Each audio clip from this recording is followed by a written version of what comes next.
silence phones, and good morning. I'll ask Connie to make sure our audio is all good before I officially say, calling this meeting to order. And at this time, I'm going to ask all to please rise for invocation.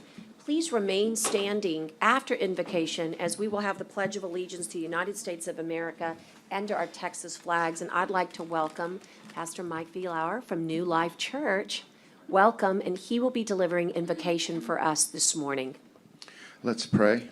Father, we know that within your wisdom we find courage and insight and provision and protection.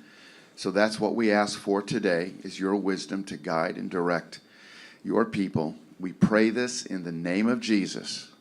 Amen. Amen. I pledge allegiance to the flag of the United States of America and to the republic for which it stands, one nation, under God, indivisible, with liberty and justice for all. Honor the Texas flag. I pledge allegiance to thee, Texas, one state, under God, one and indivisible.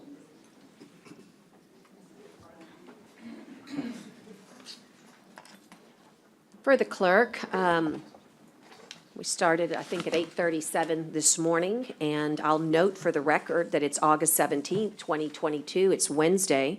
We're here at the Nueces County Courthouse located at 901 North Leopard and inside Nueces County Commissioner's Courtroom on the third floor. I do certify that a quorum has been established. Commissioner Hernandez, Gonzalez, and Chesney and myself are here in the courtroom. And I understand, and I do see him, but he'll just give us a little hello. John Mattis, Commissioner Mattis, is online participating virtually. Commissioner Mattis, would you just let us know you're here for the record?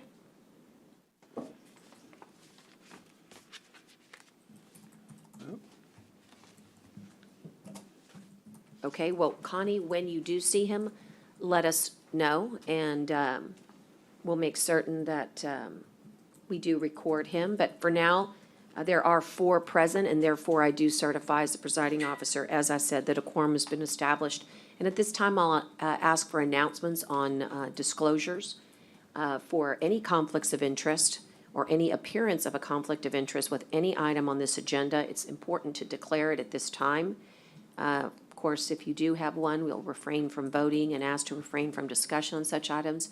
However, if later in the meeting you do discover that a conflict does exist, you should disclose it at that time.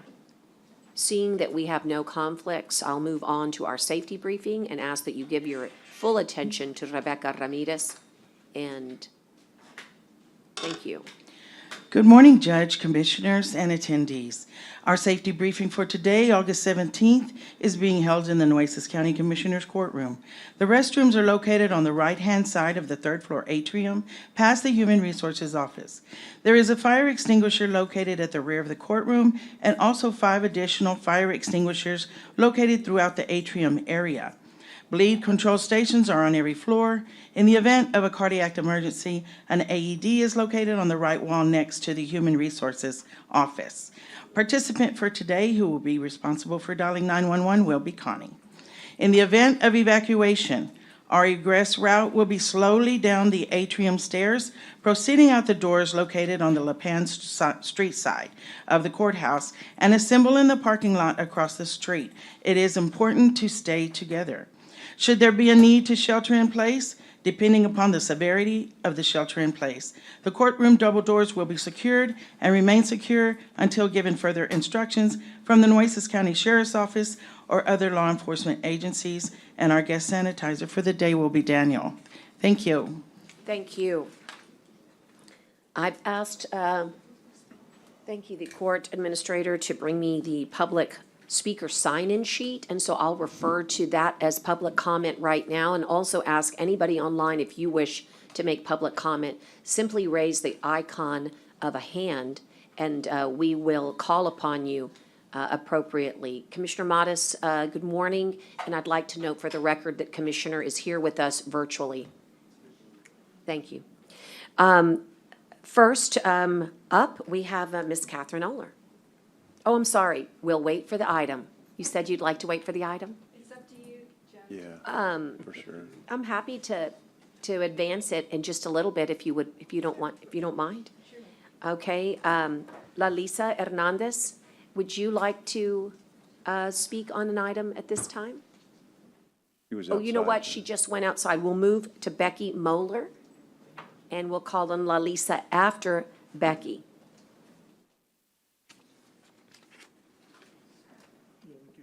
Yeah, thank you.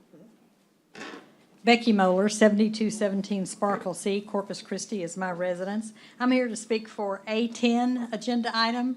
I am so proud that we have our Veterans Cemetery in Corpus Christi now. That happened when I was still living in Austin, so I was reading about it remotely, but it just pleases me so much that we have that wonderful opportunity to have our veterans buried in a place of dignity as long as their spouses when that happens. So I do want to ask you all to consider the funding for the veterans monuments with the American Rescue Plan Act money, and then providing funding also to the Veterans Band, as you know, who has been a great support service for any veterans issues that come up for many, many years. And I'm so pleased to see this on the agenda item today, A10. Please support it. Thank you. Thank you. Next, Lalisa Hernandez. Good morning. I'm Lalisa Hernandez, and I'm here to speak on agenda item A10. I'm an Air Force brat, an Air Force child. I was born at Elmendorf Air Force Base, Anchorage, Alaska. My little sister was born at Naval Air Station, and my little brother was born at Tinker Air Force Base, Oklahoma. I went to my first grade at Yukai Elementary outside of Tokyo at Johnson Air Base, Yokota Air Base. For 34 years of meritorious service, my father served this nation.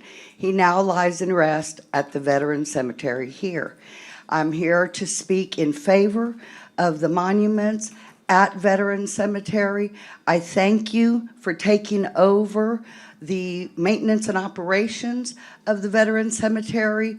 My mother is there at least 4 or 5 times a week sitting with my father. Although it's been nearly 4 years since he died, I don't see her curbing her visitation times. It's just because he has gone on, he is still her love of her life. I think she's going to be here to speak on this as well. But I appreciate your responsiveness. I know that on Veterans Day last year, the bathrooms were locked, and my mother called and started calling around to people telling me, you better get this fixed, girl. And so I got on the phone. I think I called Commissioner Hernandez. I think I called Judge Canales and JJ de la Cerda. He probably regrets giving me his cell phone number. But I appreciate the responsiveness. I appreciate the way that Nueces County honors its veterans and holds the veterans, like my father, close to their heart and in a place of honor that they deserve. Thank you. Thank you. Next, we'll hear from Danielle Hale.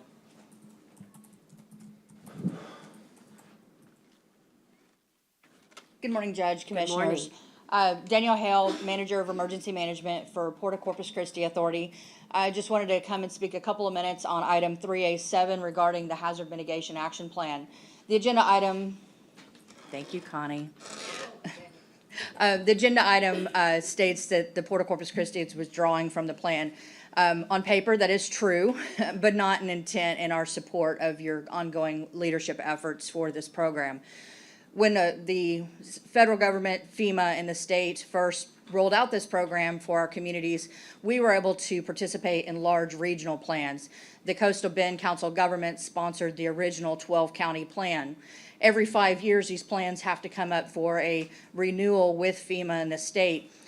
At the 5-year renewal for our area, they had come back and said no more than 2 counties to meet really the intent of these hazard mitigation programs to drill into what the local needs are within the community and address local hazards versus something that's so big and so robust it's hard to really get to that level of detail. At the time, I served as the Nueces County Emergency Management Coordinator and proud of the work that Nueces County did to establish a multi-jurisdictional plan that included all the cities within Nueces County. And we'd also extended that invitation to the Port of Corpus Christi. After that point, I transitioned over to the port, and that was the project that I got to complete with the port. When we went for adoption and approval, the Port Commission rightfully questioned why our San Patricio County interests were not included in the effort. Truth be told, it was because Nueces County asked, Nueces County took the leadership, and we participated.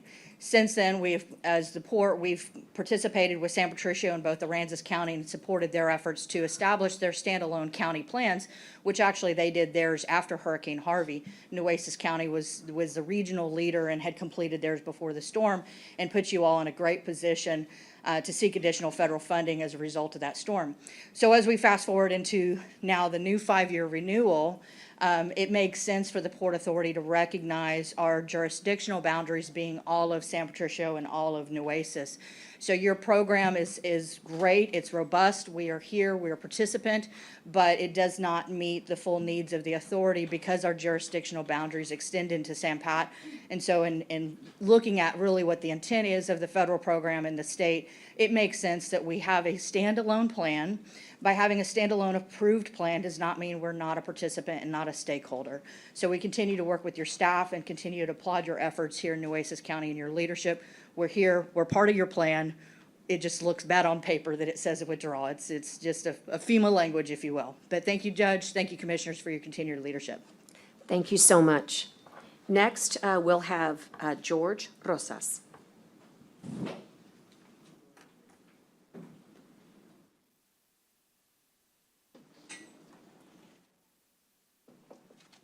Good morning, sir. Good morning. Good morning. I am here in support for item A10, in discussion of the Veteran Monument and American Rescue Plan, ARPA funds, including providing funding to the nonprofit veteran band. Ma'am, I am so proud of my niece Lisa. She's my niece, my favorite niece. She keeps me going here. And I want to thank you and Commissioner Betty Jean Longoria, and of course my niece Lisa for working on this. It's a long time coming. Golly, our soldiers, our veterans, they deserve this. So thank you for what you're doing to do this, to get the funding, and I really appreciate it. Thank you, ma'am. Thank you. Thank you, sir. Next, we have Lilia Ann Gutierrez. Good morning, Your Honor Good and morning. Commissioners. I am Lilia Ann Gutierrez. I'm the Chief Deputy of the District Clerk's Office, and I am here regarding item D2 under the Human Resources Department. I'm here on behalf of many hardworking Nueces County employees that have not been able to take vacation time and currently have over 240 accrued hours banked. In the District Clerk's Office alone, there are 9 employees, including myself, who have a combined total of over 790 hours that may be possibly lost. As you know, everything in our economy has gone up: food, gas, car insurance, etc. And there's even some departments who have positions that have not been filled, which makes it hard for some employees to use their vacation time. Please do not penalize us for being loyal and dedicated employees. I respectfully ask each and every one of you to consider waiving the suspension of accrued vacation time and allow the county employees to take their accrued vacation time by the end of the fiscal year of next year. Thank you. Thank you. Got an additional sign-in. Connie, will you double-check that there's nobody else online? I don't see anybody. Wow, with great respect, I call to the podium for public comment the Honorable Betty Jean Longoria.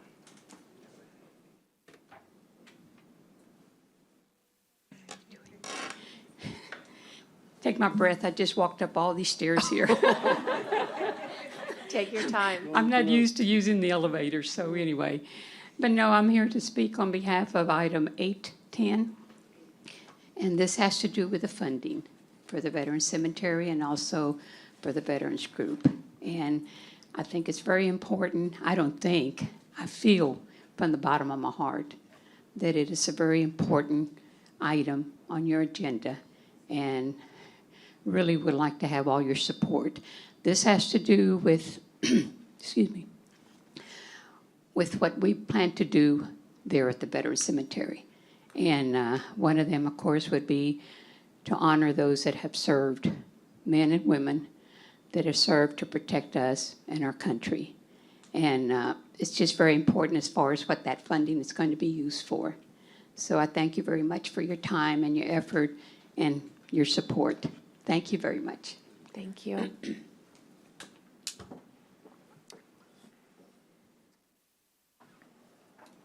At this time, this concludes the public comment that I have, save and accept the item, and I said I was going to advance it. I don't have to because it's next, which is we move, commissioners, to the adopting of resolutions, proclamations, and orders. And under G1, the first is in recognition of Women's Equality Day, which officially is marked as August 26, 2022. And now I'll call upon Catherine to make some comments if you'd like. First, or would you like us to read the resolution first? I'll tell you what, let's have Belinda read the resolution, and then that would hopefully spark the commentary. Belinda, you may proceed. Whereas the U.S. Congress designated August 26th the date that the 19th Amendment was certified as the Women's Equality Day, whereas recognizing Women's Equality Day as a day of celebration through the country emphasizes the importance of women's work for democracy, whereas Carrie Chapman Catt founded the League of Women Voters, a nonpartisan organization, 102 years ago in 1920 during the convention of the National American Women's Suffrage Association. The convention was held just 6 months before the 19th Amendment to the U.S. Constitution was ratified, giving American women the right to vote after struggling for the last 7 decades. Whereas in 1945, the League of Women Voters Corpus Christi area was formed with Dorothy Green serving as its first president. Whereas from the beginning, the League of Women Voters has been an activist grassroots organization whose leaders believe that citizens should actively participate in governance, advocacy, and voting. Whereas the goals of the League of Women Voters are to empower citizens to shape better communities worldwide, show respect for individuals and the value of diversity, and empower others to understand what makes democracy work. Whereas the League of Women Voters acts with trust, integrity, and professionalism, operates in an open and effective manner to educate the public through voter guides and candidate forums, takes the initiative to engage voters and defend democracy, and acknowledges the League's heritage at every opportunity. And whereas for 77 years, the League of Women Voters Corpus Christi area has built citizen participation in the democratic process by engaging communities, promoting positive solutions to public policy issues through education, advocacy, and studying community and state issues.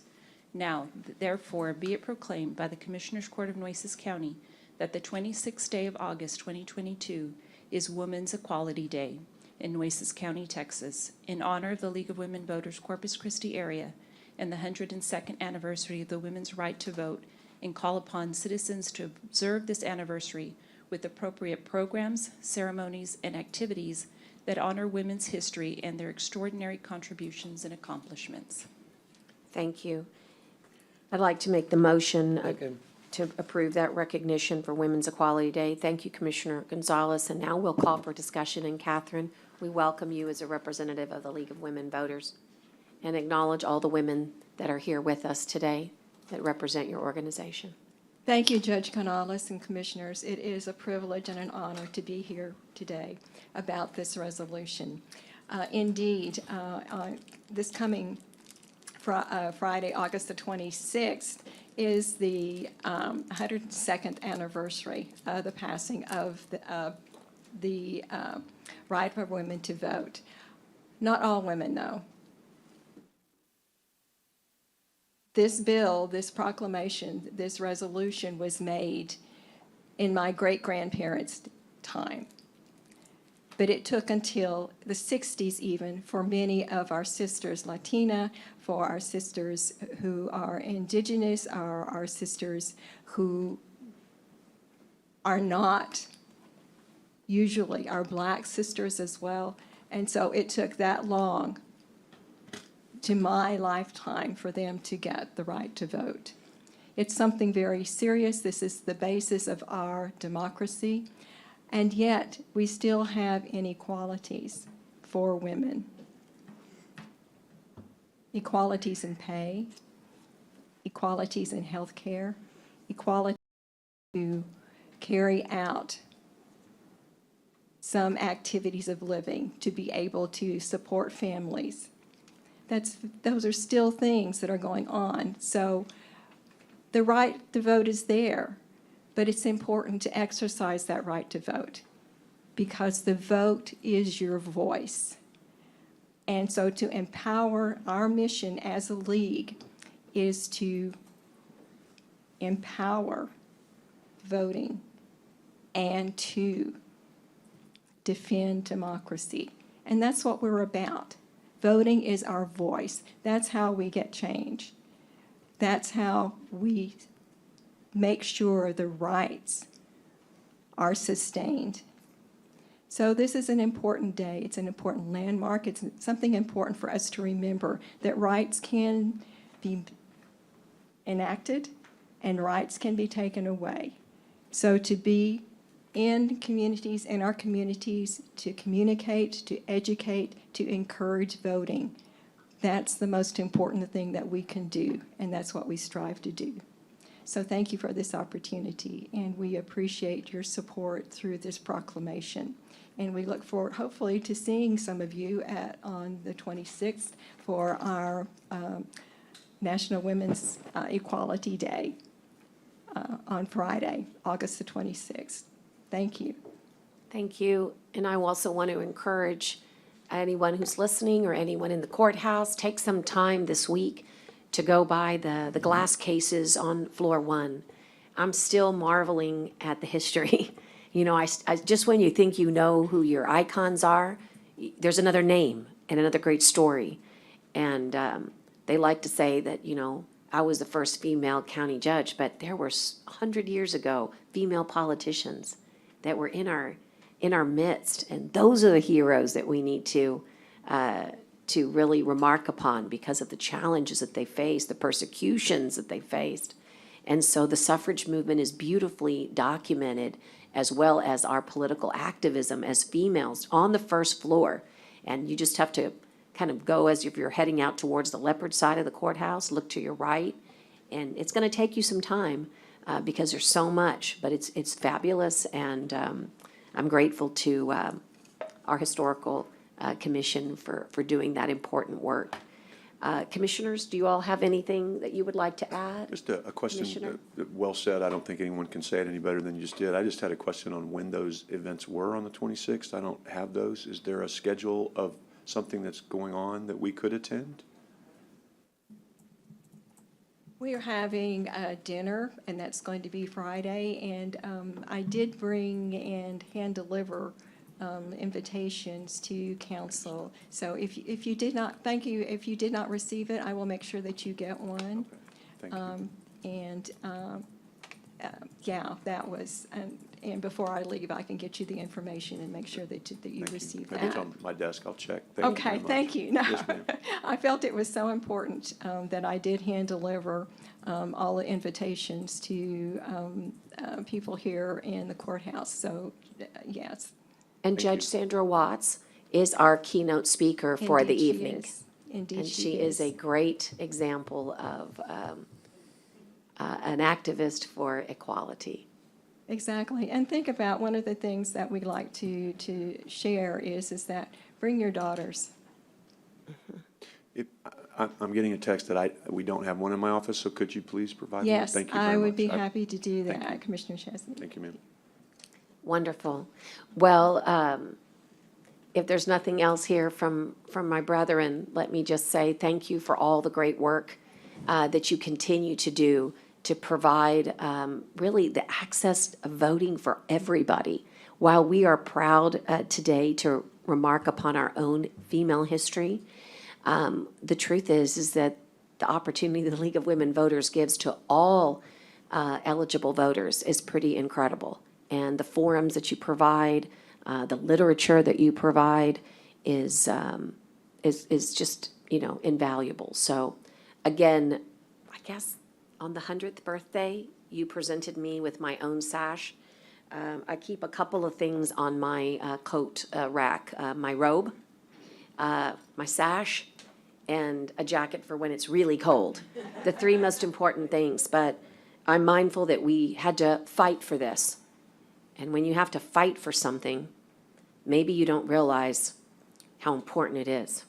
But as you said, there are those of us on this dais that have daughters, wives, sisters, mothers, and I hope that for them, that you will honor this week in its appropriate place, which is, this should be top of mind for everybody, that we have not achieved equality in pay or in health care, and that is going to be super important as we send our new generation on to the future. I'm very concerned about the infant mortality rate in our county, unbelievable congenital syphilis rate for our children, birth defects, and the list goes on, and it's worse for our brown and black brothers, sisters that are facing these healthcare issues. So I applaud us, and I will wear my sash proudly until the 26th. And when I'm walking around the courthouse, I realize every day we don't do the resolution, but until the 26th, I'll be proudly wearing this sash. So thank you to all. All Excuse me, those in Judge. favor? Yes. I just want to say Oh, I'd thank you. love to. I'd like to say thank you also to the ladies for all they do for this community. And if it wasn't for ladies around the country that have brought everything forward the way it is now, so we all, you ladies, are great. Thank you. Thank you all very much. Thank you. Could I just say, Judge, that we do have men who are members as well. There you go. And they'll take their membership. Yes, We so know where to go to. all those in favor signify by saying aye. Aye. Aye. Pose same sign. Would you all join us on the dais here, and give us a chance to take a photo and commemorate this 102nd Women's Equality Day? Yeah, up front. That sounds good. Just make sure we get Commissioner on the screen. Why, he's the only one on the screen, Judge. All his glory. Actually, you know what? I think, did y'all sign it? I'm not sure if you signed. Excuse me, Commissioner, can I look at, yeah. Let's just Move off to the side, because we'll sign it in just a minute. it can be in the way. Tell you what, let me present it. Sure. And then you guys sign real. You know, I can't sign it real Thank quick. y'all. It takes a second. We're just gonna get some final signatures. You'll pass it forward And to we'll me. be there. Yes, ma'am. 26. I sure did. Thank you very much. You need to sign it. Give it to her. Just set it right.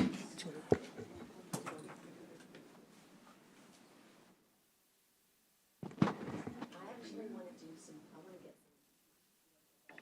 Sissy button, all the women. I have my Ferraro button. I just got to remember to get them out of the judge.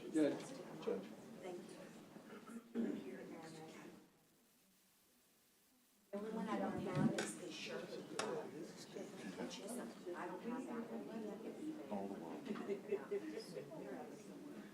How are you? Nice to see you.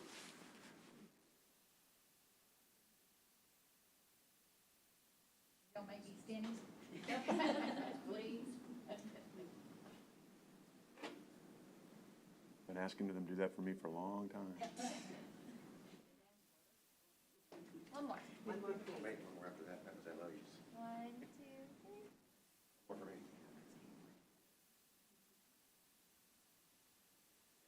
Thank you. Thank you all. To the girls. Thank you very much. Thank You you. guys so much. You want to, hey, you probably need to keep that one since it's not been attested. Oh, you know what? John Modest is going to come in later. And Kara needs to sign it. Right. Deliver this to you. We'll get you a good Get copy. you a nice copy. I'll leave it right here for them. Thank you, ladies. Thank you. Yes, ma'am. Thank you all. Thank you, ladies. Thank you. Y'all have a great day. Doing good? Doing good? Have to go work? Thank you for saying something. Yes, ma'am.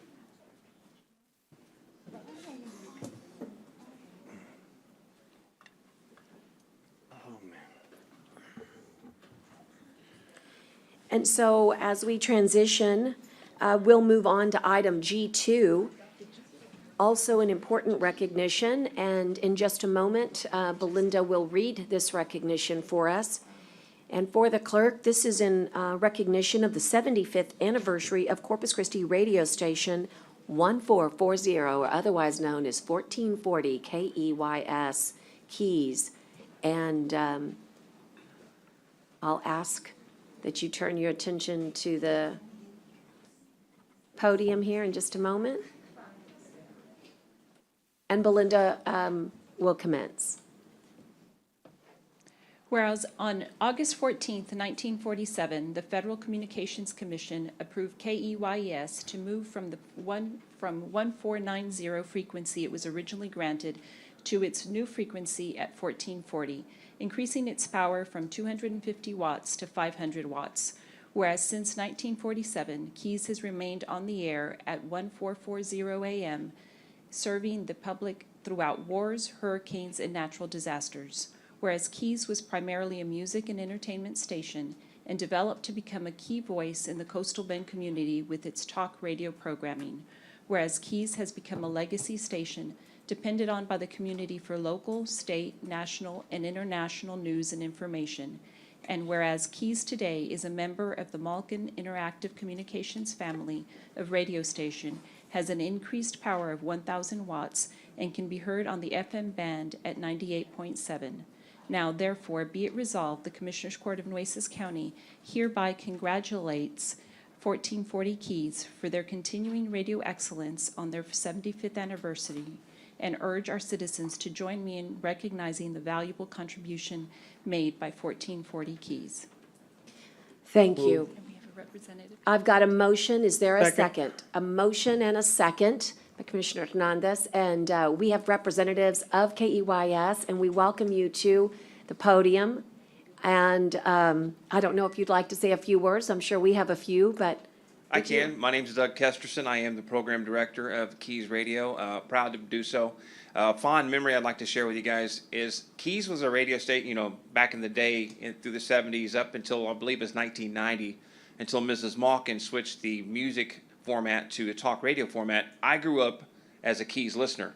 And some of my favorite memories of having a little transistor radio. They were called flavor radios from Radio Shack underneath my pillow at night listening to music. And then lo and behold, back in, 2012, I was promoted, working at the Malkin family, to the program director of Keys, and have been overseeing it ever since. So it's something I'm proud to be a part of. 75 years is a long time, and we're going to stay on as long as we can and continue to serve the public in the best way possible.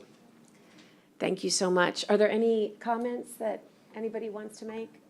I just wanted to point out that, go ahead, Commissioner. I just want to say I'm a longtime Keys listener, especially back from the 60s or 70s early. I think Charlie Bright Yes, was sir. the DJ there. Gosh. And you all were on Chaparral Street, I think. Yes, sir. It was lovingly and affectionately nicknamed on the corner of Walk and Don't Walk. So I- Because of the one-way streets down over by the... Right. I go back that far, and I certainly did enjoy all your music. Y'all played the best music that that was there at the time, and still is, like, the oldies but goodies. So thank y'all for what y'all do, and I know y'all do a lot for the community, announcements and all. So thank you. Yes, sir. Thank you. And I just especially want to thank you for that amazing Saturday morning Veterans Roundtable. Some of the comments that you were able to hear earlier about the importance of veterans in our community, but the reach is just fantastic, and the information so vital to our veterans. They've come to rely on, as laws change and as movements, come and go, we really need to be able to provide that forum for people who can't get out to our roundtable in person.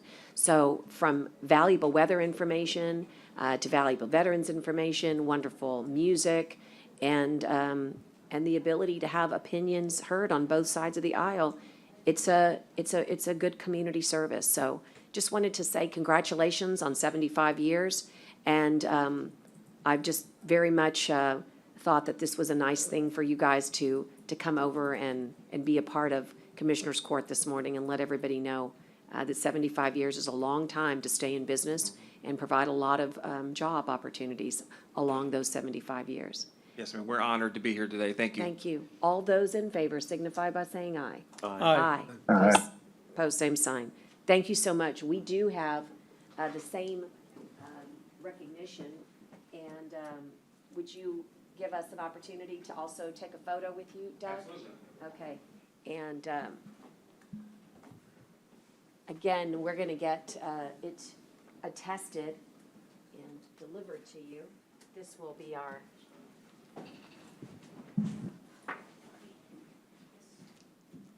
Thank you, sir. Appreciate it. Yeah, nice to see you. Everything well? Staying on track? Yes, trying to. We're not. How you doing, sir? Great, sir. Sorry. Charlie Brown was a good guy. Charlie Brown was a good guy. Yes, sir.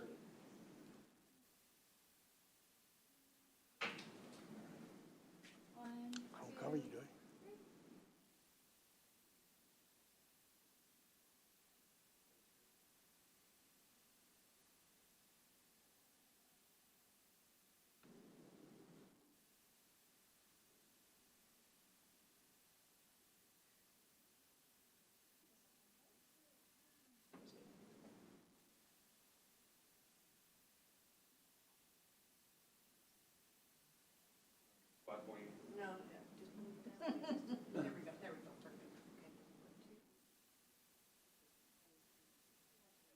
Very much. Thank you, sir. All those, you know, the production people, the people behind the scenes that nobody gets to hear on the radio, but they make it happen. Thank you. And great interview this morning. Thank you. Oh, good, thank you.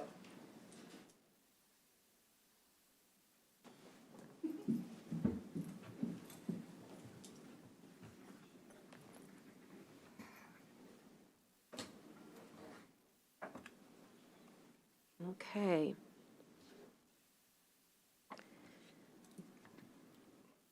So we'll move on to our general information reports. And actually, Louie's not here yet, so we can pass on that for just a second.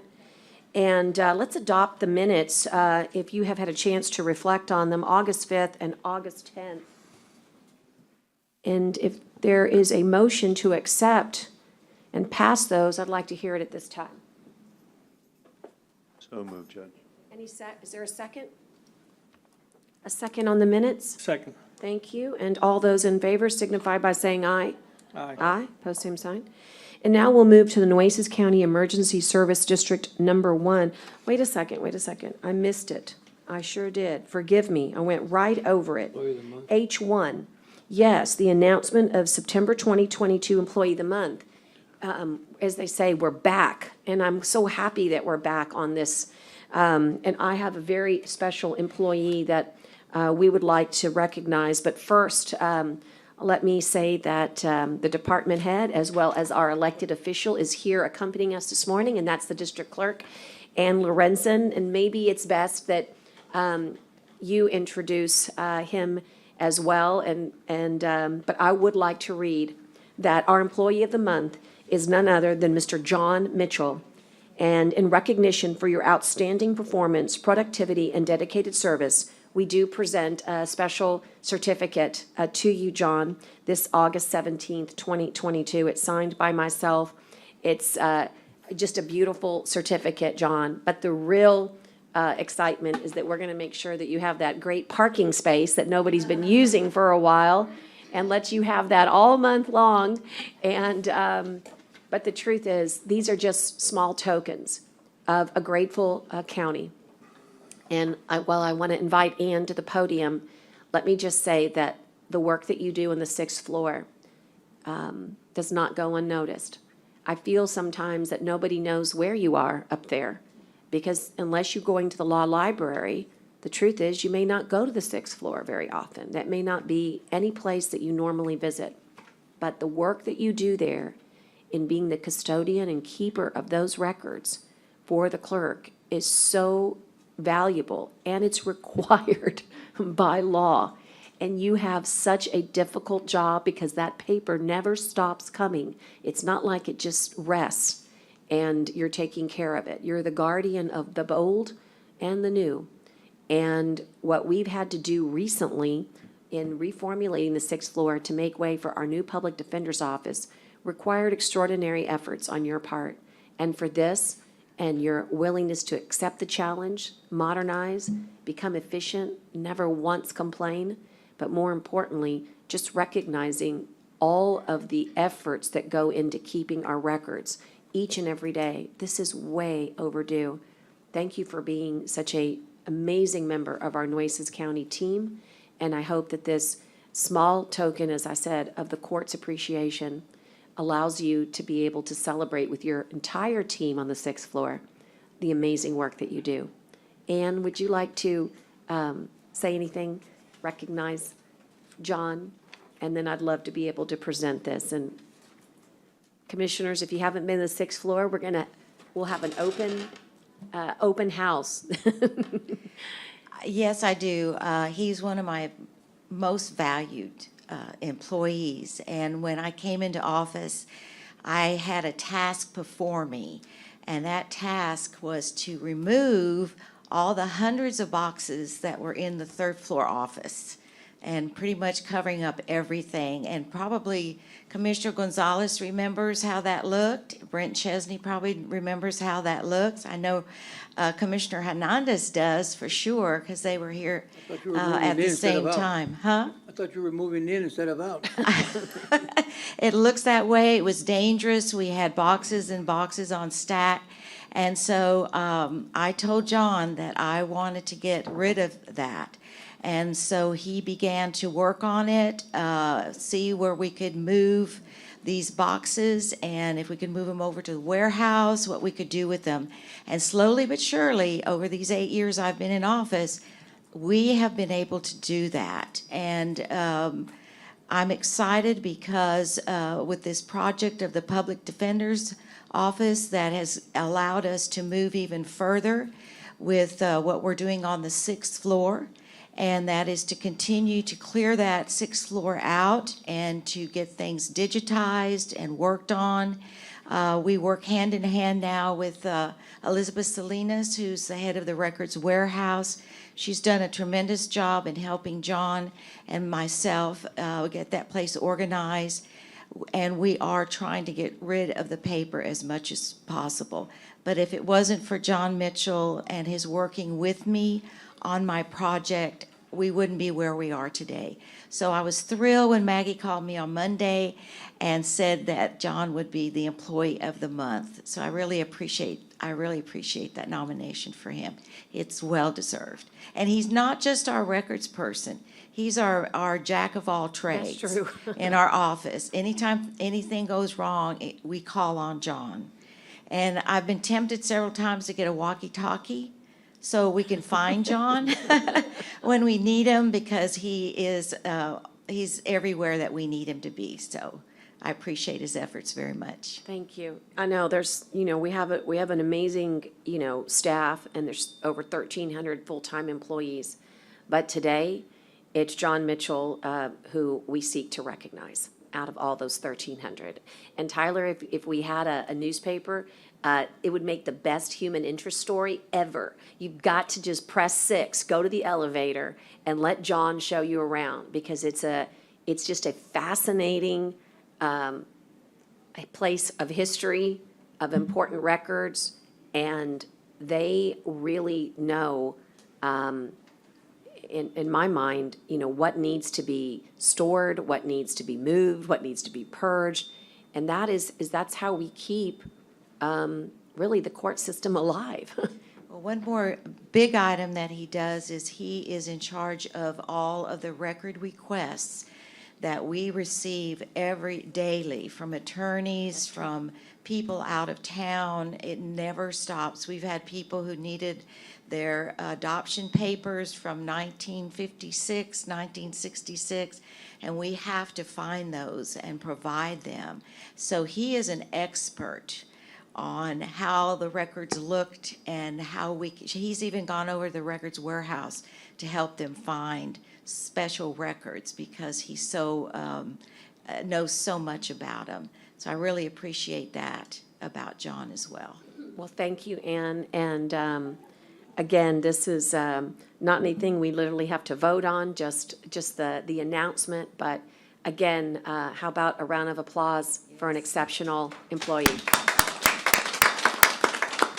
And John, it would be our honor to present, if you want to say anything. You don't have to, but we'd be honored just to shake your hand and take a photo. Let's do it. Let's do it. You don't want to say anything? Join us up here, Yeah. don't you think? It's so nice for everyone to be able to shake his hand. Bring Ann up here too. Ann? I guess he didn't want to say anything. That was quick. John, thanks for everything. Thank you, sir. We appreciate all your hard work. Yes, sir. Enjoyed seeing you the other day. Ann? Tyler wants us to pretend like, well, I'm trained.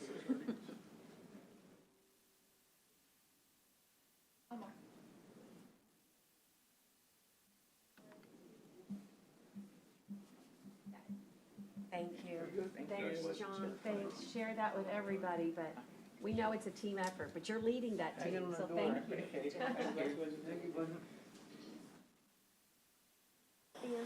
Are these yours? Yes. Oh, they're so pretty. I know.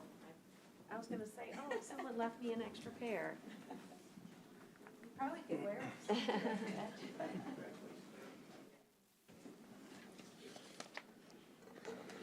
Well, then, so did we get a full vote on the minutes? Yeah, okay.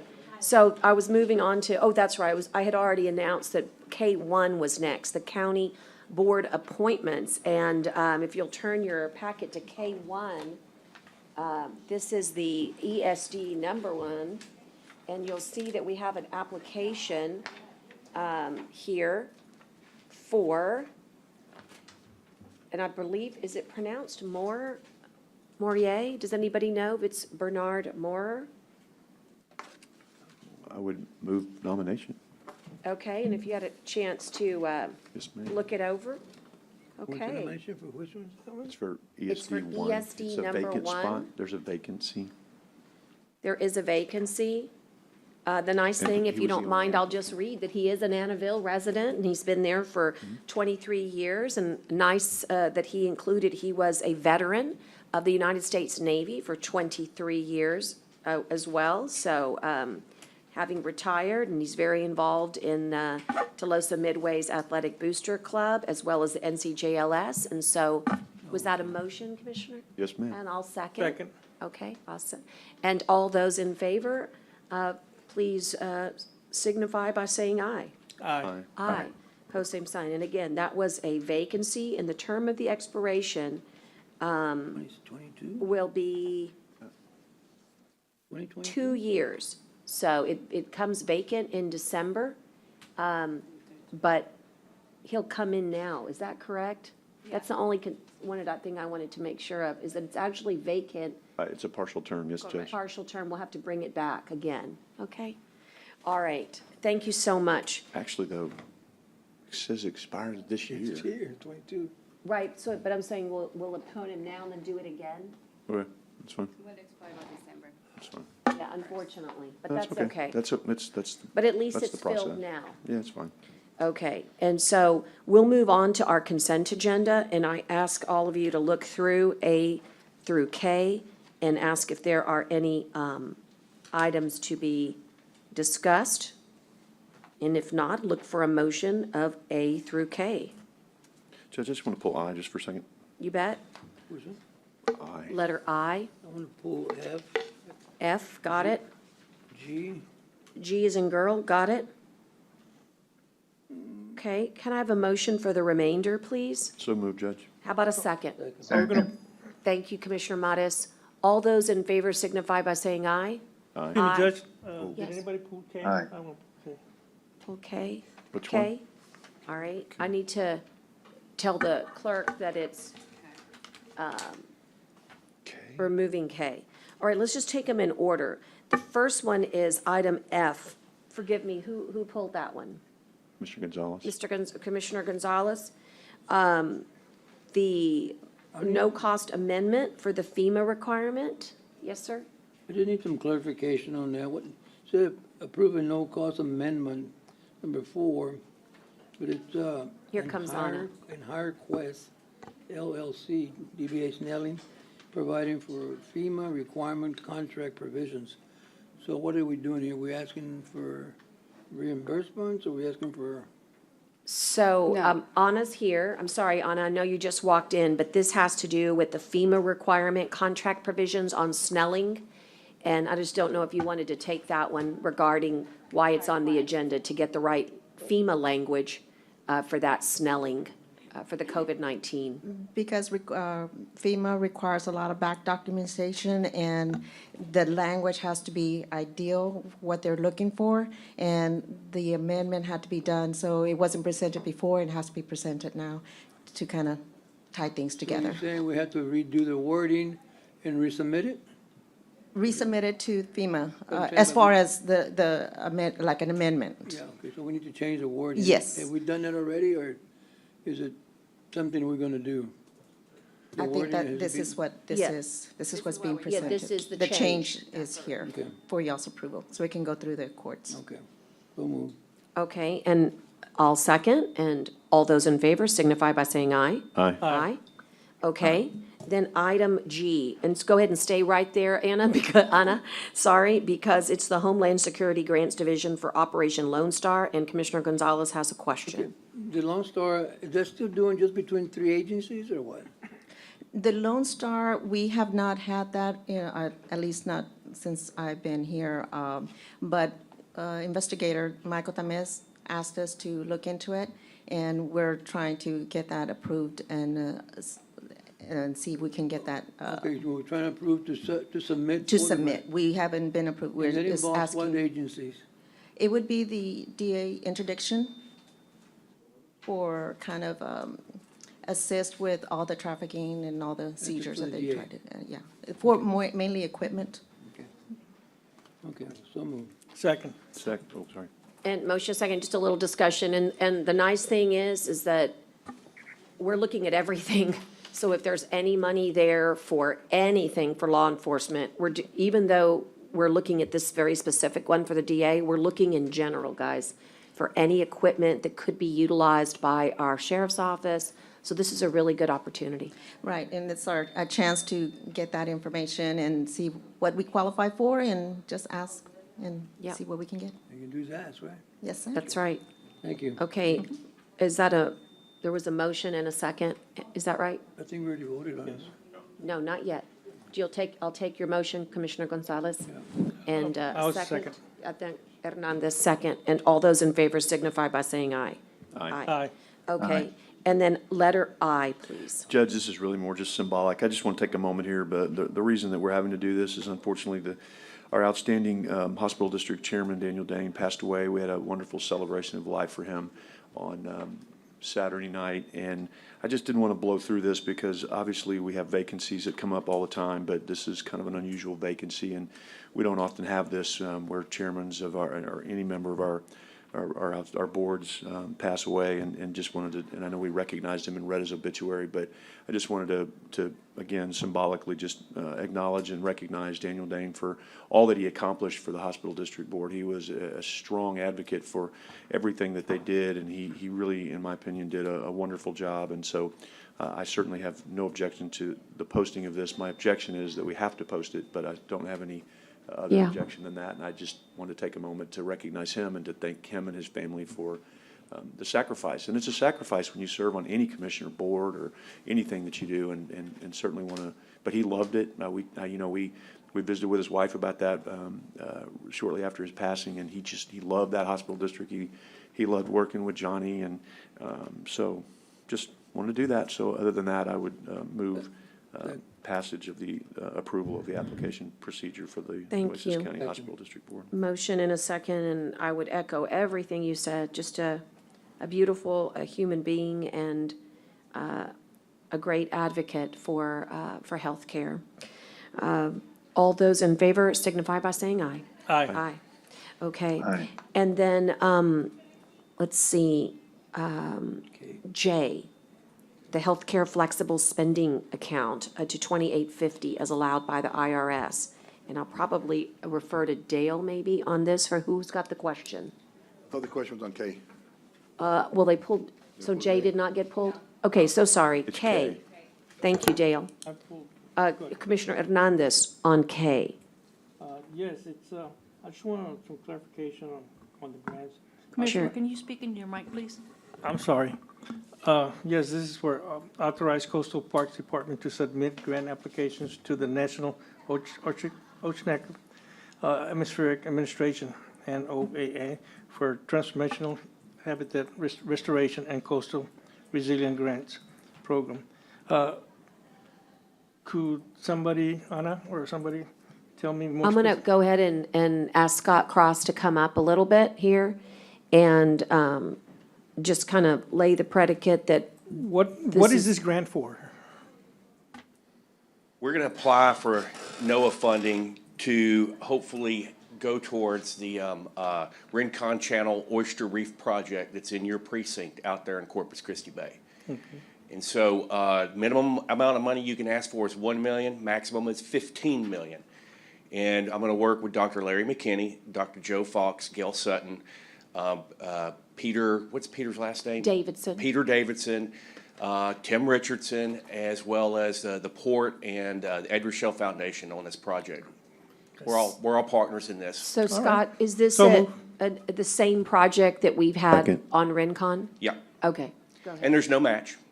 That's the key. Yeah, that's the key. Scott likes those no-match grants. We like We that love about you, those. So Scott, yeah. I've got to lean really heavy on PMAR. That's Palacios Marine Agricultural Research Facility, because even though I have a pretty strong environmental science background, I don't understand all the metrics involved with oyster mariculture. That's something that was never part of my repertoire, as I came along. But these guys are a big help, and me and Anna, we worked on that NIFWIF grant with them, to where what we do is we provide them basically a PDF version of what has to go in the portal. They will develop the Word format document for us with some of the metrics that are real scientifically based, limited to the characters we have in a Word format, and then I work with Anna to put it into the portal through the grants department, because they have access to it. I mean, I could create access to it if I wanted to, and I always can. If you're too busy, it's okay. So, but that's kind of the team we got going. Thank you, sir. Thank you, you all working together to bring this on. Thank you, Commissioner. So is there a motion to passage? All right, thank you, Commissioner Gonzalez. Is there a second? Second. Oh, we already did that. Forgive me. He already said it. My apologies. Was he the motion? Yes, sorry, Commissioner Gonzalez, you'll be the second. Chesney, Oh, shoot. Well, then, It's okay. 2 all- seconds. everybody's so quiet. Everybody's in favor. All those in favor signify by saying aye. Aye. Aye, opposed, same sign. Okay. Well, we're setting records this morning for how fast we're moving. Let's hope we can keep it. Oh, you jinxed us. You said it No, out I loud, don't want to Judge. jinx it. I don't want to jinx it. You said it out I'm loud. sorry. I also want to take up an item early so that it doesn't take anybody by surprise. And that is, I'd like to see if we could get a motion to recess at 10 minutes till 12, till about maybe 12:40. And that would be so that any of us that want to go to the City Hall for the press conference on TxDOT for the bridge can do so. So I would like to make sure that we don't wait till 11 o'clock to do that. Judge, I was thinking we could be done by then if we're We going. might be. Honestly, we might, but I would just want to make sure that Sure, the that clerk would be- knows sure. and everybody knows. Motion to do that. Okay. Second. Motion is second. All those in favor signify by saying aye. Aye. Aye. And that was, you said 10 till 12 till what time? Just so I- 12:40, I Okay, mean, they that's said fine. No, 12 to that's fine. 12:30. That gives us 10 minutes to get there. And Just then ask. Jenny, just a quick legal issue on that. We're in a meeting, we're posted, we're doing a recess. Is there any problem with all the commissioners going over there if they want to? Or do we have to, since it's a press conference and they would be a member of the public? If the members of the court don't discuss any business of the county and it's just a public Then you they know, can attend. event they may attend. Okay, I just wanted to make sure everybody knows it, because I believe the city council will be there. So I just want you to know that you're welcome. It's a quick ride over. Thank you. We'll move on to 3A1, discuss and consider the proposal for 2022-2023 tax rate for Nueces County Farm to Market, Nueces County Hospital District. We're going to do all three. Commissioners Court must take a record vote here and authorize publishing appropriate notices. So first, before we get into it, Johnny Hip is here, and I'm wondering, Johnny, if you did you want to make a comment about, you said the last time we were in budget workshop, hey, I think I'll come and make a recommendation or make some comments about the hospital district rate before we get to the actual discussion? Good morning, Commissioners. Good morning. I hope all of you are well. All of you all are well. The hospital district, as I said at the last meeting, would ask you all to entertain as the ceiling the voter-approved tax rate of 8%. The tax rate we're going to come back with likely will be less than that, but we don't know what that number is exactly yet. We still Okay. have requests rolling in every day like y'all do for your budget. And we need a chance to evaluate those. So for our purposes of today, we'd ask you to consider the voter-approved rate as the ceiling. And then you'll come back to us after the board votes and then let us know what their wishes were for our consideration. Correct, Judge. The hospital district's going to have a workshop on its budget next Tuesday on the 23rd, and then it will adopt its budget on the 29th with the assumption of a tax rate, and we'll signal to you all what we're looking at that point. It won't be the effective rate. It'll be something between that rate and the 8%, but I don't know yet. Understood. Okay, thank you. Are there any questions for Johnny at this point? Okay.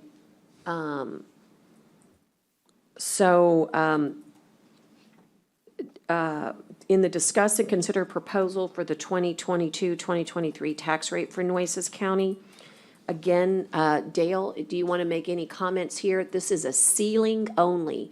In other words, we'll make a decision on the actual tax rate later, but this is our declaration and the notices that are required by the law in order to say you're not going to go over this amount. You can go way under, but you're not going to go over this amount.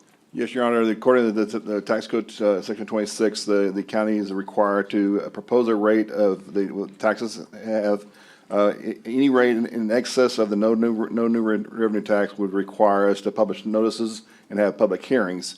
So if we go back into the hospital district is one of the tax rates that we propose. Again, this is the maximum ceiling, which means we cannot propose a rate higher than this as their balances. So whatever rate we have, we cannot go over that without having multiple public hearings, multiple published notices. So with what Johnny was requesting, they're proposing a rate of 0.106188 for the hospital district. Would you And mind? this will require a record vote. And just please repeat the numbers slowly. The hospital district proposed rate for 2022-2023 is 0.106188, which is the maximum voter approved rate. 106188. That is correct. And that would be the ceiling that they request. And just to let everybody know on the record, the current rate is? The current rate, the current tax rate for 21-22 that currently is 0.111502. Okay. So their proposed rate is less than last year's adopted rate. Okay, the proposed rate is less than last year's adopted rate. Okay, so is there a motion to set the ceiling for 2022-2023 to the number that was just read to us at 0.106188? So moved. Thank you, Commissioner Modis. Is there a second? I have a question. Well, Okay, well, I can. I'm going to go back, Dale, I guess. I'm kind of a little confused here a little bit. And are we going on the voter approved plus unused increments tax rate, We're on the hospital We're district. just Your doing Honor. the hospital We're district in the though, hospital right? district. Sorry, I didn't hear. Yeah, I'm so We're on the sorry. hospital Yeah, district only. so sorry. Just the hospital district. So again, what Johnny's saying is that once they meet, they'll come back with their recommendation. Gotcha. He just wants to make sure that we set it to where the law requires Okay, gotcha. the ceiling be, which is the 8%. Sorry. Okay, so is there a second for that? Second. Thank you. Okay, and all those in favor, I'm sorry, it's a record vote. Thank you so much. Okay, Commissioner Hernandez? I'm an aye, yes. Yes, thank you. Commissioner Mares? Aye. Thank you. Commissioner Gonzalez? I think I just said that. Aye. Aye. Commissioner Chesney? No. Okay. And myself, yes. Okay.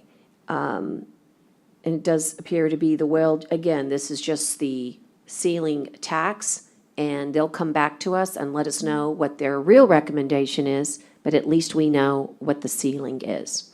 And then it's our decision as to what that actual tax rate would be in the future. Okay. And so then we'll move to the farm to market, and I'll refer to It Dan. is a combined rate with the general fund, debt service, farm to market, so that's all in one. So Okay, so you want to do the general rate, go ahead and we'll hear from you on the numbers. the process of providing you the numbers last Commissioners Court, we have the rates for our no new revenue tax at 0.271918. Our voter approved rate, which is 3.5% above that rate, is 0.285535. And we do have what we call unused increments, what the tax code allows us to do if we don't adopt a rate at that rate. So we have a possibility of using an adjusted unearned increment balances of 0.291659.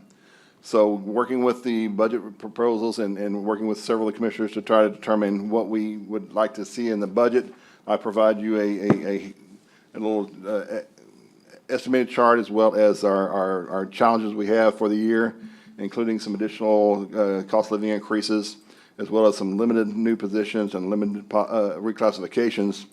And with that and the calculations that I believe we need to propose a rate. This is again, the ceiling rate is at the adopted voter approved rate with unused increments. So I'm proposing to ceiling only at 0.291659 for the general fund, farm to market, and debt service.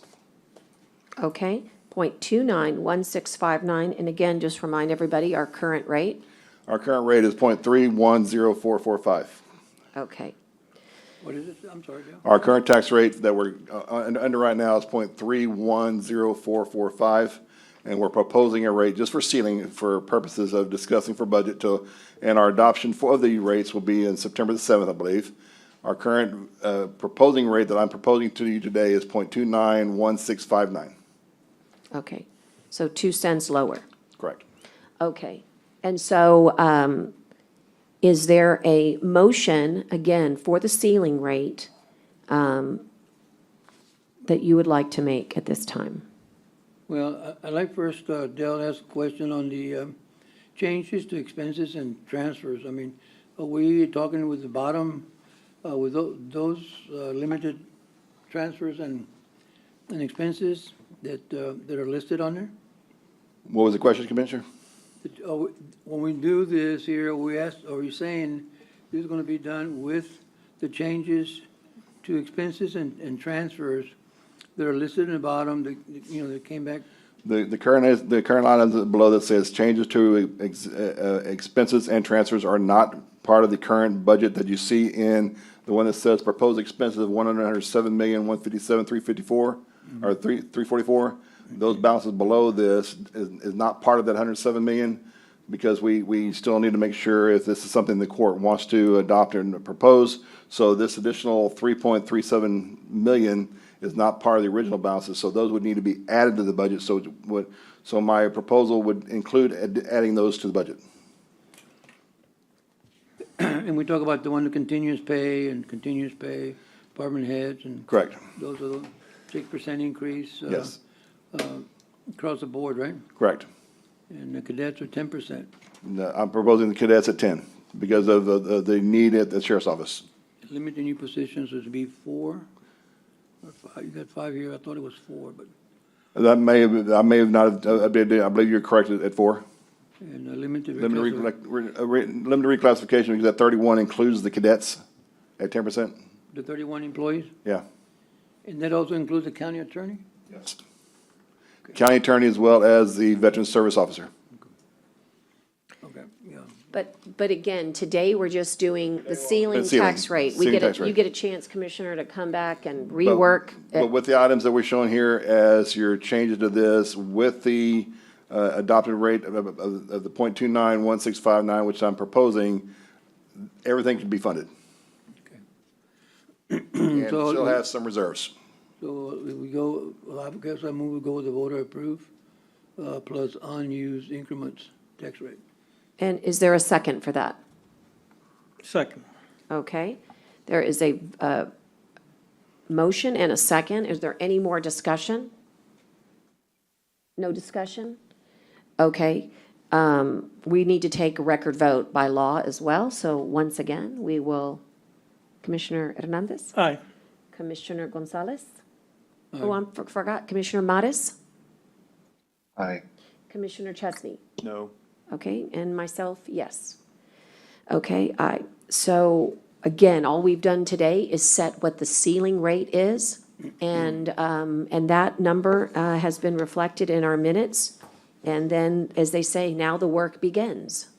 But we'll need to work with to get actual notices published and get items put in the paper, as well as scheduling a public hearing. I believe the public hearing was scheduled for September the 1st or 2nd. I believe so. I think we're going to, we're gonna work on that, right? And then Yeah, later, in a later. The public hearing can be at any yeah. day. We'll make that, when we get to that agenda item. Okay, all right, so, I probably should have asked you to make the motion to authorize the publishing of the notices. But Lorenzo, if you don't think it's clean, how about just, Anytime you select a rate above the notice, you're required by law, so there's then, no. so I don't have to? You don't have to. Okay, wonderful. Okay, you will take care of publishing the appropriate notices. Okay, it seems to be the will of the court. So let's move over to item number 2 and discuss and consider supplemental agreement with Haggerty Consulting for disaster response and recovery support. Discuss and consider work authorizations related to ARPA and FEMA infrastructure recovery grant support. And so this is an item, Ide, that you worked on and that we brought back in order to address some of the contractual language that the county attorney had. And are we now ready to bring this one forward? I just have questions, Judge. Go ahead. I'm sorry, you want to go ahead? Okay. So what I need to know, first of all, is how much have we spent so far? How much did we, when we talked about this back when, I seem to remember that it was a number. Let me start by saying I have no objection to renewing this. I have questions over the amounts that we're renewing it for and the amounts that we've already spent and the amounts that we indicated, I thought when we started this, we would spend. And it's my recollection may be off, but I thought this amount that we're allocating here is about what we thought we were going to spend in total. But I may be wrong, and so that's why I'm asking. And Right. So I'm going to defer to probably, I don't know if Tom wants to take that on the actual numbers, but Tom Leatherby is online and he can maybe speak to the numbers. But if you would address all of the different programs, 'cause I think the question has to do with the not to exceed and then what we're doing now. I mean, I don't know if Dale knows that or Dale Tom knows cannot. it offhand, and Yeah. is how Either, much we could do a consortium of information. Right, I just need to know how much we've already spent, how much we represented at the beginning, we thought we would spend, and why we're allocating this much more going forward, or up to. I know it's not for Right. sure, but it's an up to number, which always. Right, makes it's an me up nervous. to. Right. And I think that while Dale's researching that, Tom, will you at least address with the request that you think is in keeping with the work that we will need? And of course, on the FEMA COVID, would you address for me after you finish with Commissioner Chesney's question, because I think it dovetails. When we started this during the middle of the crisis in July of 2020, I don't think we knew it was going to take 2 years to do our FEMA. So I think that has a lot to do with our NTE, but go ahead. Yes, Judge.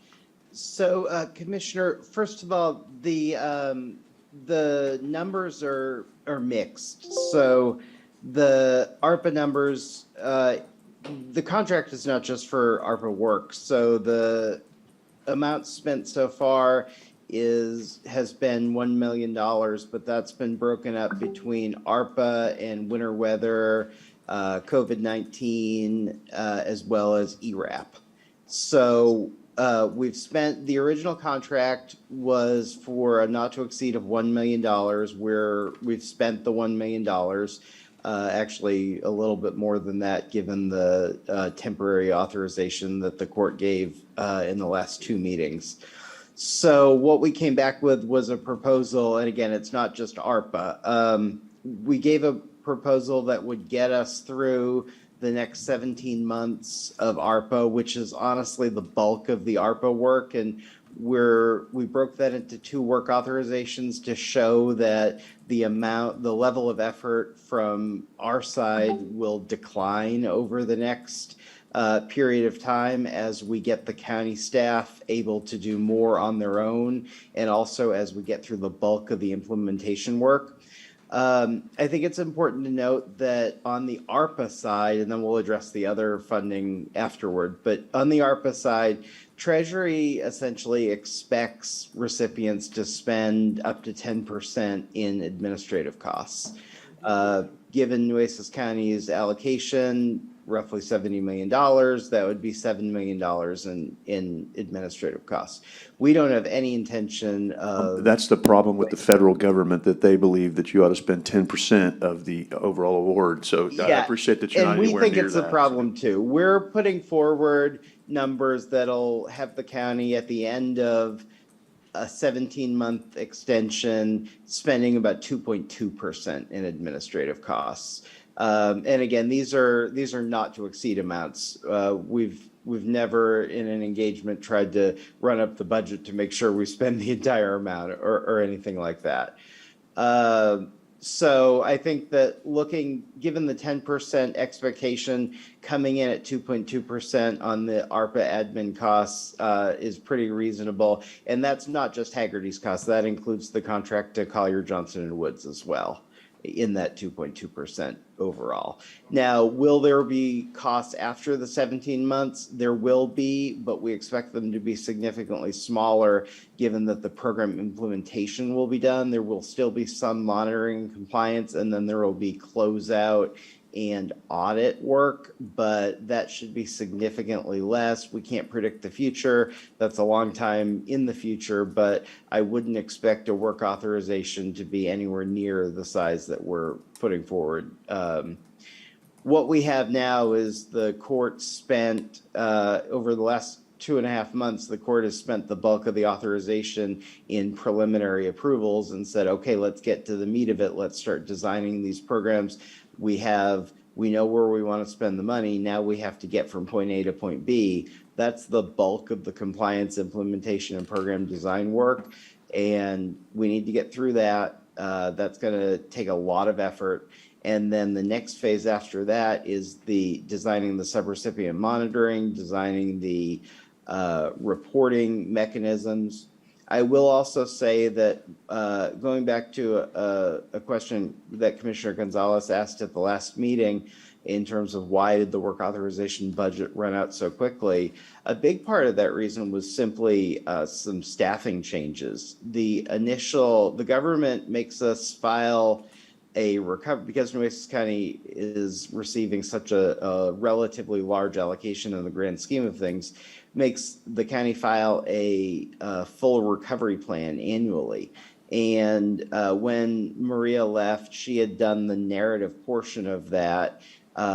We were able to pick up some of the slack there and work with the staff who were great in terms of getting through the numbers, but we had a tremendous amount of projects that were now approved that we had to report on in the project inventory, but then we also had to redo all of the narrative portions about what the government wanted to hear on disproportionately impacted communities and labor standards and all of the other narrative that went in there. So that was an unexpected cost in the original budget that really ate a lot of the budget at the very last minute. So that's where we are on ARPA. Now, we did include a small work authorization that will hopefully finish out the COVID-19 FEMA public assistance. And as you know, that's hopefully an entirely reimbursable cost or a largely reimbursable cost. And we're in the process of assisting the county in making sure that as many of those FEMA costs as possible are reimbursable.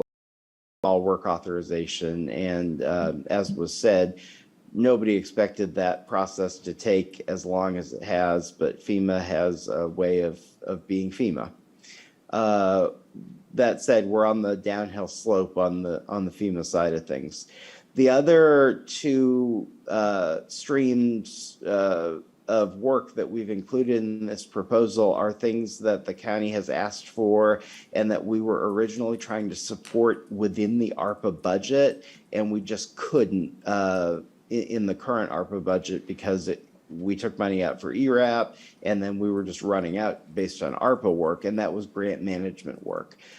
The Infrastructure Investment and Jobs Act, $1.2 trillion of money, and we don't want the county to lose out on that. There are opportunities that are coming up every single day.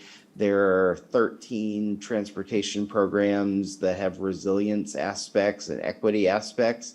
Nueces County will be a very competitive applicant for these transportation resilience programs just because of its coastal location, prior storm and flooding history, and also demographics on the equity piece. And leaving this money on the table, it would be absolutely devastating to the county's future plans. We had tried to do some of that grant management work within the ARPA budget and just couldn't, so I broke it out into a separate work stream.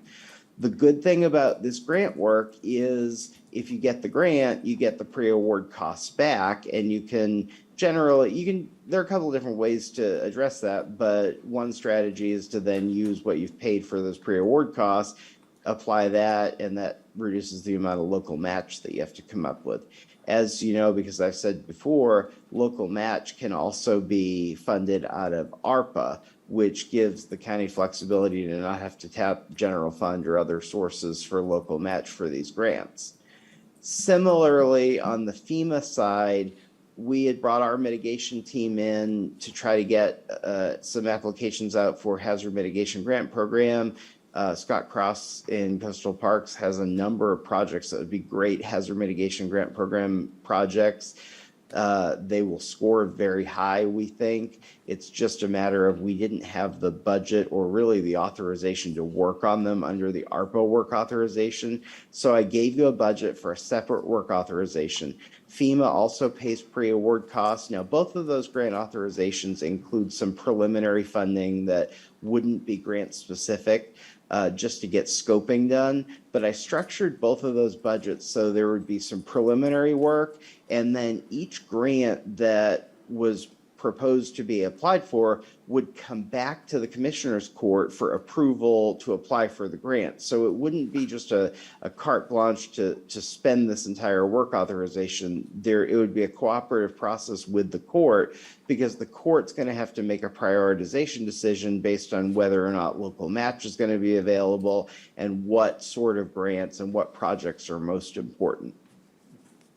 I also want to very briefly highlight, going back to the ARPA work authorization, that we did change some of the work streams in direct response to concerns that have been raised in the past by the Commissioner's Court. We put in a direct work stream in the ARPA budget to allow us to respond directly to questions, concerns, and projects from the Commissioner's Court. And this is entirely representative of the need for direct interaction between each of you and us. I've heard time and time again that members of the court are concerned that we need to understand that we work for each of you and that you need to have as much access as possible. I hope that you see that since I've come on board this project, I've tried to facilitate that access, but we actually baked it directly into the budget in this case. I don't know how better to offer my assurance that we are committed to working with each of you. We have to in order to make the ARPA work, because now that you've allocated money to each of your projects, we have to find a way to get you from point A to point B in compliance and compliant program design. Judge, if I can, so, and I'm not trying to micromanage this to death, but for example, one of the areas that I don't know, and I guess I'm a little shocked that we've already spent what we've spent, and then there's a request, and this is an up to, and in theory, it's a cooperative effort, yes, but reality is it gets spent however it gets spent, and I believe if we allocate, I believe if we allocate up to $1.4 million, it's going to get spent, and that concerns me because I know we see the bills, but by the time we see the bills are the bills, and we can't do anything about the bills. So blindly doing an up to is concerning to me. I also am concerned because I see, not concerned, but I have to wonder because I see,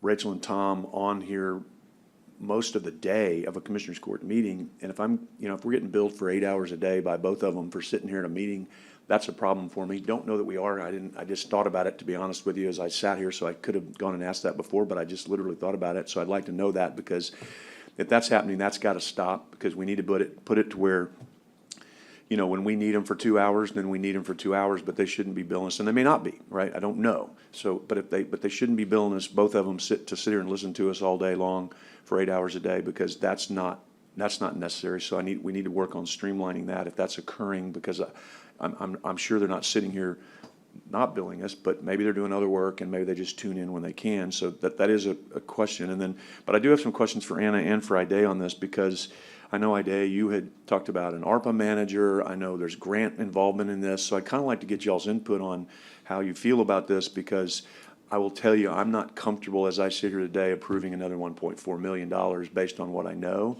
So if I hear different things, and that's not because I don't think they've done a good job. I think we've spent too much. I think we've used them too much. I do want to dig into those bills a little bit and need to know, Dale, maybe can you answer that question? Could you get someone to answer, are they billing us for 8 hours a day if they sit here and listen to a whole meeting? Because holy cow, that could add up pretty quick. We'll pull the invoices and see what they're billing for us. Yeah, if you could, that'd be great. And then Anna, you can, or whoever wants to go first, I just need to know what y'all really think we need here. because, you do some of this and you want to have an ARPA manager. I don't want to duplicate, Just one question can I ask? Sure. Real, on the ARPA manager, Set up. my perception was, or that I thought, once we get the ARPA manager, is to actually weave out Haggerty as far as what we need, and the ARPA manager would take it over mostly. So we don't really need, I guess I heard Tom say about training or whatever it is, that, bring somebody else up to par from the county. So, but, I'm just saying, and there's one there new position of the ARPA manager, and do we need to, say, the next 3 months, 4 months, say that we have Haggerty work with that manager? Yeah, I would recommend the work authorization number 15. Say again? I would recommend number 15, that one that covers through February 2023, because the idea is to have the American Rescue Plan manager and help. So you would recommend? Just the number 15, yeah, to go through February 2023. That's the one that I would recommend. That number 16, let's see where we are on the next year when we have, if the court approves, obviously, the American Rescue Plan manager. What are you looking at? I'm sorry. So that will be my input in just. Joe, it's in the, It's in the back, it's the proposed work authorizations. Yeah, Hagerty's doing a great job, and then we just rely a lot on them. So But you're the saying idea- you don't recommend the other four, or? And the 16, let's see where we are. That will be my input, just Okay, to see that's where your we recommendation. are in the future. Let's see if the American Rescue Plan Manager can take over a lot, because that's the idea. That's why I'm proposing to have an American Rescue Plan Manager that can be in-house person that take over a lot of the duties. That's my proposal. Okay, and so how would you, like, how do you plan to bring that to the court, or when, or how, because obviously, you know, they're not gonna do what we don't authorize them to do after this Correct. day. Correct. So are you saying we should not do that at all, or we should do that for another 30 days until, or we should not have the not to exceed amount be more than X? Because I'm just trying to figure out. Many days or something? I'm just trying to figure out what it is you want to do, because I like the ARPA, you know, manager, depending on what we're gonna do, and having it in-house and not potentially paying a large hourly rate. And because my thing is, and I know all of us want this, is the more we can spend on taxpayer projects, or the more we can spend on projects, the better, and the less we can spend on administration, the better. But we gotta do it right. Correct. And I get that. Like I said, I'm a little concerned. We've already spent $1 million. That's a lot of money on these consultants, and that's, that was what I thought we were gonna spend on the whole thing. Maybe I misunderstood that, but, and that could be, because that was, I don't know, a year and a half, whenever we started. So how do you propose we do that, since we don't have that ARPA manager today? Correct. And does that $1 million include remember we said we had given an extension so they can take over the ERAP for the city, because remember we extended it? Is that $1 million part of that also? Or is this an additional to the ERAP funds? I think we said $24,000. Yes, and I believe that we already spent all those funds they worked through, and then you can confirm that with. Yeah. The work authorization Yeah, for on the the work ERAP. authorization that we had for the Okay, ERAP. So tell me what your plan is, so that I can stay on this for just a second. So what is your plan to, in other words, how do we do this 16 today, since we don't have an ARPA manager, if we don't extend them? So what I would recommend is to authorize number 15. Okay? I will need to look into the 485,000, really, and work with Tom and the dollar amount for the not to exceed number. That really, I would like to look into that number and be comparable to other, because a lot of counties are using assistance from professional services, as we're getting from Hagerty. But I would like to just to have an input to see how we got to the 485,000, which it has to be a reasonable, I believe, with Tom. I haven't had the time to work with him about that $485,000. So you would recommend extending 15, but you would like to put a hold on, or not a hold, but put another number on the not to exceed number for today until you work with him? Correct. Okay. And I believe, Charlie, because he's doing a great job. We've been seeing it. I mean, he's helping a lot. I mean, I've been in the meetings with them. They're like really providing a lot of assistance to emergency management and to grants as well. But I just want to confirm again, look into the number, work with Tom about it, and just to come back with the court and just said, you know what? I'm very confident about the 485,000. Okay. I'm really comfortable with them because they providing a lot, but I just would like to have a little bit more input into the 485,000. And let me ask you this. If that's the case, I would like to also get your input and at least be able to discuss WA-19. Let me be very clear. Yeah, I'm The gonna $1 go- million that has been expended, Commissioner Chesney, has been expended on 4 major projects: ERAP, COVID-19, winter storm, as well as ARPA. So what we need to analyze that has not been said here is that Hagerty got us $5 million from COVID-19 Advanced Project Worksheet. The dollars that we will spend on Hagerty for FEMA will come back in a Category Z application. So please understand that when you're talking about it, you're talking about 4 different projects. Nobody could have anticipated winter storm when we signed on with Hagerty. They have already gotten money in our treasury for literally 90% of our winter storm dollars, including their own Category Z application for them as well. So there's something being lost here, and that is No, the no, Judge, dollars. there isn't anything being lost. I've read their report. I know exactly. That's why I'm saying, that's why I started my comments with, I support rehiring them because I know they've done Right. good work. So there's been nothing lost in translation, but now we're moving forward and being asked to approve up to $1.4 million. And before I do that, I got I hear you. questions. And I so just want to I'm make not sure that losing anything in the WA translation. 19 is addressed, because I'm gonna we're go in the down there. middle of recovering $5 million. Right, and that's why I'm going one by one. with Okay, them I just want to get make her sure we're going to in go advance. through all of them. Well, no, I'm going through all of them. That's what I'm trying to do. Okay, So- good. I do and want to make sure that we're going to do that. Yeah, absolutely. Because these So are, if y'all- again, if y'all up want- to. If y'all want to add, if you want to jump in on any of these, because that's I what I'm just doing. I'm going wanted to do to, 15 and 16, Anna, if you need to comment, or I'm just trying to get questions answered on this so that I can formulate. I agree that the extension for the Haggerty team, WA 15, should be approved.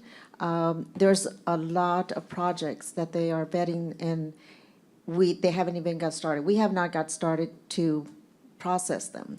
And the more projects there are, the more vetting there is, the more time-consuming it is, more reporting it is. And yes, I understand we want to get a project manager to do all the ARPA work, but to bring somebody in March and start off, that's going to take even longer.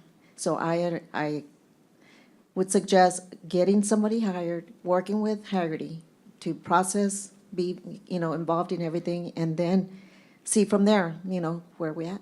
Anna, Comment on 16 through 19, any of those, Anna, that you have comment on? On the FEMA, we did get, And just tell me what number you were going to talk, 16, or? on the, I'm just trying to go through all of them. I want to hear both of y'all's input on all through 16 through 19 as to what your recommendations are. on the WA 18, the FEMA grants. They have been working on a lot of grants, and like the judge said, the winter weather was, it thrown in there, and we did get the 303,000 deposited into our account. 305,438.63 deposited in August the 5th. That was for the winter storm Uri. So they are doing a lot of work, and with all the changes and a lot of reporting, I do understand all the work that they do and the professionalism that they have. And So do you recommend 18? Which is the one you're just talking about, WA 18? Or what is your recommendation on 18? I'm not too, I would hope, we finish winter weather. We're trying to finish up, and this is through 2024, so I would wait. So you're saying what is your recommendation on 18 for this On court to do 18, today? To do what today? but this Wait. is from, okay. In other words, so this I proposed, would suggest it the same as the ARPA, February 2023. you would suggest what? July 22nd through February 2023, the same as WA 15, So not 24. not 24. And then that would reduce the amount in potentially, if you're only saying to approve through 23 right now. Yes. Anna, Okay, so these FEMA grants, Anna, are the ones like Brick. There would be no way to finish the FEMA grant by February 2023. In other words, there's two questions being posed. He's asking about 18. 19 is the continuation so that we can finish our COVID-19 work. The COVID-19 work is the work that will continue. As you well know, we will not finish by February 2023. But I don't think she's saying not ever do it. I think they're just saying, what I'm hearing from them is, can we just go a little lighter on the time frame and then come back again if we have to and extend at that point? I mean, they're not saying don't do it. They're just saying right now they can't, I think, is what, I mean, you're not saying, right? I mean, I just hadn't researched the whole thing, and so my recommendation is, yes, I think Haggerty should continue working with us and allowing us to get better prepared, get our manager involved, and get situated with all these projects. and see where we are. And see where we're at. Okay, at that so point. yeah, that's how I took it. I mean, all right, so then, do you have any other, and you may not have recommendations on all of them because they may not all affect you, so do you not have any recommendations on 16, 17, or 19? No, like I said, the 16 kind of falls back to the 15. So the 15 as, to the 23rd. Like I said, the project manager that we need to hire would have to be hired right away, and in order to be involved with everything that we have ongoing at this time. Recommendations are more date centered around, let's don't extend them out so far, let's extend them to February 23 and see where we are? Is that And what? see where we are, and yes. Are you saying that on all of these, or I got it right? kind of voice on the 15. I guess the 16 would be because I'm limiting the 15, and then the FEMA one. So, and then you don't have any opinion, and that's okay if you don't, on I don't have an opinion on the other ones. 17, which is grants? I'm sorry. Are you- 17 is the I. 17 is the infrastructure grants, of which many are, there's a book this thick on it, right? The idea here is, when we went out for RFP to get a grant management, consultant, Thank you. the concept here is that you have a not to exceed so that the people can have the ability to provide the expertise on the grants. The grants pay for the administration if you're successful with the grants. So this is an up to. If we don't apply for any grants, then there's no money here. If you're familiar with the infrastructure bill and all of its complexities, and you're ready to go be that expert on it, that's great. But if not, that's what W817 is about, is that there's $1 trillion out there, much of which will help underserved communities like ourselves. The purpose of 17 is to be able to apply for those grants. And again, it's not just like, oh, I want to pick that one. The eligibility, the qualifications to be able to submit that grant is what we're looking for here.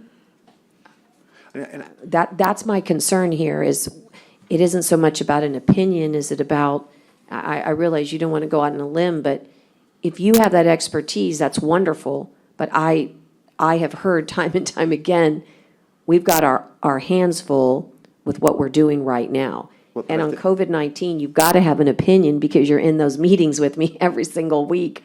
How are we going to finish COVID-19 without Haggerty? The answer is we cannot, because we're in the full throttle of it at this moment.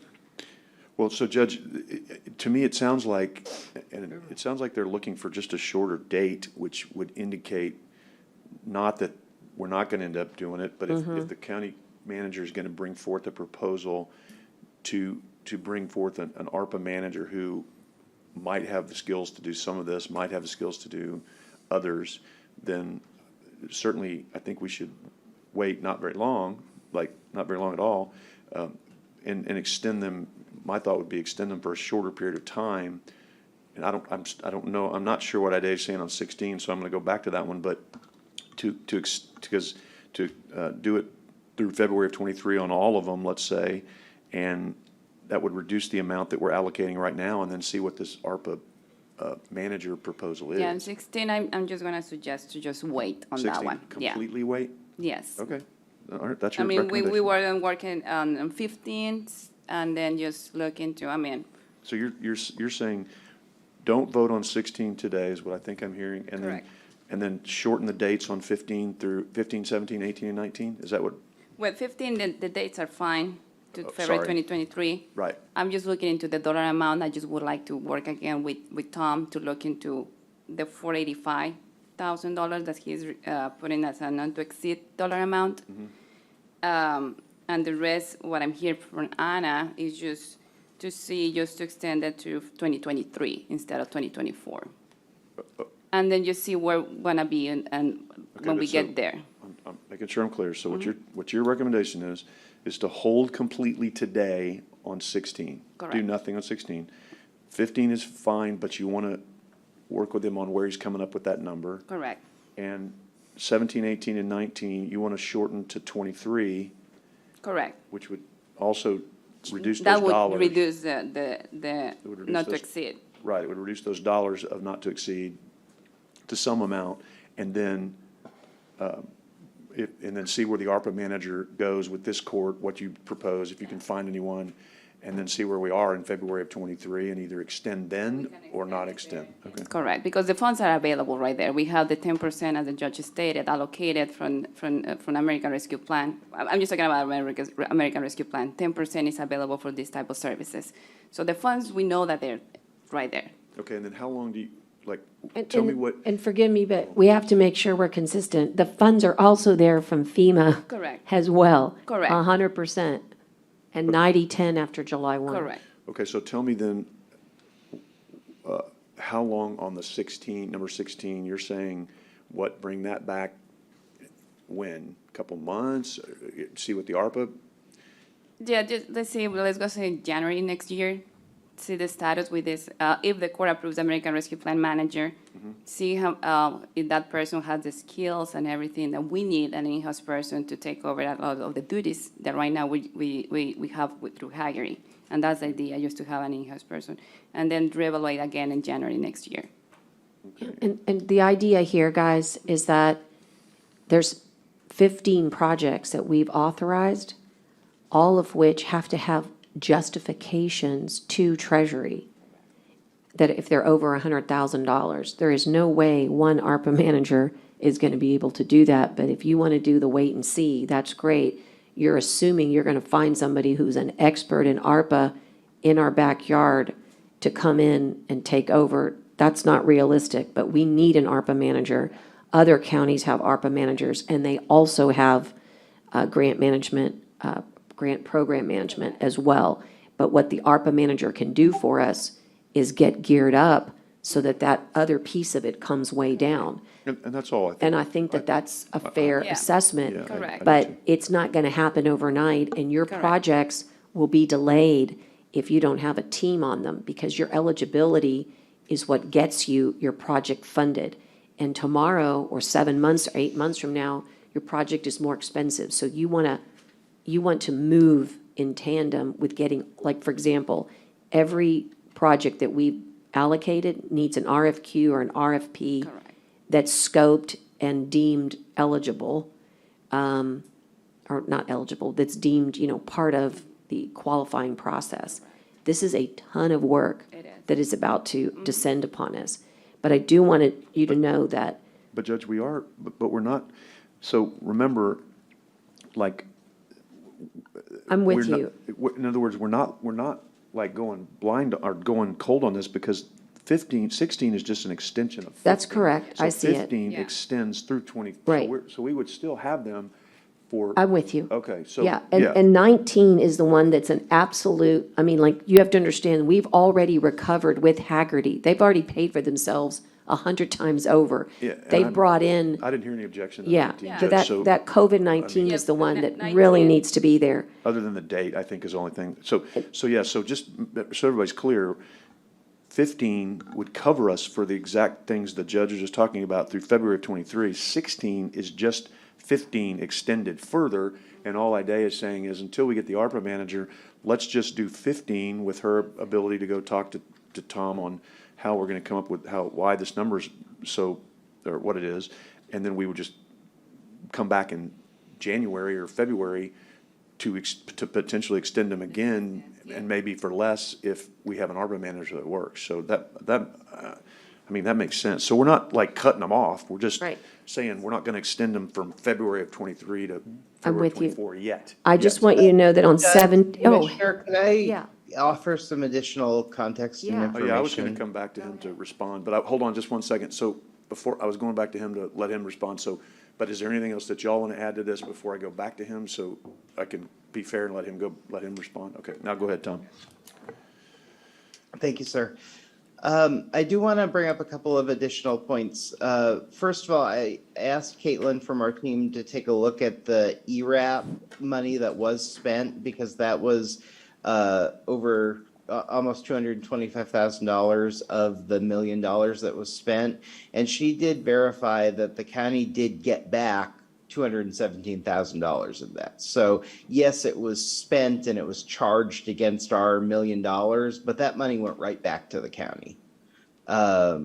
So I don't want to make it seem like the county has paid us $1 million and hasn't gotten that money back. The county has gotten back the ERAP administration money.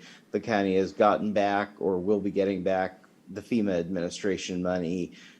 The ARP administration was built into the grant. So, And winter weather's project is also going to be brought back as well.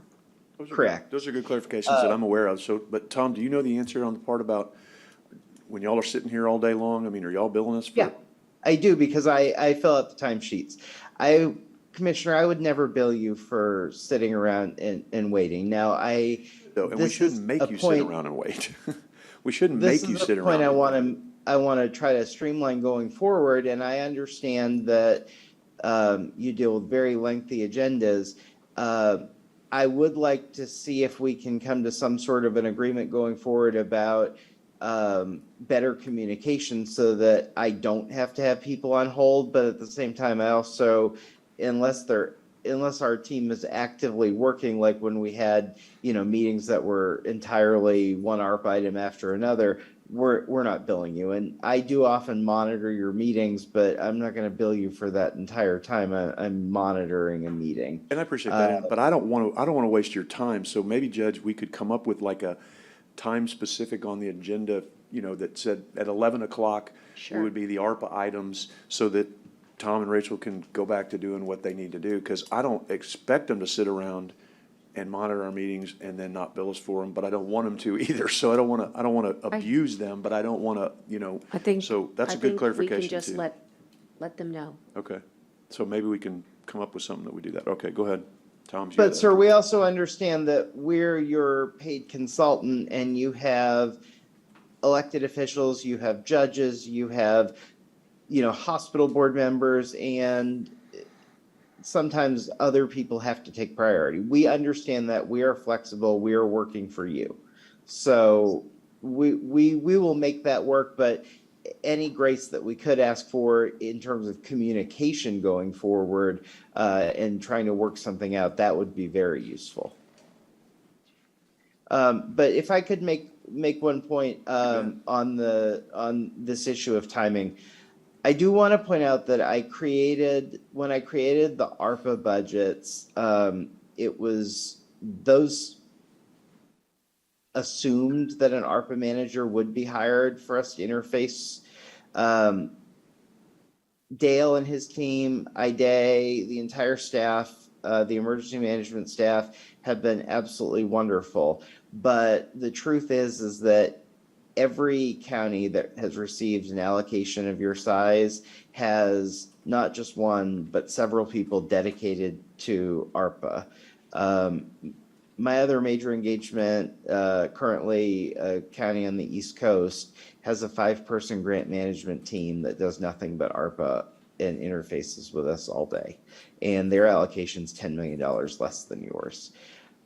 The reality, and we all hate it, is that there are so many strings attached to this money. The compliance hurdle is so high. Along with that, let me speak to the length and why I chose to put forward the budget with the 1-year extension now. And it was simply to try to save you money in the long run. And that sounds like some sort of a used car sales pitch, and that's not my intention, but let me explain the thought process. I have to get the work done for you to start moving money out the door on all the projects that you've approved. There's a tremendous amount of work that has to happen. I have to bring at least 2 new people onto the team. However, if I don't have any assurances that our contract is continued past February, I can't do that. So that means there's no way I can hire new staff or move staff from other projects if it's a short-term engagement. And that makes a resource allocation problem for me. So in order to, it also means that it's a sprint, and I can't spread the work out the way it probably needs to be spread out, because it means I need to get your subrecipient monitoring done, frameworks done, your risk assessment frameworks done. I need to get you ready for February. By being able to spread it out, I was able to spread the workload out. was able to strategically plan on how I would staff the project, able to get you, being quite honest, right now, you have the A team from our entire portfolio. I can't justify that on a short-term engagement, at least not staffing more up. And I'm not trying to negotiate or leverage. I'm just being completely honest with you, and I've been nothing but honest with you from the very beginning. I don't have the authority to even agree to a shorter term engagement because of the administrative issues that it creates. That doesn't mean we can't work something out. We can talk about it, but it would be so difficult that I would expect that to get the same amount of work done as proposed in work authorization 15, it's going to end up being more expensive if we don't have the ability to know that we can spread out over two tasks over 17 months as opposed to 6 months. Excuse me, Tom. What you're saying Yes, sir. is when you hire 2 more people, that's going to raise our cost, right? Because you're going to hire Well, 2 that's included in the cost that I've proposed. that you propose right now. Yes, it's proposed right now. These costs are based on a very detailed budget, hours according to positions. What I want to do is hire some more junior people who bill at low rates, who can do a lot of the coordination work. And quite honestly, I want to phase myself out of doing a little bit of the work because I'm very expensive and I don't want to charge you very expensive rates. I have very competent people like Seth and Rachel who are absolutely capable of doing this work, and I can serve as their subject matter expert. And then we can bring some very capable junior staff onto the project and save you money in the long run. But I can't make a bunch of staffing changes if I don't know what I would do with those employees at the end of 6 months. So again, I'm just being very open with you, probably more open than I would normally be in a public meeting, but this is the only opportunity we have to talk about this sort of thought process.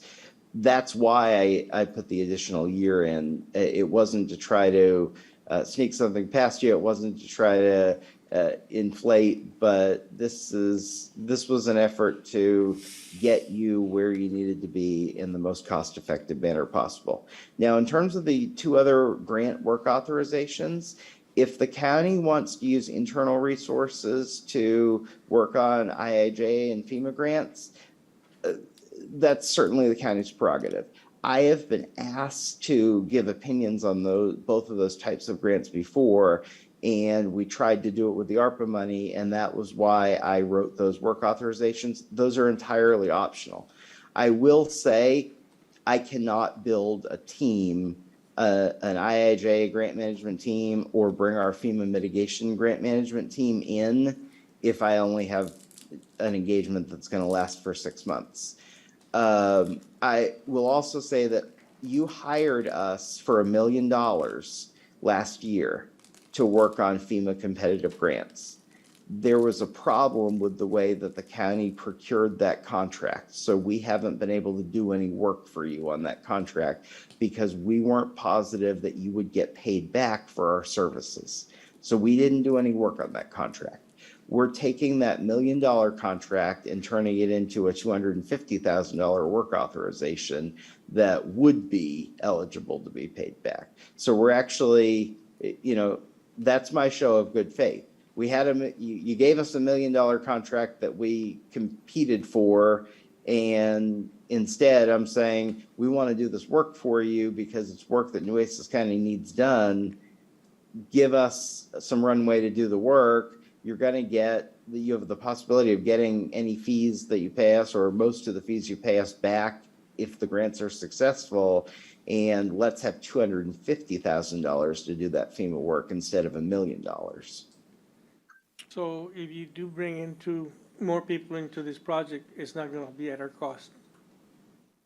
Well, the budget that I put forward stipulates a certain number of hours on each task, and that will involve more people. You're right, it's in there.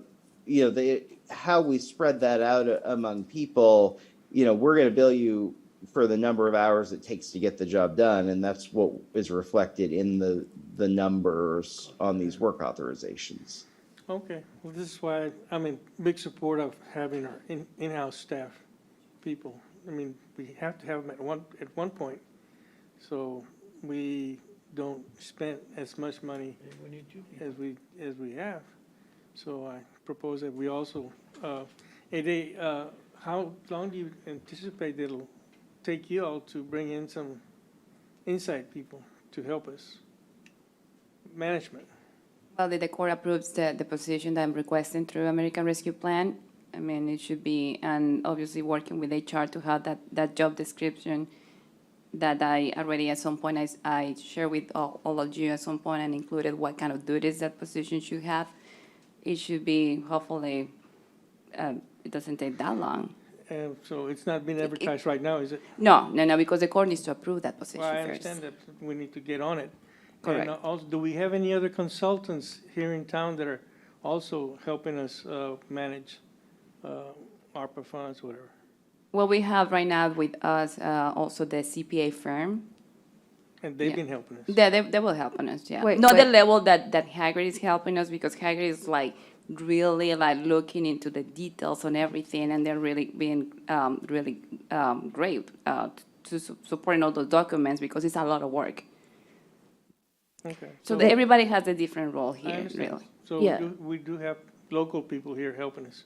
Collier, Johnson, and Correct. Woods but they're helping us on the audit side, not on the writing of the justifications, not on the compliance, not on the monitoring on the subrecipients, not on the RFPs or the RFQs.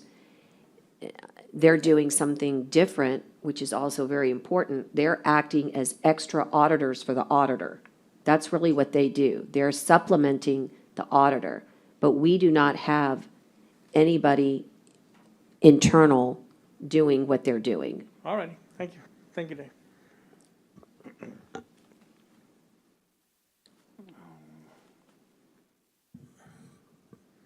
The only thing I can suggest is an option. Is what? The only thing I could suggest is an option, approving till Feb 2023 with an option to go to the next, date, which is Feb 2024. In other words, have a trigger point where the court gets to make the decision, which is what you want, but at least it's built into the contract as triggering that option. And that way, you know that you have that ability to do that. Again, the only thing that I'm concerned about is that we recognize that ARPA has too many bells and whistles for a grant management team of two to work with. I mean, what we're focusing right now inside our internal office is FEMA COVID-19, because that's where we're making the most strides right now with all of our requests for reimbursements. That's what your grant management team is doing, in addition to all the other grants that we're after. But the concept here is that, and was a good point that Tom brought up, is that this court gave a contract that has not been able to be acted upon for FEMA grants. And the reason is like the billions of dollars that are flowing to Texas need to be taken advantage of. And our grants department does not have the ability to do that with their workload and the lack of expertise. Well, Judge, it sounds like, though, the problem is what Tom just said, is he doesn't even have the authorization to do anything less than what's been proposed. Well, So- that's what I'm saying, but we can do it subject to their acceptance. Yeah, I'm not, well, subject to, but I don't know about a trigger or anything like that. I mean, I'm certainly, my intent would be to bring it back before it's expired, sure, because I need to know, and, excuse me, I swallowed something wrong.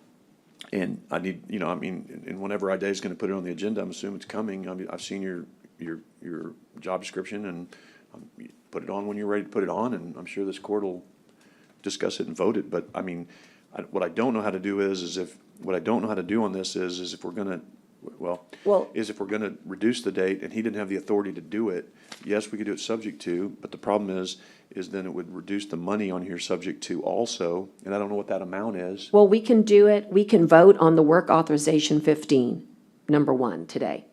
And we can vote on work authorization COVID-19 today. Right. And we can also But vote Dave's on asking for some ability to talk some to Tom time on on the, not to ex- 16. on 15, not to exceed number. She wanted to sit down and understand why that number is what it is. So I don't know how, like, She wants to other I words, thought you said 16, not 15. You recommend 15, I thought you said. Yeah, I'm recommending 15, and also how Commissioner Cheney said, I would like to just talk to Tom about how the 16? 15. she said, what she Look said into was. the $445,000 not to exceed. In Which other words, she's saying hold on 16, and she's saying approve 15, but she wants to be able to go back and understand why that number is as high as it is. So I don't know how to, in other words, I don't know how to make all this in a motion because I Well- don't know what we're really approving other than a concept. Let me Which is just, fine. well, let me just, take a stab at it, because Sure. I'll be honest with you, if you want any of the projects that we've allocated to actually go through, we need to keep moving and keep rolling. I don't disagree. I'm just trying to figure out how to do it. because- I would suggest that we approve the proposed work authorization that's labeled WA 15 and WA 19 today, and that 17 and 18, you could have some time with Tom to understand those. Again, I'm going to suggest to you that is critical for this county to make, unless you just don't want to participate in any of the money that's coming down, but we can talk about that later. So- And on 16, let Ida discuss that with him some more, or not. So Judge, let me try this. If we approved 15, 17, 18, and 19 through February of 2023, subject to the amounts being altered based on that reduction of time and subject to Tom getting authorization because he's saying he doesn't even know if he has it. Right. That would keep us moving forward. We wouldn't vote on 16, it would just be 15, 17, 18, and 19, with the years all being 23. Again, subject to the numbers being adjusted for going through 23 and subject to Tom being able to approve it. But Okay. and that would keep us going, and All Tom right. would then have to go back and see if Well- that's something he Commissioner, can get in off. addition, if you want to do postpone action on this item until the end of the meeting, I could have revised There numbers you go. for That's a good idea. the grant work authorizations reflecting moving the end date to 15, and I can have an internal conversation to confirm that That's a good we're idea. comfortable Okay, moving in that let's do it. direction. I do want to add, though, that we can't just approve a work authorization. It has to be a Yes. amendment to the not to exceed because the contract is exceeded. That's correct. That's But correct. We I just could to- have revised language All to right, you with let's an do that. hour by the time you're done with the end of the Okay, meeting. then we're going to postpone that right now. Okay, Fair enough. fair enough? Yep. Okay, and so we're going to move on. Wait and come back to it before the end of the meeting. We're going to move on to item number 3, okay? We'll come back to that, Ida, later in the meeting. And this is the interlocal cooperation between Nueces County Hospital District, Nueces County related to reimbursement of Nueces County public health-related expenses. It's item 3 in your book. We held due to the, I think, was it the county attorney, Jenny? All good here? Just a question. Well, that was a question, so all good, yes, Jenny? That's, We held on Yes, this the one. the only thing left is the business decisions for the county.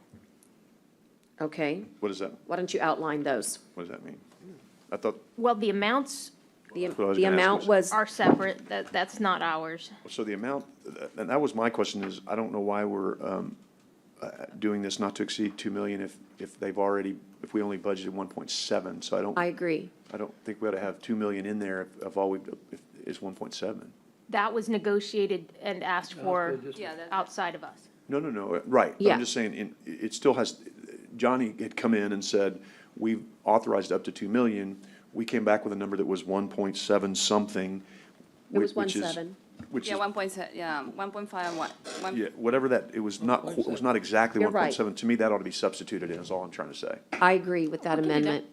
That's, To do- yeah, it's the actual number. It's the one, it was 1.6 plus the COLA, if you'll remember, It was So do you wanna- 1.7 something. or the that- CPI, not the COLA. I forgot what but- I said. If I could go ahead and speak on that. All right, The agreement of the 2 million included beyond the public health, the 1.7, but it also included the county's vector control expenses, see, which are a part of public health. But wait. And they also provided funds for any public health services programs that may be operated by the county only. So, so you're saying that this is an accurate So we representation do the between the vector control? hospital district? It's our best guess, Commissioners, about what all those costs can be. The 1.7 that y'all agreed, the 1.765, I mean, that's the number. with you. But the numbers that we use for vector control and other county public health programs are from FY 2021, because we don't have the 22 numbers. So we put some additional dollars on top of the number that the city gave you all for membership to cover those other expenses, because they're all public health. The 2 million is a 13% increase on top of the 1.765. And we believe that y'all probably do have expenses in there, but it's a not to exceed 2 million. So let me ask you It's up this. to you all. So really, the language should have been better. Well, no, Because it's- we could have probably put in there I guess we to, should have- to include vector control and Right. some of these We things. should And have it been more- does. It does have that Okay. in the agreement.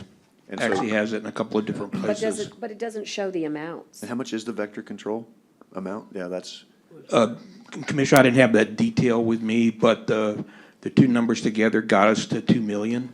Well- But, you know, if you want to, Well, if y'all want to consider my- a lesser well, amount, No, my concern is that the $218,000 for the mental health officers I No. didn't realize that those No. would not be, no, this is a public health agreement, not a mental health agreement.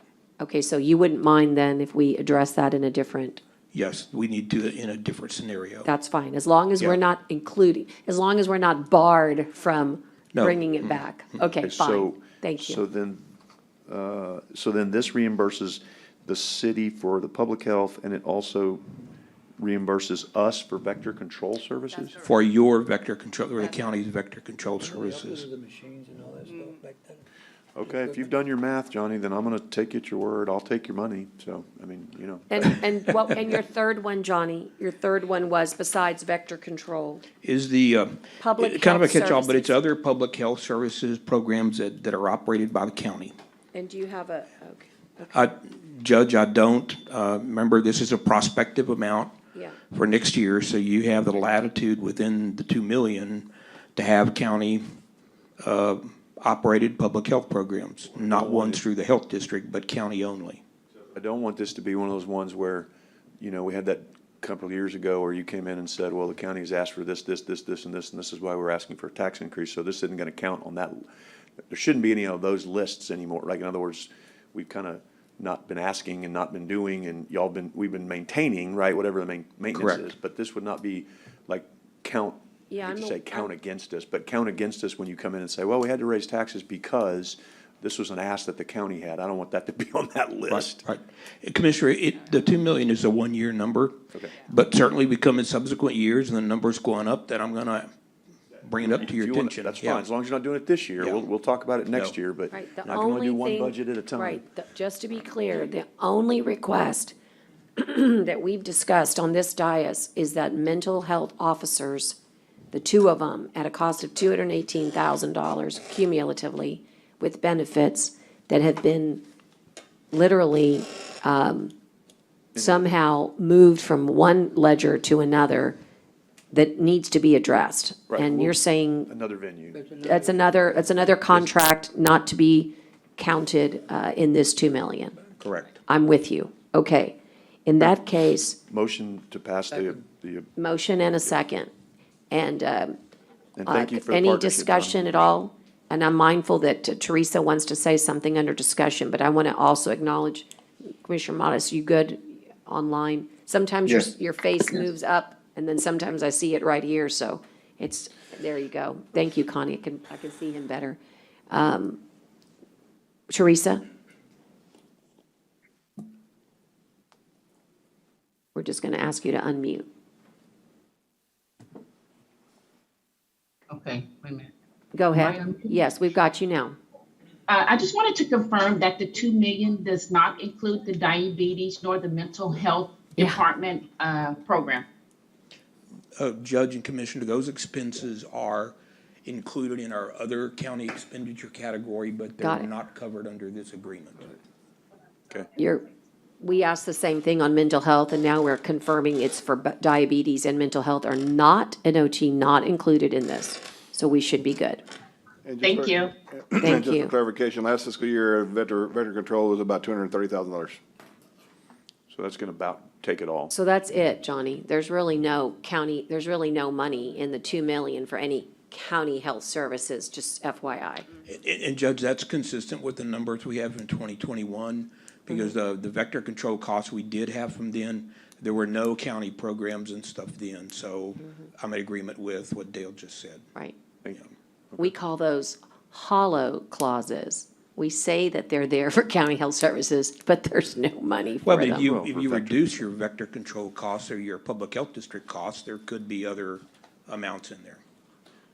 Okay. Yeah. Let's don't go into that debate. Thank you, Johnny, for opening that can of so lovely fresh worms for me. Just do that on purpose, Johnny? Yeah, thanks. I can already Is there a motion I can already begin to agree with you. Motion and a second. All those in favor signify by saying aye. Oh, wait a second. Teresa, one more time. Go ahead. I'm sorry, I have one more question. This agreement, it noted that the hospital district was not going to pay for any capital items. Since we're lower than the 2 mil, like vector control, we normally get the mosquito sprayers. So can it be considered to purchase some capital items there versus taking that out? The agreement specifically says that it excludes capital outlays. But we So don't it's have just any an current expense. requests, I don't think. Yeah. And we bought mosquito sprayers. Right, I we've thought, done a the year or two Buffalo ago. Turban, yeah. Yes. Years ago. Well, they usually buy them every year though, so I'm sure they'll be wanting to purchase some next year, but Yeah, but luckily Come next ask year us. we'll get to come back. Well, they'll have to ask us. Yeah. I don't want to Okay. undo the. Okay, thank you. I mean, look, the idea here is it's all about the openness of it, right? What's in, what's out. And so I think that it's a good discussion. Yeah, and Commissioners, just to close, before y'all vote, the hospital district has a long history of working with the county I agree. in covering public health expenses and stuff, and this is just a continuation of what we've done. That's This right. is not a new thing, just a continuation of what we've done. Agreed. That's Thank fair. you so much. That's a fair statement. All those in favor, if there's no other discussion or questions from Mr. Hipp, all those in favor signify by saying aye. Aye. Aye. Aye. Okay. All right. And then the next one was kind of in the same bag, is that we had to get the county attorney to look over the document. And so the document is in your agenda as item number 4. It's an addendum to the amended cooperative agreement for the city-operated Corpus Christi Nueces County Public Health District for fiscal year 2022, 2023 to include use of 1115 waiver funds. And it's a very simple agreement. It's just located in your book, and the amount is $1,765,296. Is that correct, Dale? It's 1567620 on 1115 and Right, but 16765,296 on Yes, the ma'am, other. that's correct. You're right. Okay, and then just so you know, it's broken down, we pay in monthly installments. And Johnny, did you want to comment on this? Commissioners, I did. These amounts, and I believe that the 1.567 amount is the amount that you all approved last meeting. So That's, I believe, correct. And that's not an additional amount. So the 1.765296, we asked that the county have a discussion with the hospital district before July of every year when this amount, because that is the amount that we reimburse you all for. And I expressed some concern on behalf of the hospital district about the open-endedness of the cost of this agreement. And we would prefer that there be some structure set in place to address how future costs come to you all. So in this year is already an example, is that the 1.765296 they've asked for in membership, but on top of that, they asked for 1.567620, which y'all graciously covered out of your own funds. And so already in the first year, you have cost growth in the health district, and that's part of the reason that we ask that you all consider the $2 million, because there's not a clear structure or footprint for public health district costs going forward. It's an open-ended one. And so certainly the amendment, y'all have it covered. You've already approved 1.5 last week, and the district y'all just approved a $2 million agreement with the district to cover the 1.765. So we just want to signal to you that we have concerns about the cost of the public health district going forward. Not to say that there won't be any cost or that the public health district shouldn't be doing things, but if the county's going to continue to turn to the hospital district to offset the cost of your public health district expenses, we need to be in the conversation about that. So for example, it was given to me, so for DSRIP, you guys are not paying the IGT anymore, is that correct? There's one IGT left, Judge, that relates to the public health district's last reporting period, their final reporting period. And That's the October final reporting period? correct. It's for the program that they've been operating. Been an excellent program. It's had good results. It's met its metrics in every year. And then the 1.567620 is money, if that does in fact continue the program, it's probably a good program. So to get the answer to your question, Judge, to get the federal money down, it requires an IGT. Our interpretation of the agreement, county's interpretation of the agreement, is that the city's going to pay that IGT. They're obligated to pay it. The hospital district is not a party. I agree. The hospital district is not a party to that Dante's agreement. shaking his head, but I agree with The you. hospital district is not a party to that agreement, and there's no agreement in writing about how to handle the IGT. Yeah. It's going to be we estimate about $1 million. Have you had an opportunity to visit with the city on this concept or on this? You've had some dialogue with them? Judge and Commissioners, we've signaled to the city in meetings that the hospital district is not paying it. I just want to remind you that the hospital district is not a party to this agreement. I totally agree with you. Our relationship is with the county and not with the city. Yeah, I suspect we're into some very bad weather coming up. Did the April DSRIP, because I couldn't get the information from the city because they don't want to give it, did the April DSRIP get filed or not?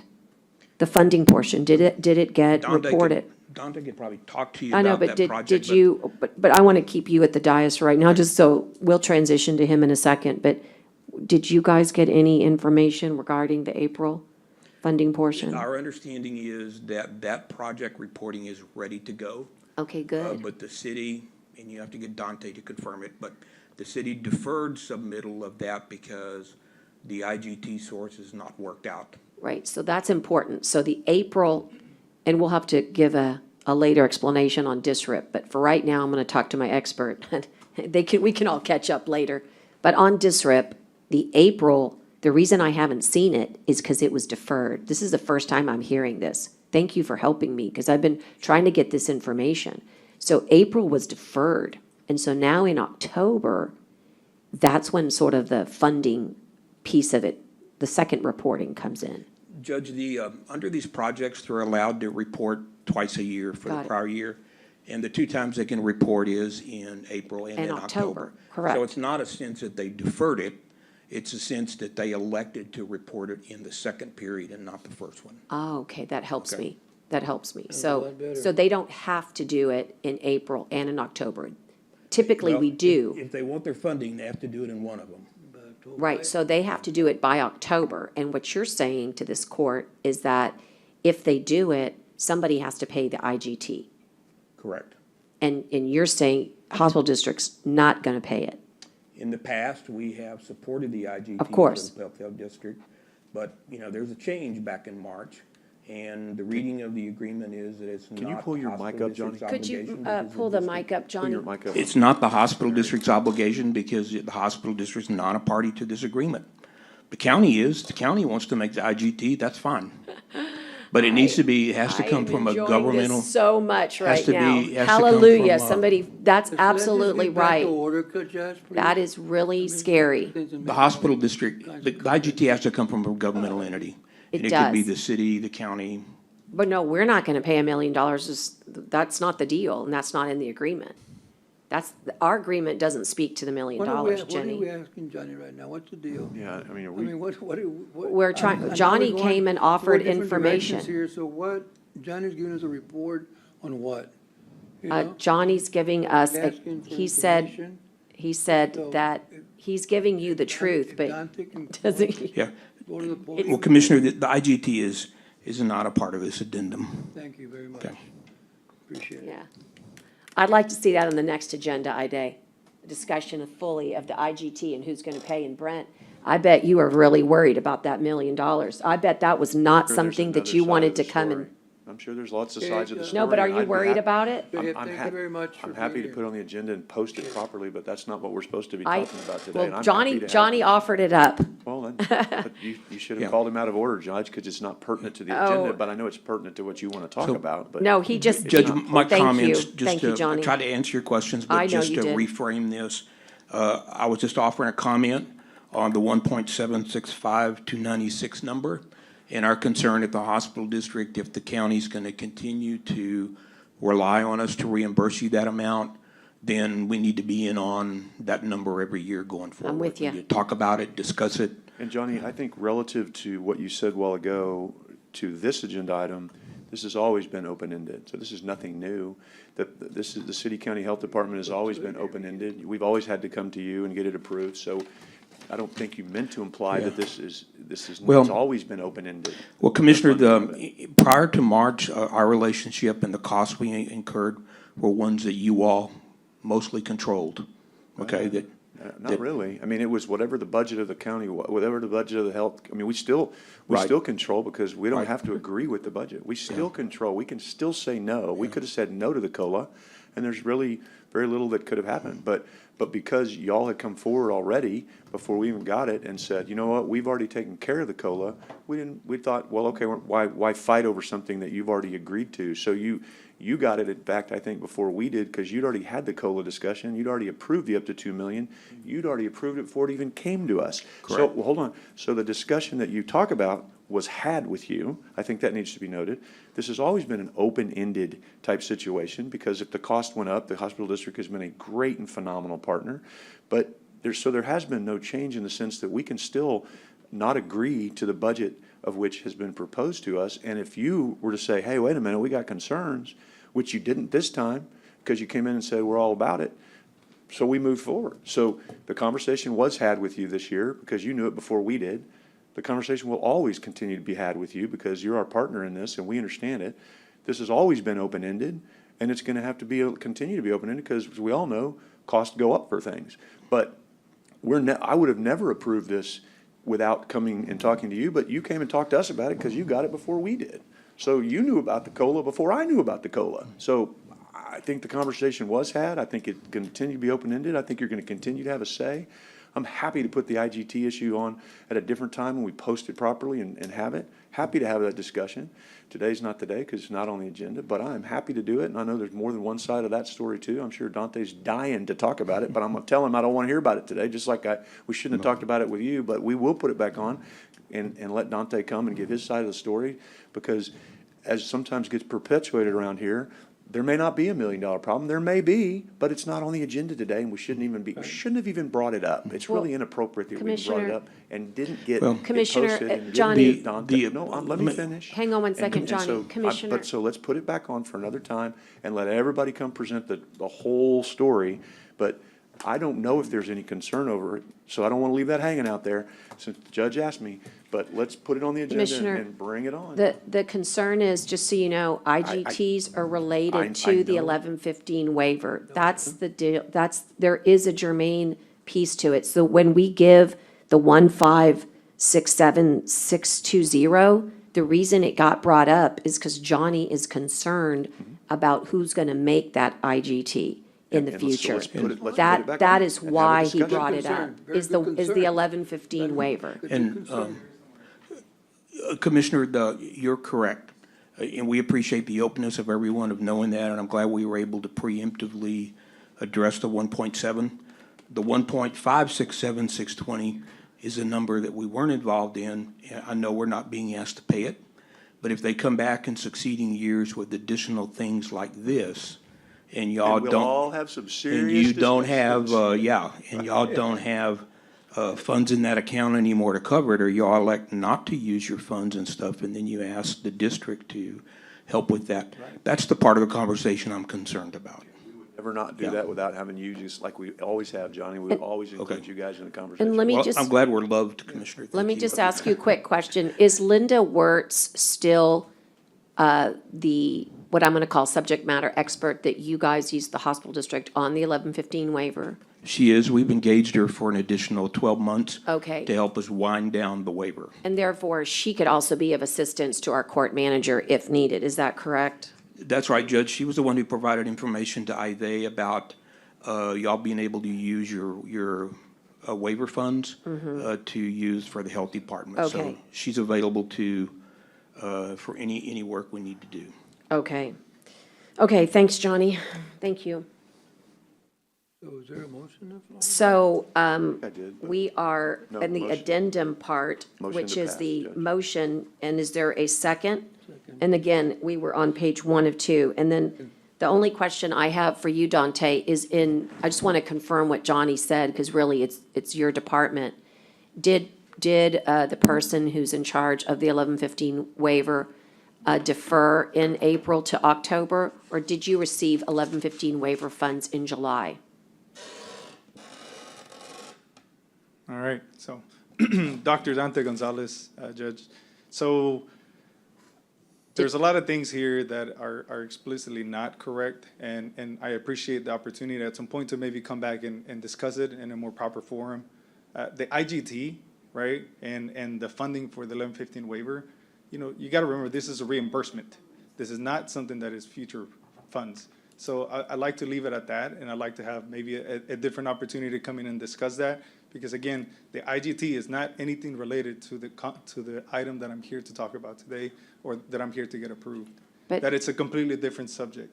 So, Okay, and and we'd love to have you come back, but if you would discuss it answer my later. question before we get to vote on the transfer of 1.5 million, did you or did you not receive $1 million in July on that which you reported in April? There was a report that was due in April, or typically it comes in April. No report has been submitted because it's missing the IGT. Because what? It's missing the IGT, the intergovernmental transfer is missing that.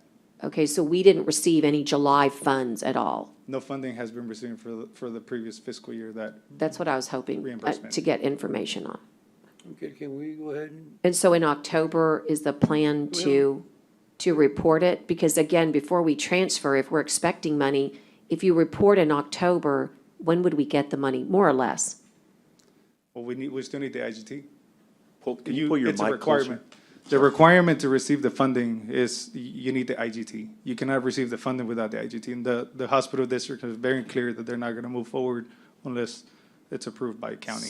Okay, so we're going to transfer these dollars in, and then we're going to deal with the October one at some time between now and October. I mean, we'd hope that was already been resolved. I mean, we had conversations with Johnny in the past, and he, again, very adamant, he was not going to do the IGT unless the county approved it. But if Because we, that was not an agreement between the city and the Right. hospital district, that was an agreement between the county and the hospital district. We've been trying to get the IGT. Right. This is an IGT that was supposed to be provided by the hospital district, just like in the past 9 years, but in this Right. case, it has not. but hypothetically, if somebody were to drop down with $1 million for the IGT, would you would report it in October, and you'd say, here's the IGT. Absolutely. I Okay, mean, the and report's ready. then when would you get the money? Whenever they finally cut the check. But I believe how- the account's still tied to the 1115 waiver, which would be the county. Right, but I'm saying, but is it like a 60-day, 90-day? I'm just wondering, we're transferring money in so that we can run these programs, but if we're gonna get money in October, if there's Judge, money I- to draw down, would it be quick? Would it be in this fiscal year? That's the better question. Would it, I could not answer that question since I'm not the one running the reimbursement from the federal government. It would have to be up to them But is on it- when they send the reimbursement. I understand, but is it typically done in the same fiscal Can year? we go take a vote? There's a motion on the floor, Judge. Now Is we're it getting, like- again, we're getting out of hand again, so I think, this is ridiculous. Every time he comes over here, you want to just go out in left field and ask him all kinds of questions that not even pertain to what we're here for. So, I mean, there's a motion, a second, I need to call for the question. So, Dante, you'll get that information, because I need to know whether it's a fiscal year, because we're trying to vote on whether or not to give you money when money should be coming in this Well, fiscal year. In the past, the funds go into the reserve fund, and that's where they go into. So you use the reserve fund for the. so- Right. We need to take a vote on this, Gonzalez, Dr. Gonzalez, thank you. Well, since you're not running the meeting, I will I'm not, call but for the nobody is. question. I will call for the question and remind everybody that we're transferring $1.5 million of our county 1115 waiver funds. And I look forward to our next agenda item to discuss why we didn't get all the money drawn down that we should have for this year. Aye. All those in favor signify by saying aye. Aye. Aye. Okay. Let's go on to the next one. See you next week, or next 2 weeks, Dante. The next one is discuss and consider funding sources for the county's enterprise resource planning system, ERP, and replacement of time clocks. I think we've got Michael here for that. This is not my item. Okay, I'm sorry, Michael. I understand that we are yeah. currently have a bid in process right now for the ERP software system. But I do understand there's some funding decisions that the court would need to make, and perhaps I believe they were going to talk, the court was going to speak with Noe and Hosa at some point about They some put this on, possible Joe. options on that You put it on. funding. But I wanted to caution the court not to discuss specific funds as it relates to Dell's software, because we're in the middle of that process I now. understand. But in terms of, Oh, is this a tabled item or something? I mean, they put it on according to the budget book, or That's the book. correct, yes. And this is just to discuss how we're going to be funding this ERP system for the county.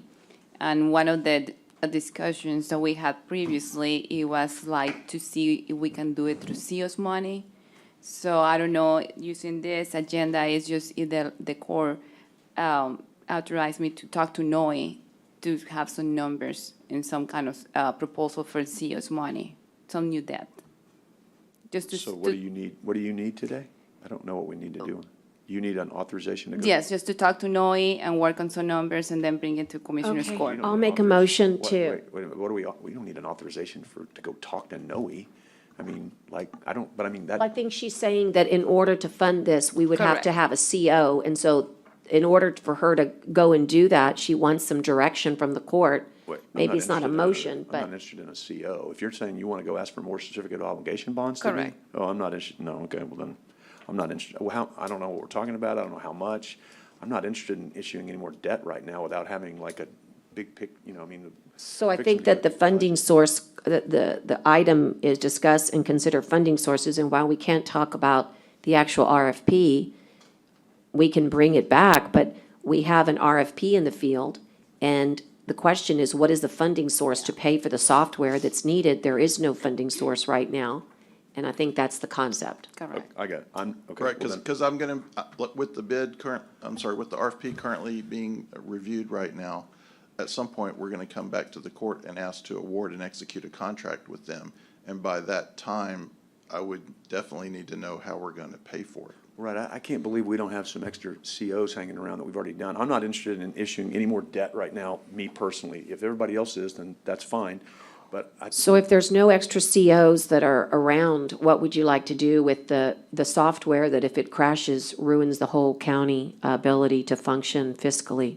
we I'm have just other curious. COs that we've issued that we haven't allocated. I think we ought to look at unallocated COs first. Well, I was asking Ida, and she That would said be- we do not.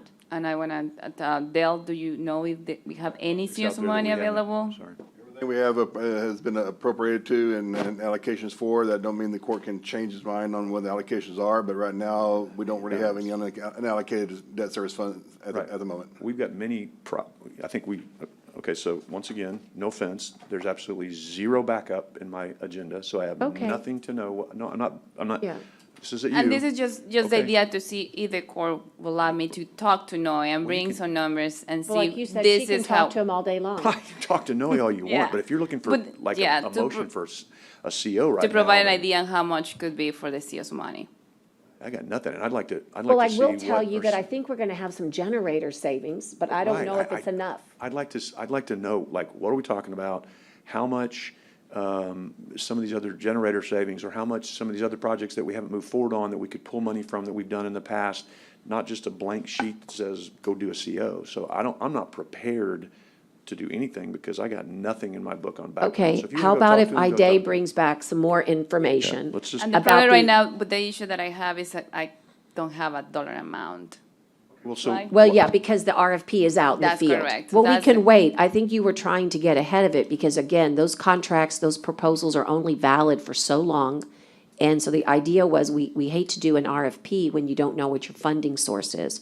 I And, totally agree with that, but I mean. Well, why don't you bring it back? Have we we've got an RFP on this without a funding source? Yes. Yes, y'all approved it. Without a funding source? Yes. Yes, you did. Shame on us. And I take full responsibility for being ridiculous enough to do that. Well, I think the issue, Brent, was that nobody, the range was so large, we had no idea if we were looking at X or Y. And the concept here is that we have to have this software. It's a must. And I think maybe the backup that we could bring on the 29th, Ida, is show a list of all of the projects from the COs that have been committed and show whether or not there's any savings. You might remember that just 2 weeks ago, we finally consummated the generators. Now you can go get a reconciliation for the generators to see what salary savings, what savings are available, and then you can compare that to the RFP, and then that might be an opportunity for the court to move some of those dollars. Right. But And I think- again, in the real world, we're gonna have to figure out how to get the funding for this software. And I think that's the purpose of the agenda item. I get it. So we need to put another agenda item on, Ida, that says we never should go out for RFPs or RFQs if we don't have a funding source.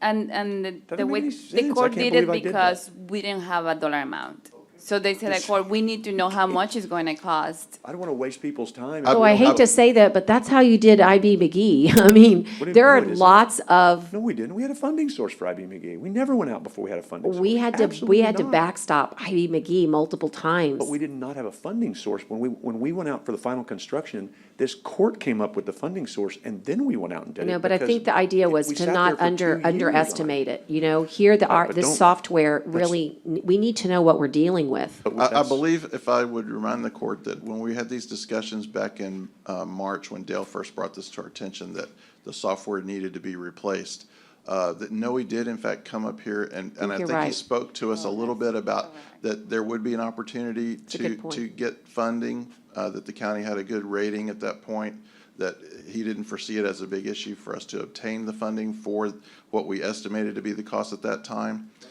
Talked about And- it being ARPA funds, and then we're told we couldn't use ARPA funds for it. So I Yeah, thought we went through was that what I think later. we We really went through did. that later. But when did we go out for RFP? That conversation with Noe was a year ago.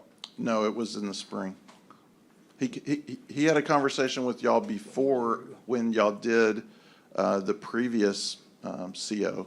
That's the last one before that I remember, but I know he specifically came because what he advised the court was the downside to not replacing the software is worse than figuring out how to get the funds to pay for it. But Michael, he did not come up here and say that he was talking about any new bond being issued. He did not talk about saying we could, he may have said we can find funding, but he didn't say we're gonna do it in the way of certificate of obligation bonds. Correct?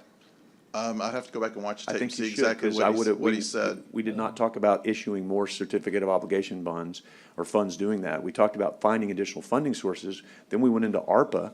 That was something that certainly, but then we were told we couldn't use ARPA funds. So now we're back to this. I'm saying we should, I'm saying we need to put something on the agenda that says we shouldn't go out for RFPs without funding sources or initiated funding sources, because we're wasting people's time, and that's not fair. And we can't do that today, so I'm just asking, put it on for the next agenda, not trying to have a discussion out of order.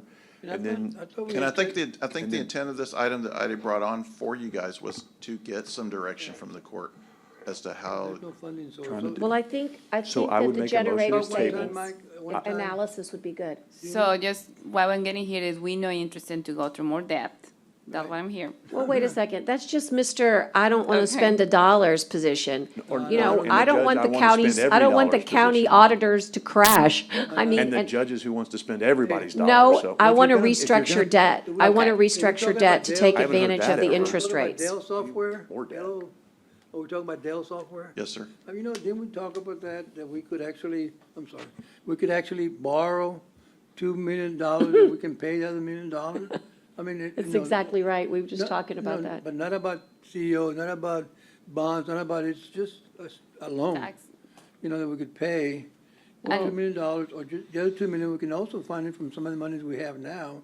I thought we had found some monies now and some of the money we haven't used. So I don't know, Dale? Dale, I just remember, I think I talked to you about Have it. you found monies? I don't know. Right now, You because always like find I money. said, we're still reviewing the bond issue, so we can't divulge the costs associated with this, so we can't really go through the process of eliminating or finding some unallocated funds, but once we come up with a planned discussion, and that will be very soon, we then can be able to say, okay, we expect this is what the cost will be, and we expect this might be where the funds can be found. Okay, so we need to just bring back some more information about CO funding What is sources. available What's and- available, if And see the anything. option that 2 million Yeah, through. just so you know, a loan is a Any- loan is a yeah. loan. It doesn't matter what you call it, Correct. it's still a loan. But we're not going to debt service and go into bonds and, but you know. Well, the only way to pay a debt is through INS. So I think what the practical thing to be was to table this and go back and find all the potential funding sources, provide it as backup, so that we can have a discussion based on actual facts and not just this and that and verbiage and verbose and her saying, I don't want to spend, and me saying she doesn't want to, that she wants to spend, but we could actually have a real discussion. So I would make a motion to table this until the next meeting with the instruction to bring back all possible funding sources, There you go. including in COs, every single thing, so the court can have a real Well, discussion. and that's exactly what this agenda item's all about. So you've actually come up with a solution that you've directed the court. So we'll second that motion and get us on with some opportunities for funding. And any other discussion on that? And I do think we need to have some idea of what we're talking about. I get you can't talk prices in here, but somebody's got to be able to say it could be in the range of. I did mention to the county attorney. For next meeting. That we may have to go to executive session if That's that's great. That's fine. an Yeah. item that we needed to give you. We got to have some range. And if you really want to, go back in the minutes, because we have definitely revealed a number. And the court, I mean, I can't reveal it today, but in the past, we have given the range and even given what we thought it might come out as. So just have to go back in the minutes, because that number has been said before in public. So, okay, so all those in favor signify by saying aye. Aye. It's really just a Aye. directive to you, they, okay? The Public Defender's Office is next on our agenda. And I think is going to kind of give you an update on this Public Defender's Office, or is there anybody else that's available? I don't have. Item number 6. There's really nothing here on mine backup. Correct. Well, the only thing that I can say is what was said this morning is that John Mitchell has done a great job, along with others in his team, in moving what was the old, I'm going to call it metal shelving that was not being utilized. And they have taken the space and been able to clear a ton of of clear space so that the public defender's office can be established. There's going to be an action item, which I believe, is it on here? It's item number 9 that's related to the public defender's Correct, so the office. 6th, yeah, so just right now, this was to give an update. I believe that Amanda is not available right now to talk about it, but also just to use, as you stated, Judge, is the, Right. I'd like to have they're gonna be I'd like to located. have some input. 'Cause we went up there to 6th floor, and when we went up there, there's a lot of work that needs to be done. You know, why are we not considering the 3rd floor where the IT used to be? I mean, you know, it's already set up to a certain point where your infrastructure would be a lot less, you know, your upgrades would be a lot less. You know, even talk about even hire security to work in that area for a lot less. So, you know, I understand it's only like $30,000 right now to work with up in the 6th floor. You know, I don't know where we're getting the rest of the money, but you know, there's nothing there as far as no air conditioner, no electrical, so I don't, it's a shell. And, when we walked through the IT, I wish I had done before, when they walked out, I mean, that's an ideal area. I mean, what's wrong with the 3rd floor IT section to be able to work with the public defender's office? So the Board of Judges, so if you'll look at item number 9, it is to consider the selection and hiring of somebody who can help work on the space for fire and electrical. But as I understand it, they were adamant about the courthouse tower being utilized because it puts them on an even footing with security. It's not just a matter of, they're not a courtroom, so there is no metal detector, there's no No, but it could be, security. you know, we looked at it where they can actually, the security can be worked out. Very simple with safety glass. You don't, just like we do here, you ring the bell, you come in, security will be outside. You know, so there's ways of working it here that it's, you know, not even half of the expense you're gonna have upstairs on the 6th floor. Well, we gave them the option and they said no, and it did not meet their needs. Wait, who said no? Where's the money coming from? So the $30,000 that they have right now inside the grant, Wait, but who said no? I thought we decided where this stuff goes. That's what I thought. well, says no? the issue is we could bring Judge Maderi, Lisa Greenberg, and the whole team again, but the idea here is that the 6th floor is adequate based upon the need to be, to have the right, what we call true courthouse security.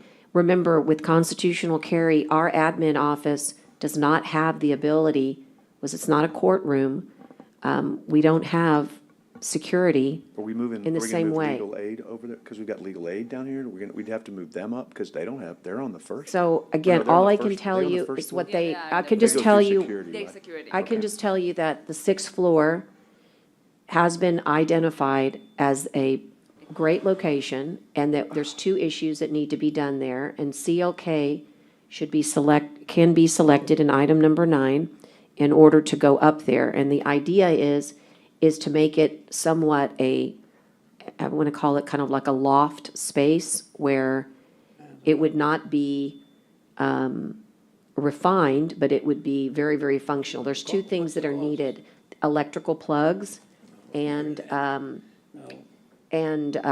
the Very simple, Judge. and the fire suppression sprinkler system would need to be moved. And where is he wanting to do it? I haven't heard this. 3rd debate. floor. 3rd IT, floor.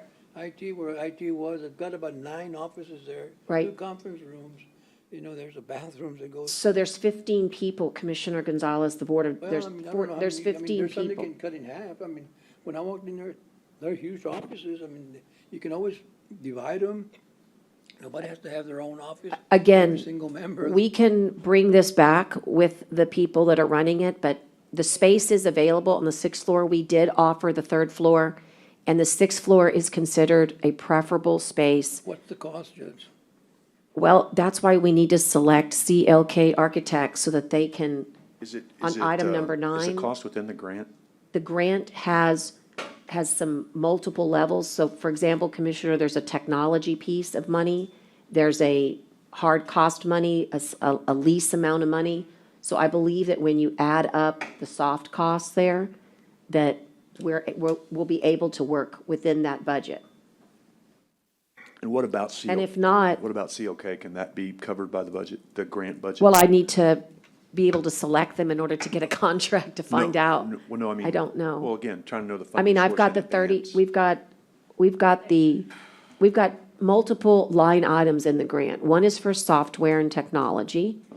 And I mentioned to you guys before that that needs to be, Central air, electrical. So could I? well, can there we- is air. Could I offer, There's no air conditioning going, if you divide it, there's no ductwork going into where that space right now. could I offer this maybe, just for today to move it forward? Because I'd like to go look at the spaces, to be honest with you. I didn't know this was coming up as a debate. So we could hire them and just not say it's for the sixth floor just for now and just say it's for renovation. I'm not saying I I'm don't switching to know. it. I don't know what the spaces look like, Judge. I just didn't have. You're saying just don't mention the sixth floor? I don't know if that, what would we be hiring them We for? can do either or. No, that, Oh, just courthouse renovation? well, for either or. In other words, like, Okay. just to not be specific to where maybe we could just move the item forward. I could go. All look at the right, space. why don't We you go could- ahead and, Is that okay? I mean, Yeah, are you make that advancing nine? amendment. Did you advance 9?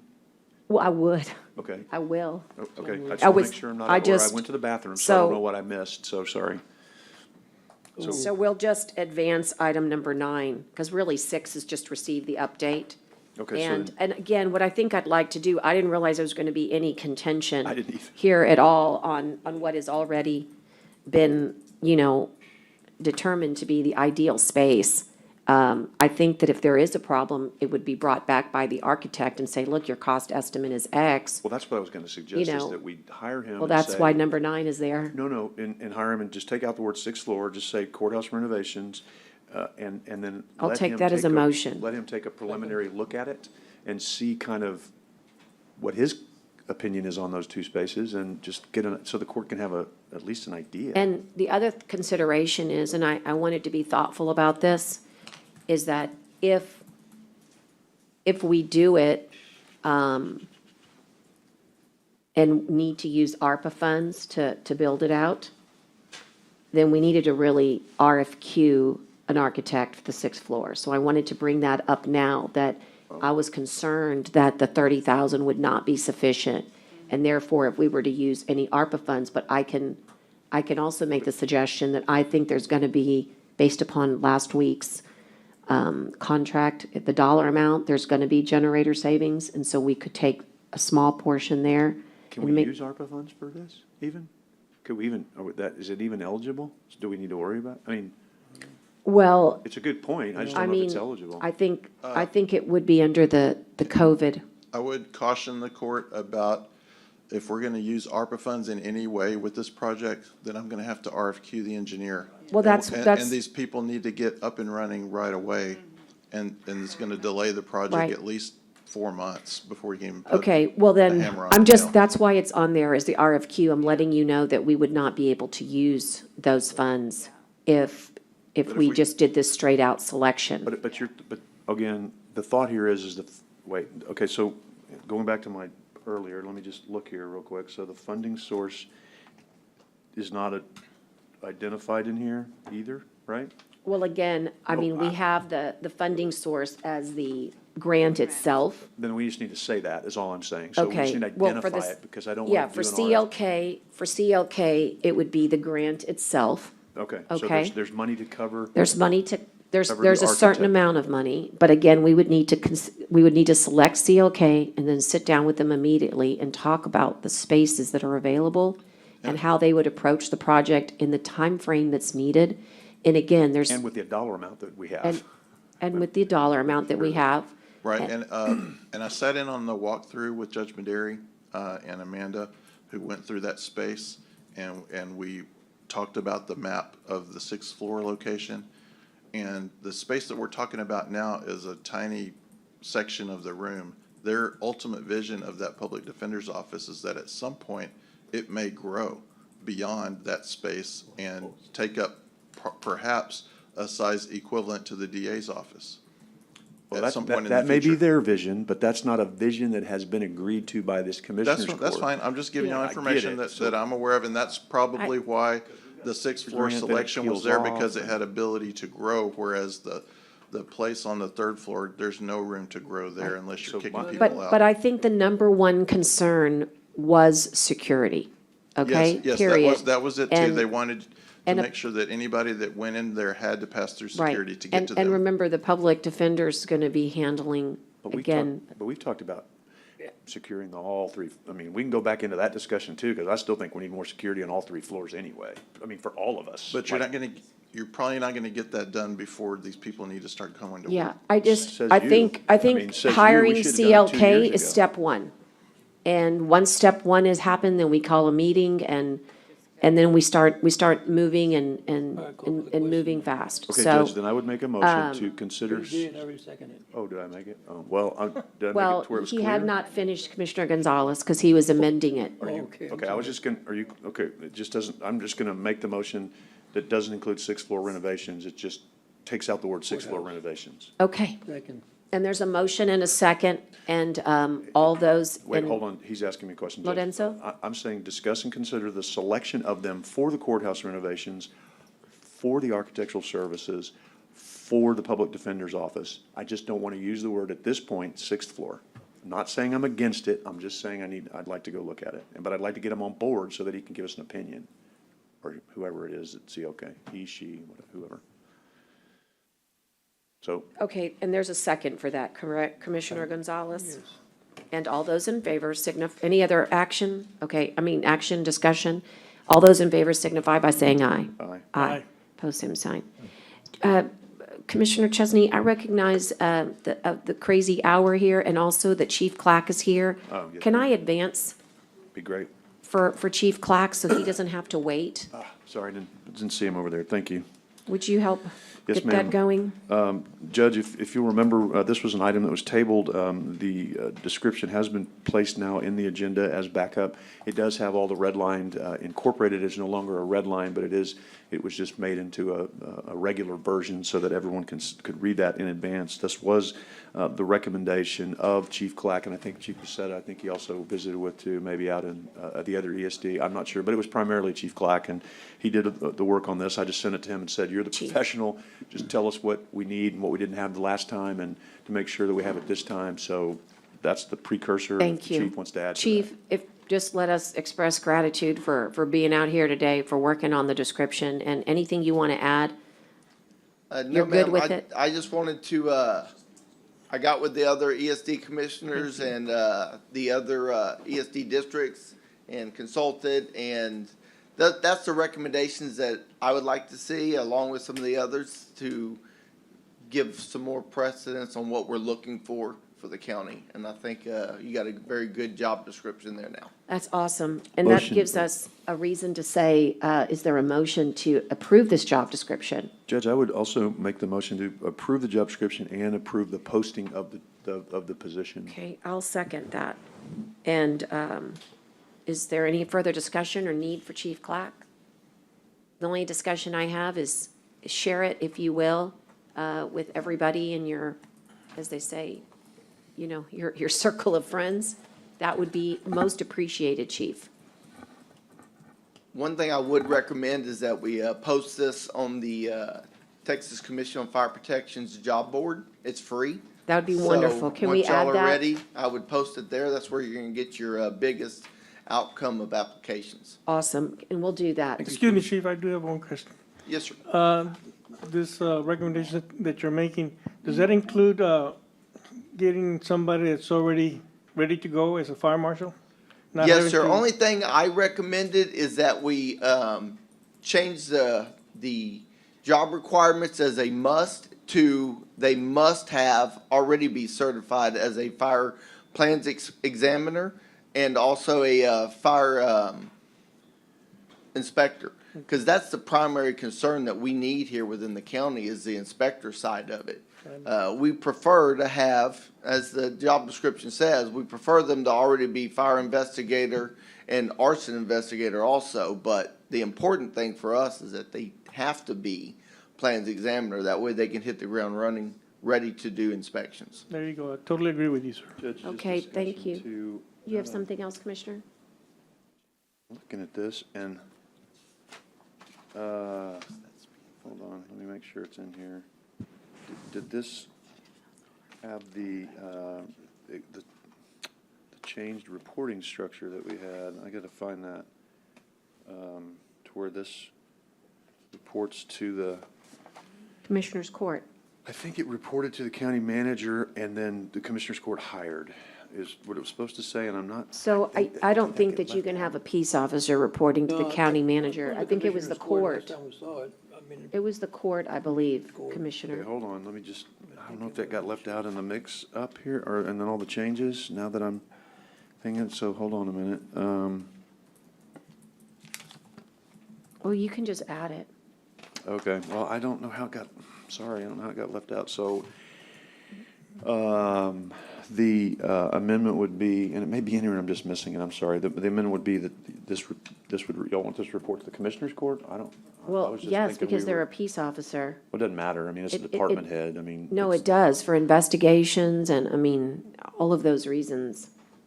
I mean, you would want somebody, But we're not peace officers. well, that's a point too, but we are electeds.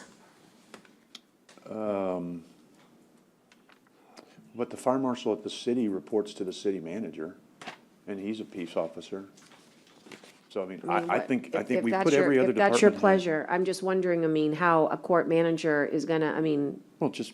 I mean, just how are like they everybody going else. to She's not know, an I expert mean, on it. whether or not someone should be investigated, I mean, She's gonna have to bring it to us. I mean, it's like any other department. She's not an That's fine. engineer. Just, So I I would just, mean- the motion would be that she report, that she. they all report to us ultimately, Well, because the court manager reports to us ultimately. sure. So, I So mean, that there's a this position hierarchy. would report to the county manager and be hired by the Commissioners Court as a body. That would be my amendment to the motion. And I'm sorry, I don't know how that got left out. And so you're going to make this person completely separate. Hold on, here comes Julie racing in to say something. Okay, Julie, what would you like to add? Does it have it already on there? It doesn't have it on there, but the signature line would have all of the commissioner's signature, and so we would put it reports to Commissioners Court. Well, that's right. What I'm saying is it would report to the county manager and then hired by the Commissioners Court, just like Okay. we do all the other department heads now. We So can put that in there. Okay, that would be my motion, is All right. that that be added. second, And it was approved, is that correct? Or we're just about to get there? Not to, yeah. Yeah. With that amendment, so that needs to be put in before you post it. Yes. Okay. Okay. Okay, all those in favor signify by saying aye. Aye. Aye. Okay, opposed, same sign. Thank you. Okay. And, Judge, we need to bring back agenda item number 9. Is that correct, Dorsey? Wait. okay, there has to be an RFQ due to TIDC. Correct. Okay. That All has right, to be so Has to be what? RFQ. there It has to be an RFQ. Because we're using federal funding. TIDC is federal funding. What? Because TIDC is federal It's funding. an ARPA funding Yes. from TIDC. So Correct. we're a subrecipient, so we'll have to go back. And can you do that real quick, Lake, so we can still take our little break? Can you Tell me that withdraw? again. It's a what? It's So a TIDC, TIDC. Texas Indigent Defense Right. Commission, the dollars that we're being given. federal. It's They're federal. federal dollars, so we're subject to the 2 CFR 200 Correct. rule, Okay. which means We had to RFQ. we have to RFQ it. so we're using ARPA funds on this? Because the money they No, it's provided, federal where was funds. to RAPA? TIDC is using ARPA Oh, funds. they are. Yeah. Yeah. Their are. ARPA funds, They not the have their counties, their state- own ARPA funds. So we have to RFQ it. So So motion to reconsider number 9, Judge? I'll take a second, and all those in favor signify by saying aye. Aye. Aye. Opposed, same sign. Judge, I Now, would- Commissioner, Make a motion to RFQ? table this item It's and already, to, we already have that No, option. no, I have the alternative there, Oh, Commissioner. It's already in there, and we've All you have attached to the do order, is act on it. and the order's already been reviewed by county attorney's office. Wait. We put the RFQ in there. I don't see it posted that way, sorry. Yeah, it let me is. just- Okay, hold on, let me just catch up. Oh, and just discuss a method for procurement. Is that what? Discuss and No. consider a finding for the method. It's my normal language when I come to ask to go out for RFQ, that's what's in here as your option. Authorize, okay, hold on. I'm reading this and it says, discuss and consider COK for courthouse 6th floor, alternative discuss and consider a finding for the method of procurement, request for qualifications for architectural services. Okay, so then we would make a motion to do that, but you don't, there's no order attached. I don't have an order.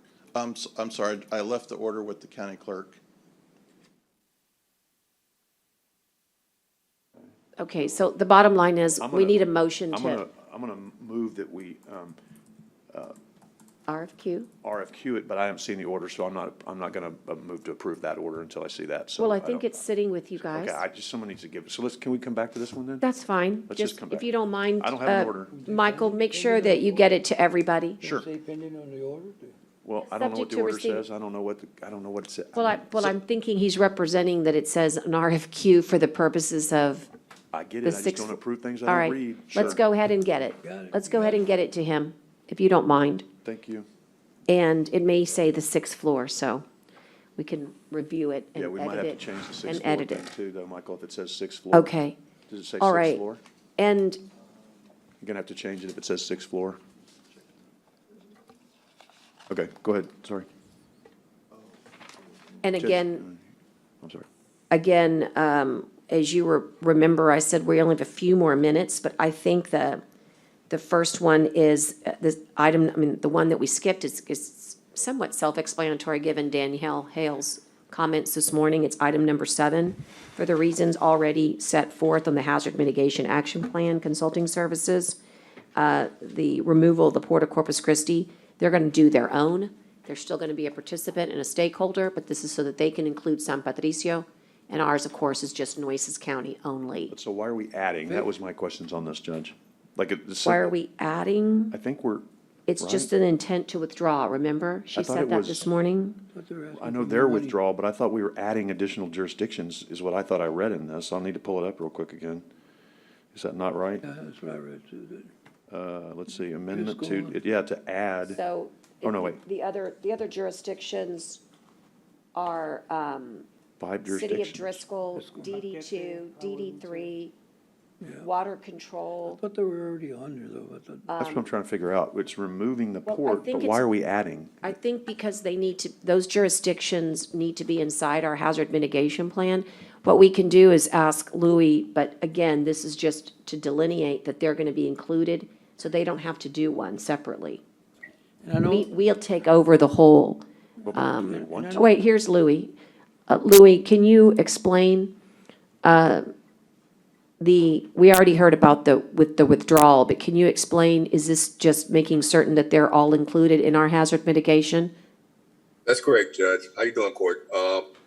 When we did the first initial move for the HMAP, we didn't include those jurisdictions. And those jurisdictions really need to be inside the Nueces County hazmat, there are inside. HMAP plan. I'm And sorry. they weren't delineated, so this is just, it's not a result in anything but, including them because they were not specifically included before? That's correct. And when we first did it, it's really a skeleton crew that we used to try to do the HMAP. We really need a bigger and a more robust crew for that team. And then including the water districts was something that's an oversight on my part. And so we're trying to correct that. Are we paying for all this, for all these different It's a- entities? I thought that, It is an Louis, increase of $22,000 cumulatively, but Right, this but is, but it's because there's an increase of 22 because there was a decrease from taking the port out. So I'm kind of questioning. why was the increase? Yeah, why we're paying for this for these entities? Like, it sounds like it's coming out of county funds, and I don't understand that. And so this may be more than a 2-minute deal, Judge, and I don't want to so run you past Louis, what you want to do. the item here is that, the question is, so this is required for us to produce to the state of Texas, correct? That's correct. And these jurisdictions that fall within Nueces County, that falls under our jurisdictions, right? That's true. So are we asking anybody else to pay, any other entity? We're not asking anyone to pay, Judge. Right. It's just the county. Right, so But the issue is, as it was presented to me, this is our duty to make certain that they are included. Well, I understand that, but if we allocated 80,000 back then, which included the port. Now the port's out, so we shouldn't need the 80,000, but you're gonna include the drainage district, 2, 3, 4, and 5 and Driscoll. So why are we asking for another 22,000? Because it's costing more money. To cover our jurisdictions. No, not ours. Well, That's what I'm saying, that's what I don't understand. well, they are is- within our jurisdiction. Hey, Louis, I don't know why we're paying for all these people, but I mean, I maybe. Well, I- Commissioner. I don't know that maybe we Louis, have to. I wasn't don't this know. project supposed to be done in 3 weeks when, they got the money? No, Commissioner, it was supposed to thought- be started, in July, but the end point was not designated. We had to file an important document within 3 weeks, Oh, Commissioner okay. Hernandez. All right. But the actual report will be longer. Can we take, I'd like to review this a little bit more, Judge, I don't know. Well- Can we just go, do we need to do this We right now? can, no, Table we it? we can pass on this right now and come back later. I mean, the real issue, I think, is I need to look back, but I'm pretty certain that it's our obligation to take care of Nueces County, and these were additional jurisdictions. I don't And know all that I'm you're saying wrong. is. I don't know that you're wrong, that's why I had questions on it. Yeah, we can look at it, Louis, maybe, we're gonna take a little break, maybe you can call in to Ida and she can help you while we're busy, but, I guess we should have let David Richter go since we're gonna have to make him wait. now, well, so sorry. I know it, didn't see David, him I either. apologize. TxDOT, we're doing a 12 to 12:30, yeah, event, but the bottom line here is that who's responsible, Brent? It appears that Nueces, the initial reading looks like Nueces. That's But all. I'm certainly happy to look into just it. In agree, I Nueces don't know. County, we're responsible, I guess, but I can Yeah. understand that, but Right, these are all the, nobody brings nothing to the table. Okay, that's what I'm saying. well, I mean, again, these are just part of the Nueces County, Okay. Right. the duties. So Judge, we serve as the emergency management for those districts, so, That's it why. would be one of those things that fall upon us as emergency management understand that. for Nueces County. Right. And all we're saying is that originally, we didn't include those. This is scooping up everybody else that we need to include and decreasing one of them. I guess in many ways, the port's withdrawal was a help. But how do we come up with 22,000? Because it I took mean, is away what we were paying for the port and then added back in what these new people cost is the way I looked at it. Yeah, and, but now we have everybody, right, under one umbrella? Don't understand. That's correct, Judge. Yeah, well, it's just part of those HMAP, these are unfunded mandates, right? I just need the law on that, Judge. That's all I'm asking. Right, can you help by getting the statute, maybe call, if you don't have it handy, getting Gary Barney to assist, but HMAP our 5-year plan is required, correct, Louis?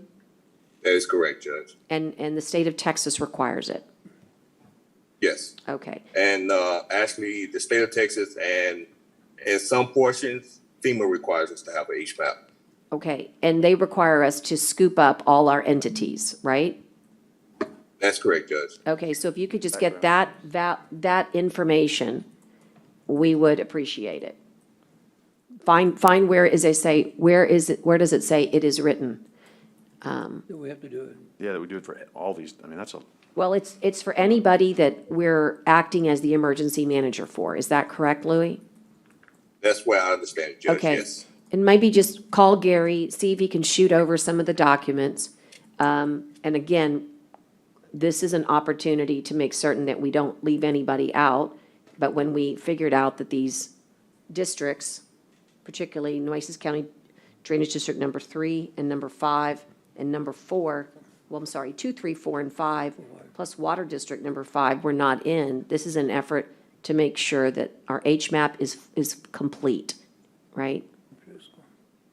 So, okay, see if you can get that information and we'll just pass on it for right now. How is that? and the city of Corpus Christi isn't on this. That's interesting. Louis, do you want to address the city of Corpus Christi? You know about that. As part of the HMAP. Yes. So one of the things we wanted to do was cover the entire county of Nueces. We invited the city of Corpus Christi to be a part of this. And it's mostly because of the flooding issues that we have in Nueces as a mitigating factor. That is what their main concern is. And then as we start to develop our granting from from our HMAP processes. We can use those as a part of developing a mitigation funding source for any issues that we have on our natural hazards. And they're participating? They are participating, Commissioner. All right. Judges, 5-2. Yeah, I know it. We got to stop. Yeah, yeah. Okay, thank you, Louis. It's a good place for us to stop. I'll take a recess at 11:58 a.m. and see you back here.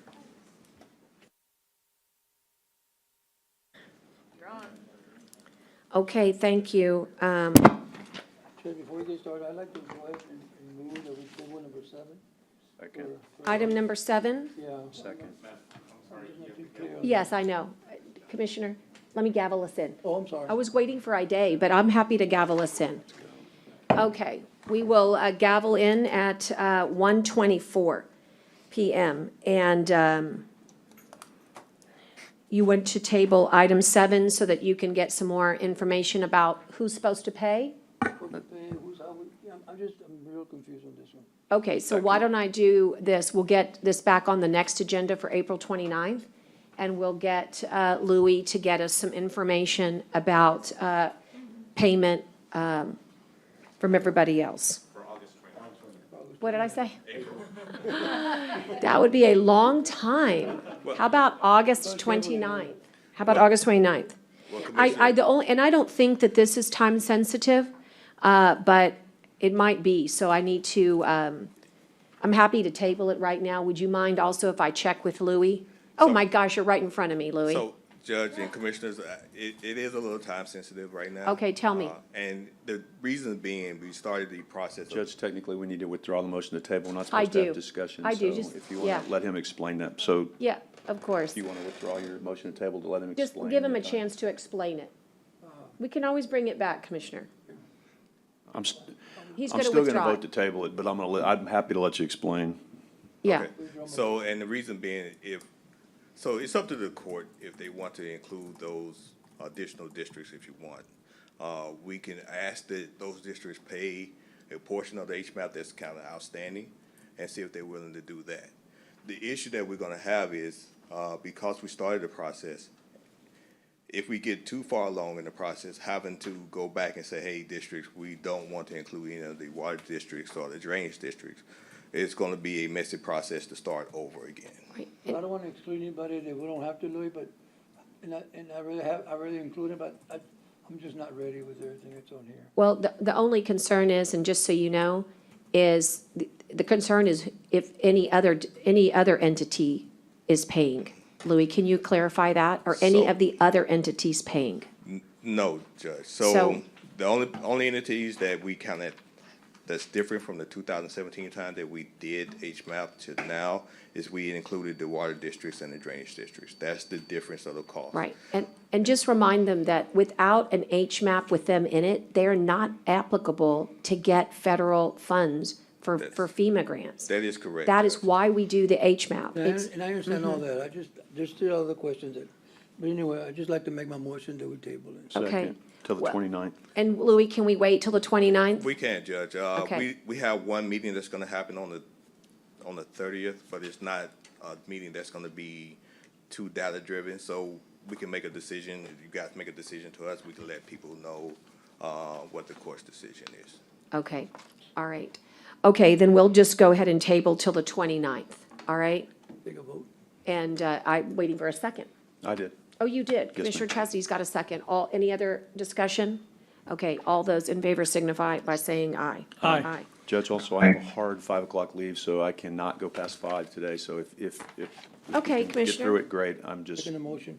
I mean, I think that's part of our policy, but I just want to let you know. That's fine, in Commissioner. advance. Just I don't want think you- it needs a motion since it's part of the policy Right, I unless just you wanna want to let you know in stay advance. after 5 o'clock and work. Right. Okay, so we'll move on. Discuss and consider method of procurement for engineering services for drainage solutions under ARPA drainage allocation. That's for item number 8. And again, once we knew that an RFQ would be needed in order to hire engineers, and you all have some very good drainage projects, I would like to make a motion, please, to let Michael work with Public Works to get an RFQ put together for drainage solutions so that some of your good dollars can start working for the people. But wouldn't we We'd want to do that on a project by project, not on, right? We can't, we don't have a, we wouldn't want to do it just overall, because. Well, he can do that. I mean, he So what can, I would say is, it's good for the court to go ahead and give that direction to me and Juan, that y'all would like him to procure those, engineering services via the RFQ methodology.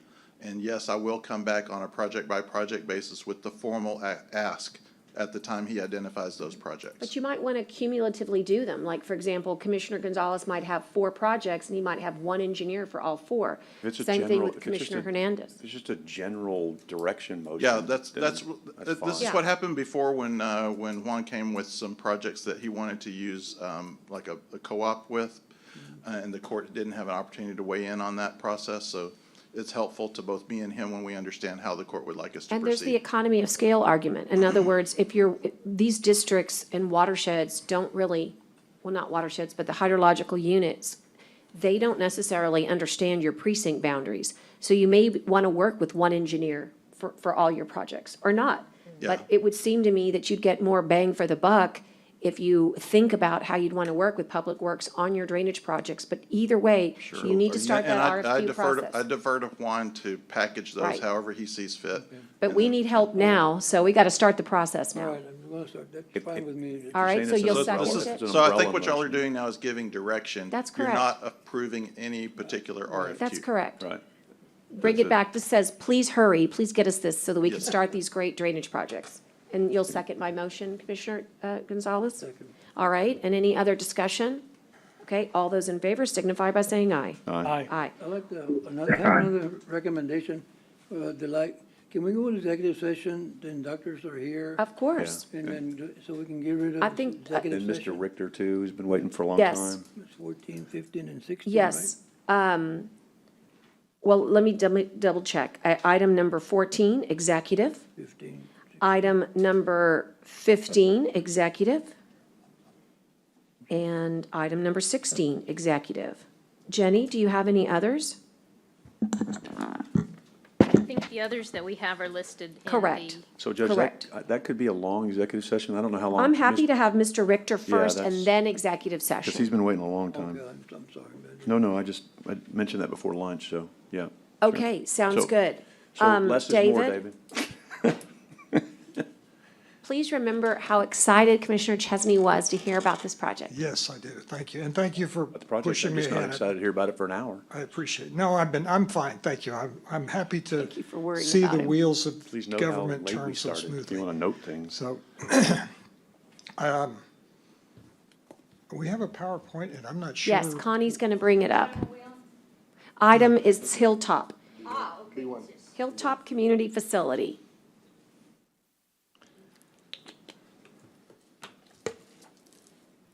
So I'm here today to present a 50% design development really update. I don't think there's any action required until the end of the design development phase, but I wanted to update the court so you could see where we are and where the dollars look at this point and the scope primarily, but also the design.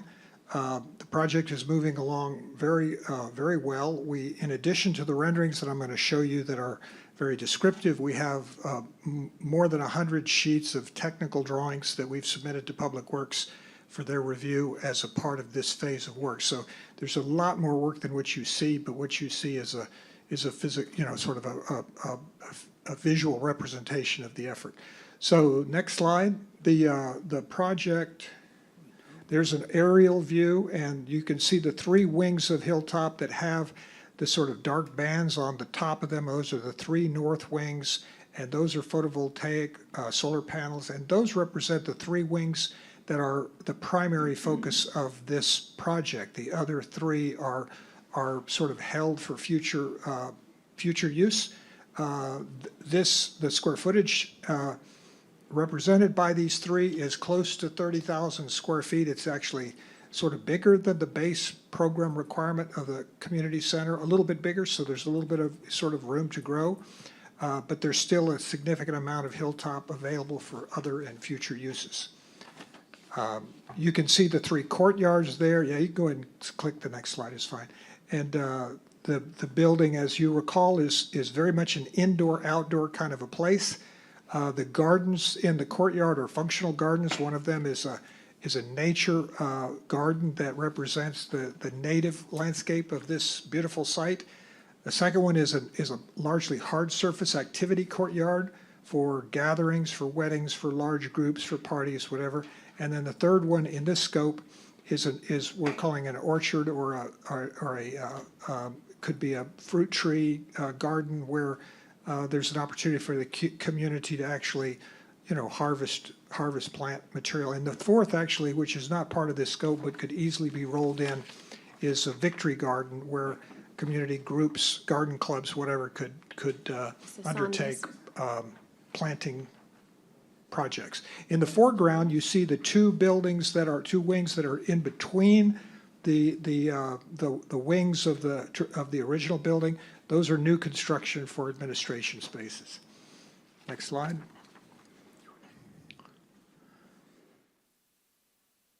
Next slide, please.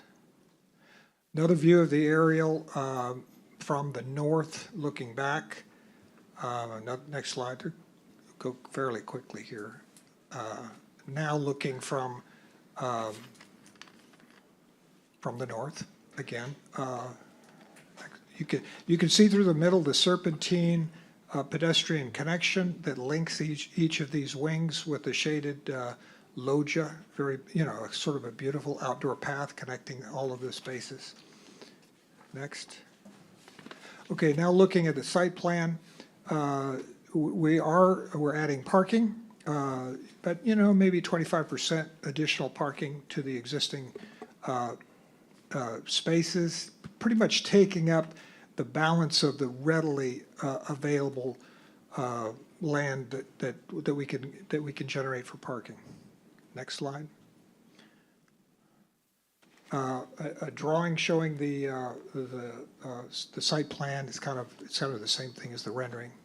Next, please. Now, looking at the departments, the kind of teal color are the meeting rooms that are in each of the wings. They all have cross ventilation. They all have a lot of natural daylight. They each open into one of the functional gardens and courtyards. The kind of magenta or purple space at the north corner is a juvenile probation office, and then the areas just below that is administration and WIC, and I think that's mainly it. And then down in white, shown undeveloped, are the wings that are left for future scope. Next slide. Same drawing now, just showing the different spaces in a little more detail. We can always go back and zoom in if you want to look at that any more closely, but I'll try to respect your time by moving quickly. Next. And a zoom in area of the dark shaded area is one wing of the meeting rooms, the larger meeting rooms on this north wing, and then to the right is the administration area. Next slide. And now a little bit below that is the second wing that's active. Actually, this is on the west side, near what we're calling the activity courtyard, which is the kind of shaded area right below that wing. That's an outdoor space that is mainly hard surface for outdoor events. We've added public restrooms to the left there, and then also public restrooms in the administration area. Next, please. And finally, this is the remainder blow up of the floor plan, showing the third wing that also has meeting rooms. And then the area to the lower right of this view is the WIC program. And then I think we have still a series of renderings. Next. Yeah. This is the approach as you come off of Leopard and enter. You see the north wing there in the distance. It has a combination of the terracotta rain screen, which is a thin, large-scale terracotta tile. It's a very elegant and durable material. And then to the right, you see the glass facade of the meeting rooms. Next slide. It's a little closer. This shows the main entrance. We've added these buildings in between the wings to provide perimeter security. Right now, as you recall, you You have many, many ways that you can enter Hilltop, and it's very difficult to secure the building because of all the open doors. So we've created a kind of a boundary, as sort of a perimeter security, and this main entrance is the primary public entrance point to both the buildings and the courtyards. Next, please. Now, same basic view, but looking straight on, square from the east to the west. And next slide. And then closer in to the main entrance as you enter the building, we've the roof of the new structures is a wood timber, heavy timber decking. It has carbon capture benefit. It's because of its inherent carbon content in heavy timber. It sequesters carbon. So timber structures are beneficial from your carbon footprint point of view, and they're also beautiful, and they're also durable, and they're also corrosion resistant. So there's many good reasons for using timber decking, and we think it's a very nice counterpoint to the concrete decking of the existing structures. Next, please. And then from one of the courtyards, looking at some of the meeting rooms, you see the glass front that is a combination of large fixed pane, sort of picture windows, and transom windows along the top edge of that glass that are ventilated, operably ventilated by motorized activation of the mechanical systems based upon the settings, the outdoor temperature, so that this building is, as you recall from our previous presentations, tuned to the environment. It's a building that can automatically open itself up to a beautiful day outside without having to send a maintenance person around and open, close, and so forth. So it's very sort of avant-garde in the sense that it's sort of going back to the way things were when I was young, and not every building had air conditioning, and we all actually got along just fine, but it does it without all the sort of hassle and maintenance associated with trying to operate windows. Next, please. The serpentine pathway that connects all the buildings together is the linkage between the gardens, and it's the main pathway to the various meeting rooms. It also has a timber decking, heavy timber decking for carbon benefit, and also because it's again a beautiful structure, and in this case actually a rather economical way to take that serpentine shape and create a substantial deck that will span from these rigid steel beams to one to the other. Next, please.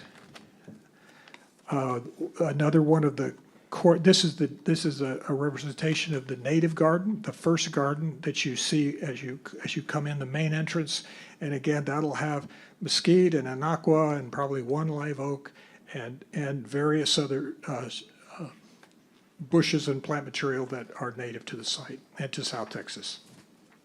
Particularly the inland portions of South Texas, not so much the coastal, direct sort of beach environment. Next, please. And another courtyard. That shows what we kind of affectionately call the campanile, which is Italian for like bell tower. It is a structure that housed the chimney that came off of the trash burning incinerator. Now it's just an open concrete structure, which we think is kind of a beautiful marker to the one end of this particular courtyard. Next, please. And then another view of the serpentine walk, looking in this case at the garden, which we're calling the orchard. And then I think we just have maybe one more slide after this, perhaps one more. Oh no, there's a couple more.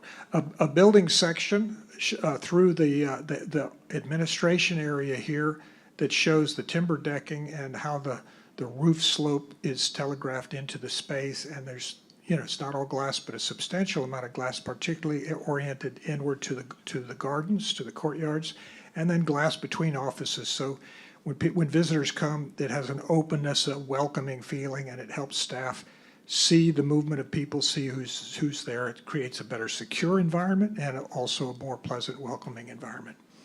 Next, please.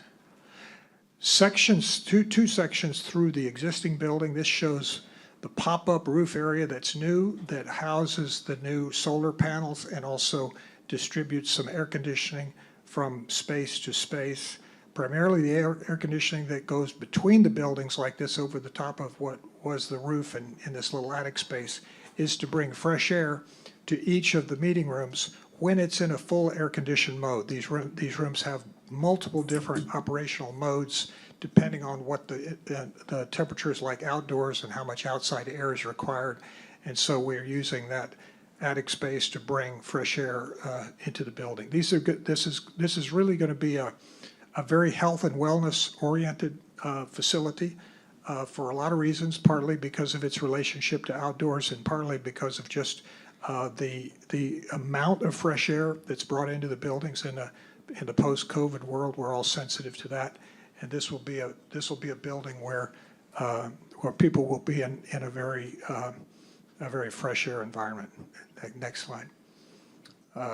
One more building section through one of the larger meeting rooms that's close to the activity garden, and you get a little bit of a sense of the scale of the room that you're kind of looking through this cut into. Next, please. And a section through the administration area, cut through a series of offices looking in towards the courtyard. One more. And this is finally, I think this is the last slide besides the cost estimate, is the Serpentine Walk, which as its foundation has a culvert, which is really a rainwater retention cistern, a basin. And so this structure beneath the walk does multiple beneficial duty. One is it provides the foundation. It is the foundation for the walk and the canopy above the walk. The second, it is a rain collection and conveyance device. It's the way we get the rain off the roofs and into the courtyards and then into this culvert.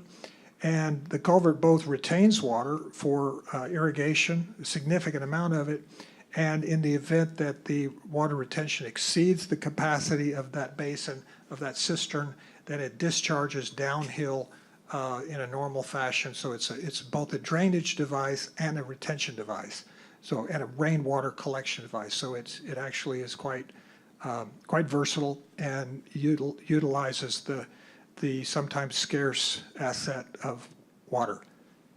And then next slide, I think, is the estimate. Yeah. So one of the main reasons I wanted to present to you today is we had a target when we were in front of you last time, and we said we were going to reduce our scope to the 3 wings instead of the entire building. And we had hoped that we could get the construction cost to about $10 million. We were previously at about $14 million. And we have not quite gotten there yet for a number of reasons. Partly the aggressive inflation that we've experienced in the construction industry in just the last few months that has been in double digits. And so some of our hopeful savings were eroded by that. The other factor is that some of the complexities of the building are difficult to estimate in early stages of development because they're a bit unique. And so in our solicitation of pricing in the market and having people look at it, sometimes we think we get numbers back that are unduly conservative, that we won't ultimately know the final numbers until we get final bids. And then, of course, we have a certain amount of design contingencies that we put on top because we are in an inflationary period right now. So bottom line is, we think that our best estimate on the construction is about $12.5 million. And then we have roughly $2 million additional in professional fees and geotech survey and other general expenses that are apart from construction, which brings the total cost to a little over $14.5 million, which is kind of back where we were in the first place, but it's sort of the times that we're living in right now. But we continue to aggressively look for ways to save money. When we price this, when we bid it, we'll bid the solar panels as a bid option. So we'll have sort of plug-in aspects of the project. So if we have to take something out and add it later, we can. So we continue to be very cost conscious, but we feel like we're at a point where functionally it's difficult to reduce it a lot more, without compromising its function, its value, and its potential, its ultimate potential. So this is where we are right now. We are at 50% design development. I think we actually have official authorization to proceed through design development, if I remember the previous actions of the court. But because we're still not quite at the target estimate we were hoping for, we wanted to come back and report to you. Okay, thank you so much. Obviously, it's of course I've seen it, but it's more beautiful every time I see it. It's just an incredible feat of architecture and design in a both sustainable and, I just don't think we don't have anything like it in the county, so it's And what's our very total exciting. allocation on this so far? What have we put aside for this? 6 million, Commissioner Chesney? No, we hadn't. 6 million. What did you have right now? Next time. If somebody would mute, I think we've forgotten, somebody needs to mute. Okay, go ahead, Commissioner Gonzalez, you were saying? I'm just saying, this is something that I think Commissioner Hernandez, we talked about at one time, that, what we're using now for in fact, for the IRT. Yeah. Also, we can do it in section where you do half of what you can do, come up with the 5 million, 6 million, and then, the following year or the 2 years, then you can do the half, but I think that what you want to do is the part that you use the most right now, that you can actually get more use of, right? I mean, and that's going to be a couple of your conference rooms and your meeting rooms and your administration. I think that's a really interesting idea. I appreciate that, Commissioner. We have not looked at incrementally phasing the work on a smaller scale, like you said, maybe if I understood your question or your comment right, more like one wing at a time and spend the money as you have it. Well, not necessarily one wing only, but you got 6 million, so you. Yeah, it could be, no, absolutely, yeah, whatever you can do. It could be 2 wings, yeah. Sure.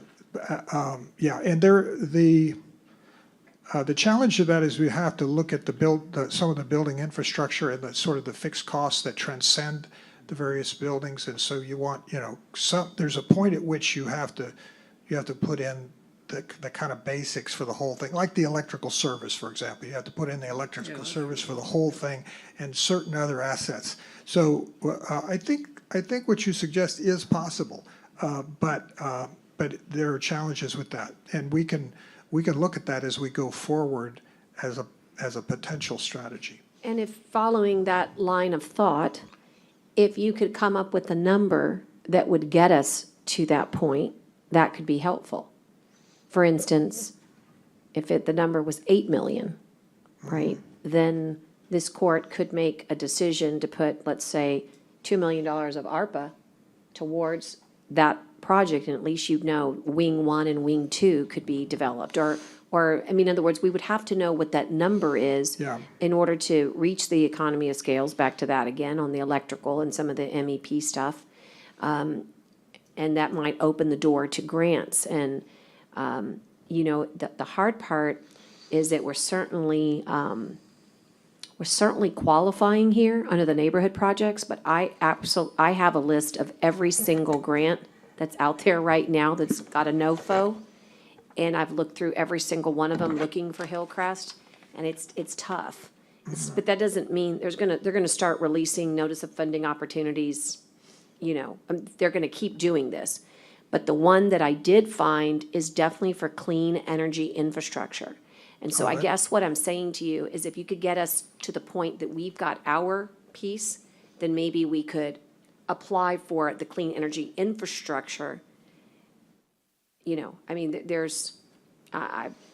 trying to find a pathway, but we need to know what that number is. The term clean energy infrastructure is really interesting because in one sense it implies like generation, like on the production side, clean energy production, like plants or wind farms or whatever. But, a very big part of a clean energy future, a green future, is sort of micro dispersed generations, meaning, on-site renewables, and this has a significant aspect of on-site renewables. So it has its own clean energy Right. infrastructure built in. Right. And that may not be their intent, but it actually is a really good way to get to the clean future. Well, So- I think it's interesting, and for Commissioner Hernandez, I will send this his way, but again, in my scouring of how to help Hillcrest, the Infrastructure and Jobs Acts, Hilltop. I'm sorry, Hilltop. Funny, we just left the text dot, so I've got Hillcrest on my mind. You're right, Hilltop. Not, item number 1 is the only one that I think could work, but it reads as follows. It says, targeting areas of historic underinvestment to modernize energy infrastructure and support communities' full economic participation and well-being. Now, don't get me wrong, energy infrastructure could mean the grid, it could be all. Sure. But again, I need an expert. This bill, this infrastructure bill is way beyond, we need people who can spend a lot of time on it. But my hope is that we can find something in this new infrastructure bill that will be perfect for some of the energy concepts that you've got. We need to, honestly, we need an expert, which I'm hoping we can get one here very soon. But if you could get us what Commissioner Gonzalez suggests, this court could maybe find its way to proceed so that we're actually seeing some reality, and that might buy us the time we need. Okay. Well, we have, as you know, we have scaled the project to what we're now showing as phase 1, which is really programmatically the complete building. It is a fully functional community center. And so, and of course, it's still over the budget that we would hope for. Right. But if we do take a step back and say, okay, well, let's not build 100% of the program, but enough to make a difference and to make a functional building, that's one step further down, and I think it's theoretically possible, and we certainly will study that. Mr. Richter, Yes, sir. what caught my attention was when you were talking about the roof has the environmental airflow. I would think that maybe that would qualify under ARPA. I don't know if it does or if it doesn't, Judge, but I would think that's something to look at, that possibly there's some monies there. Because I think ARPA is for environmental, is it? Well, it's for, I mean, he's talking about the natural airflow coming in. yeah, I mean, I think that we should vet it. I think we should send it to them and say, hey, how do you think? I was thinking the infrastructure bill, which is definitely more focused on clean energy infrastructure, but ARPA definitely, like for all the water and wastewater, like the cistern, all of those things would qualify under ARPA. That culvert you're talking about? I think that's a great idea, Commissioner. I think, and I think we RFQ'd Mr. Richter on this one, didn't we? Because we got to have that issue, I would, right? So if we RFQ'd him, then we should be okay if we put ARPA funds in there, since that's the procurement method of which we normally attend. But I mean, if you want to put it back on the agenda to be able to put some, because I know we talked about it during all that ARPA, and I think we kind of didn't go back to it. Yeah, So we may want to put that for I put it on not the originally. full, but I mean, some more, Commissioner, because if you want to look at putting some more towards this, I to would. getting it closer, because I think, again, I'm going to go back to that original time that I was out there, and David told me, oh, we can do this for 10 million. I'm still, holding to, 8 to 10 million number. I know that was like all this other stuff, but I mean, the point is if you want to put it back on and look to see, because we've still got some unallocated ARPA funds, but then we would have to make sure on the procurement standpoint that we're okay, and we'd have to make sure that we follow all those rules. But yeah, you're right, that does qualify, so, I mean. Well, at least a part of it does. We're sure, right, so I mean, and if we could get, another, an amount towards it, then Well, then another we could 2 do million more of would the be first great. phase, or maybe we could get it closer to that number that David told me he could do it for, who can tell? And- My memory is not short, David, on that one, so, At this Well, just point in the remember the process, inflation.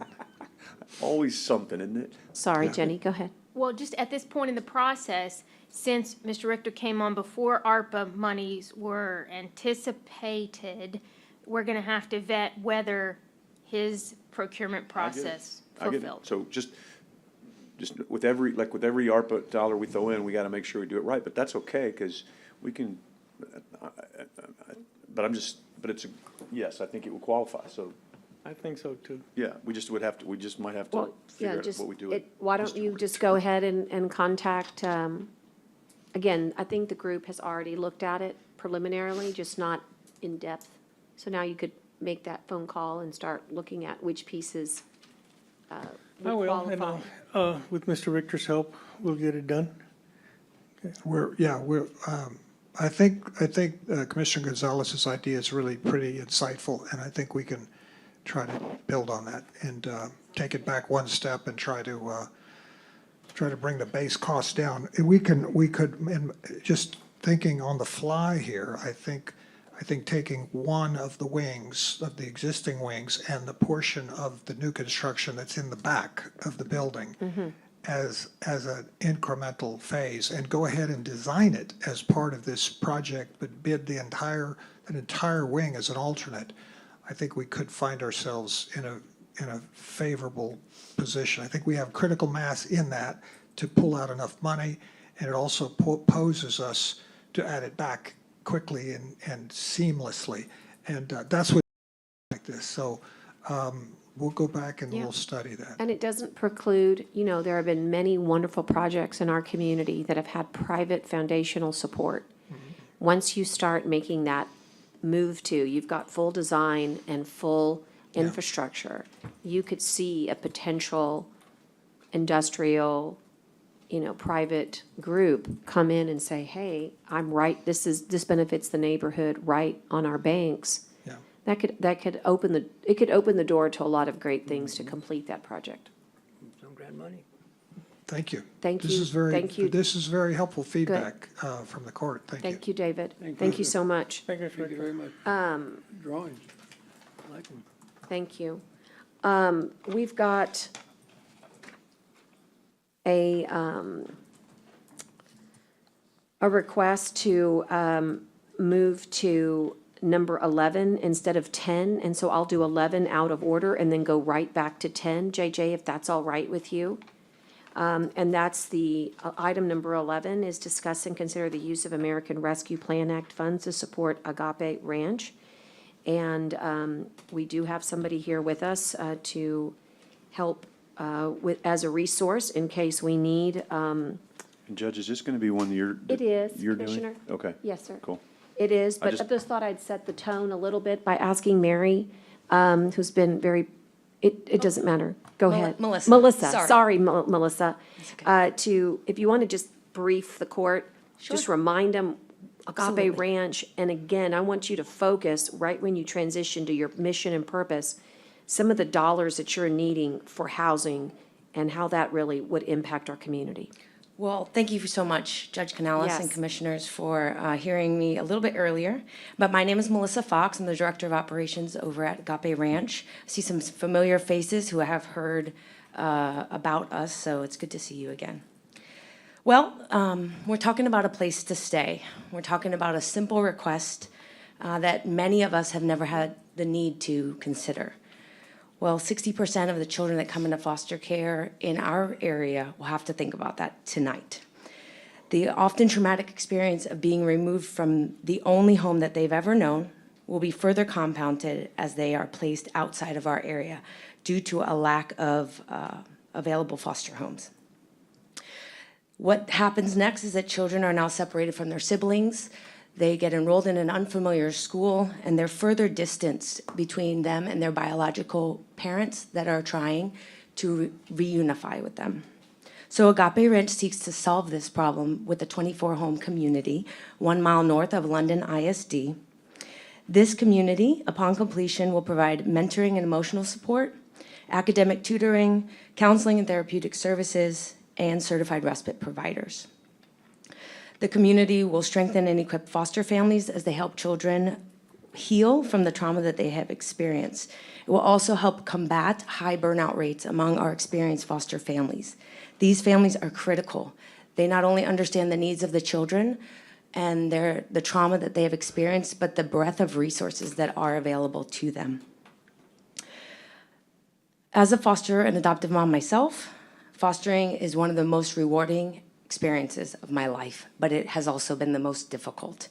And the only thing that allowed me and my husband to persevere is knowing we had support.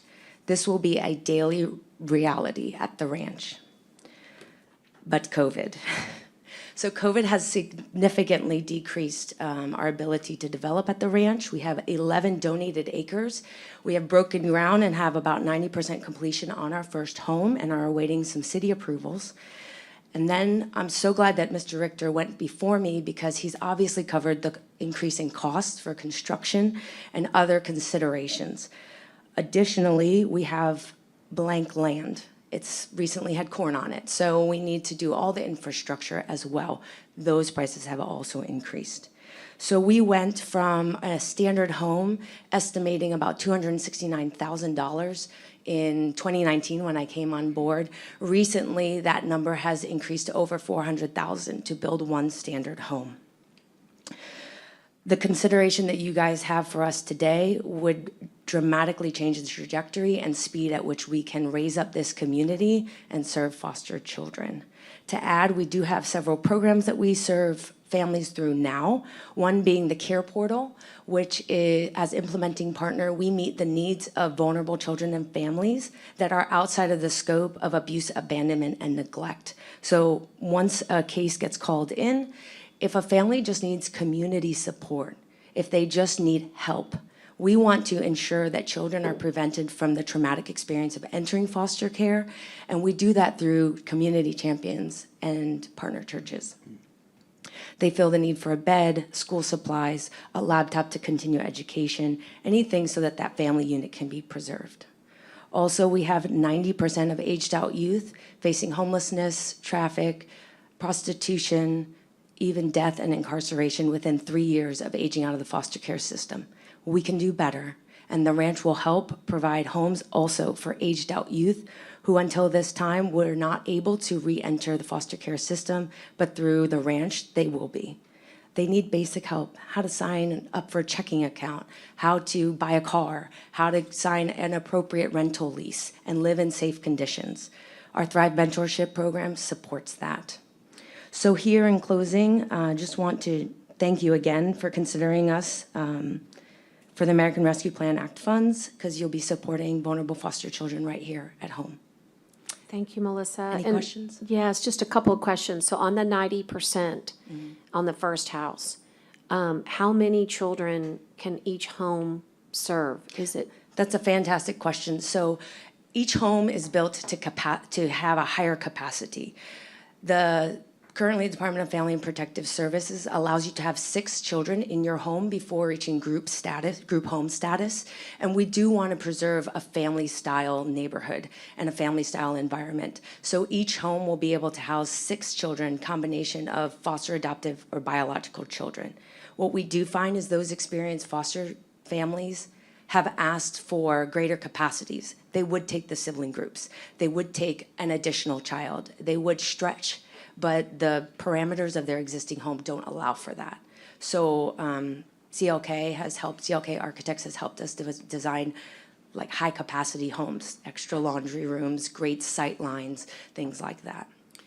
And so the reason I placed this on the agenda is because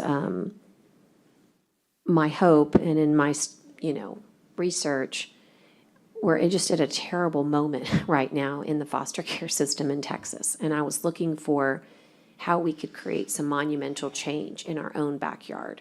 And this one checks that mental health box for me, as well as our foster care and our homelessness, and quite frankly, even our human trafficking, because the vulnerability is so high if there's nowhere to go.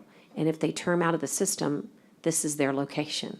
Absolutely. And many children in foster care just don't know the love of a caring adult. They don't understand their value and their worth.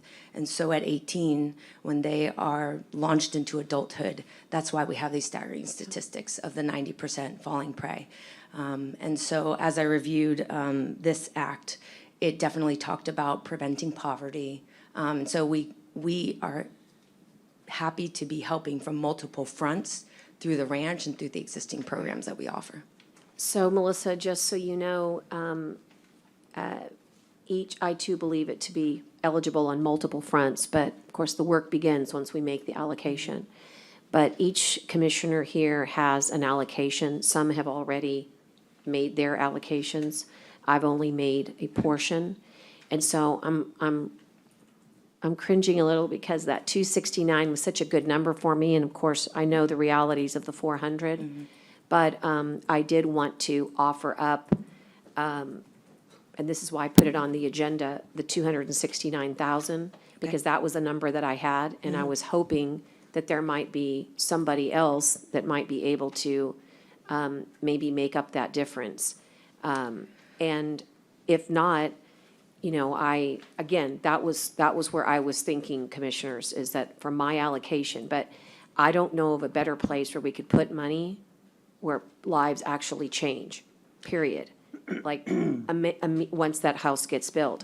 I am assuming that your 90% home being done will get completed. Yes, ma'am. Okay. We're just waiting for city approvals. City approvals. And Okay. So we have funds in place. That's another thing that I think is worth mentioning. Through 2020, all the funding that we have raised is now going to support higher costs. But I would let you know that the faucet is still open, and the members of the community have overwhelmingly supported our mission, our ranch, and our programs. And so to be underscored by your actions today in offering your support in your various districts, in my opinion, would reflect the donors that call me every day and say, I know I need to do something, please point me in the right direction. And that's one of the blessings of my position, is that I really just get to help someone live out what they're called to do, what they're moved to do, and how they feel compassion upon those most vulnerable in our community. And so that would be a reflection. We get donations from all over the state and the country. So I would just make that motion today to share that the community has already said yes.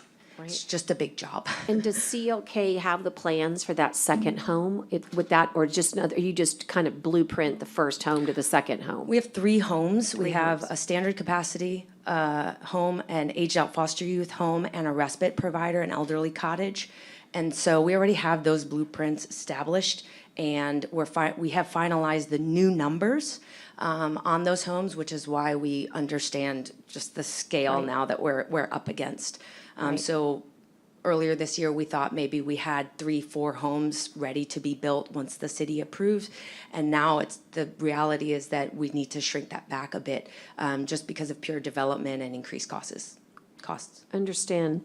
Well, and we can maybe revisit it if we can't get outside support. But commissioners, my wish is to motion that from my ARPA allocation, that $269,000 be given to Agape Ranch. And I would look for a second Second. at this time. Okay, thank you, Commissioner Chesney. And if there's any other questions for Melissa, I know she'd be happy to answer them. Okay, all those in favor signify by saying aye. Aye. Aye. Aye. Opposed, same sign. Judge, what would be your recommendation on the best way that we can follow up with your office or any of the other commissioners? Right. So what's going to happen now is that we'll contact you, and you can contact us, and the process really begins. And so what I mean by that is you've set the predicate for a lot of good things to happen. The eligibility comes from the fact that Agape Ranch is a 501c3. Yes, ma'am. And then there's sort of sub-recipient qualifications, all of which you checked off today, and our experts are online listening. But of course, there's a lot of paperwork and justification. And then there'll be a contract that will be developed as you as a subrecipient. And then here's the tricky part. That's why I asked you about the blueprints and all of that is we'll want to work with our team to make sure those dollars, like the construction, everything has to be bid out competitively. We have to use federal procurement guidelines. But again, we'll work with you. And again, in my brain, I had the 269. I totally understand about the 400. And I look forward to working with you. Maybe there are outside foundational groups. Judge, maybe you should do it as like a matching where I you was get thinking- all their, you match it up I to like that, and that maybe too. they could get those. Yeah, to there's come in got to too. be a way, right? That I love a good match, Judge. I love a good match. That is my language. And so there's always, I just want you to know the process starts today, but my heart is very full. This has been on my mind for a long time. And please don't discount the number. It may fall short of the new number, but it will pivot us in a new direction. Good. And that catalyst will bring more change. Well, So you I don't appreciate know it. me very well, but I'm very tenacious. So once I know the number's 400, I'm going to go find a way. But I just want you to know that today, for my own, balances, so to speak, with my ARP allocation, 269. But grateful to the court for their support. Thank you. And can't wait to work with you. And just so you know too, there will be a process that the county manager will be Yes. coming forward, that you're not prohibited from applying there too. She's gonna bring that forward for all charities to be able to apply. Will you give her a little more explanation? Yeah. Tell her about the The court million. set aside an additional $1 million for all charities to apply. The county manager was charged with coming back with a specific suggested plan on how we do that. And then each of us, well, what I was gonna look at was the process she came back to do some of the smaller amount that I was gonna do for charities too, just kind of piggyback on that. So there'll be some other opportunities, is my point, that you can to do that, but just kind of keep your ears and eyes open, because I think the last meeting we charged her to come back with a process in 30 days, so, Goes fast. yep. Absolutely. Thank you so much. Appreciate your time today. Thank you. Okay, we're going to move to item number 10, and JJ De La Cerda is here. Judge, do you want to? Did you wanna advance something else? Dr. Fagan's been Yeah. waiting. and Yes, he's on- that's he's- right. He's I'm only got sorry. a limited time. You're right. into You're right. executive JJ, you good? Can you use my office in any way if you need to? So at this time, we've got 4 items. By the way, I found one more. It's 14, 15, 16. And C1 no, not C1. Thank you, P6. Okay. At this time, let me read the magic language that puts us into the opportunity to have executive session. So I therefore give public notice at this time that we are going to go into executive session during the meeting to discuss matters listed on the agenda, as I've already pointed out, and is also listed as items A through C. These are authorized by provisions of the Open Meetings Act, Chapter 551 of the Texas Government Code, and also in accordance with the authority of the Government Code. The sections that are applicable are 551, 071, 72, 073, 074, 76, 86, and 87. We're going to hold an executive session to consult with attorneys, including matters relating to litigation, real property, personnel matters, termination, county advisory bodies, security devices, economic development negotiations, and any other matters that may be discussed in executive session. Upon completion of executive session, the Commissioners Court may, in open session, take such action as appropriate. And at this time, I will gavel us out, 2:16 PM. Commissioner Modis needs to stay on, Connie, and I'd ask everybody else to.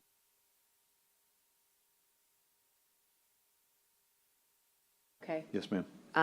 We're going to go back on the record, and the time is 3:40 PM. We are out of executive session. There are some matters that were just consultation only, and then there is some action that I think might be taken.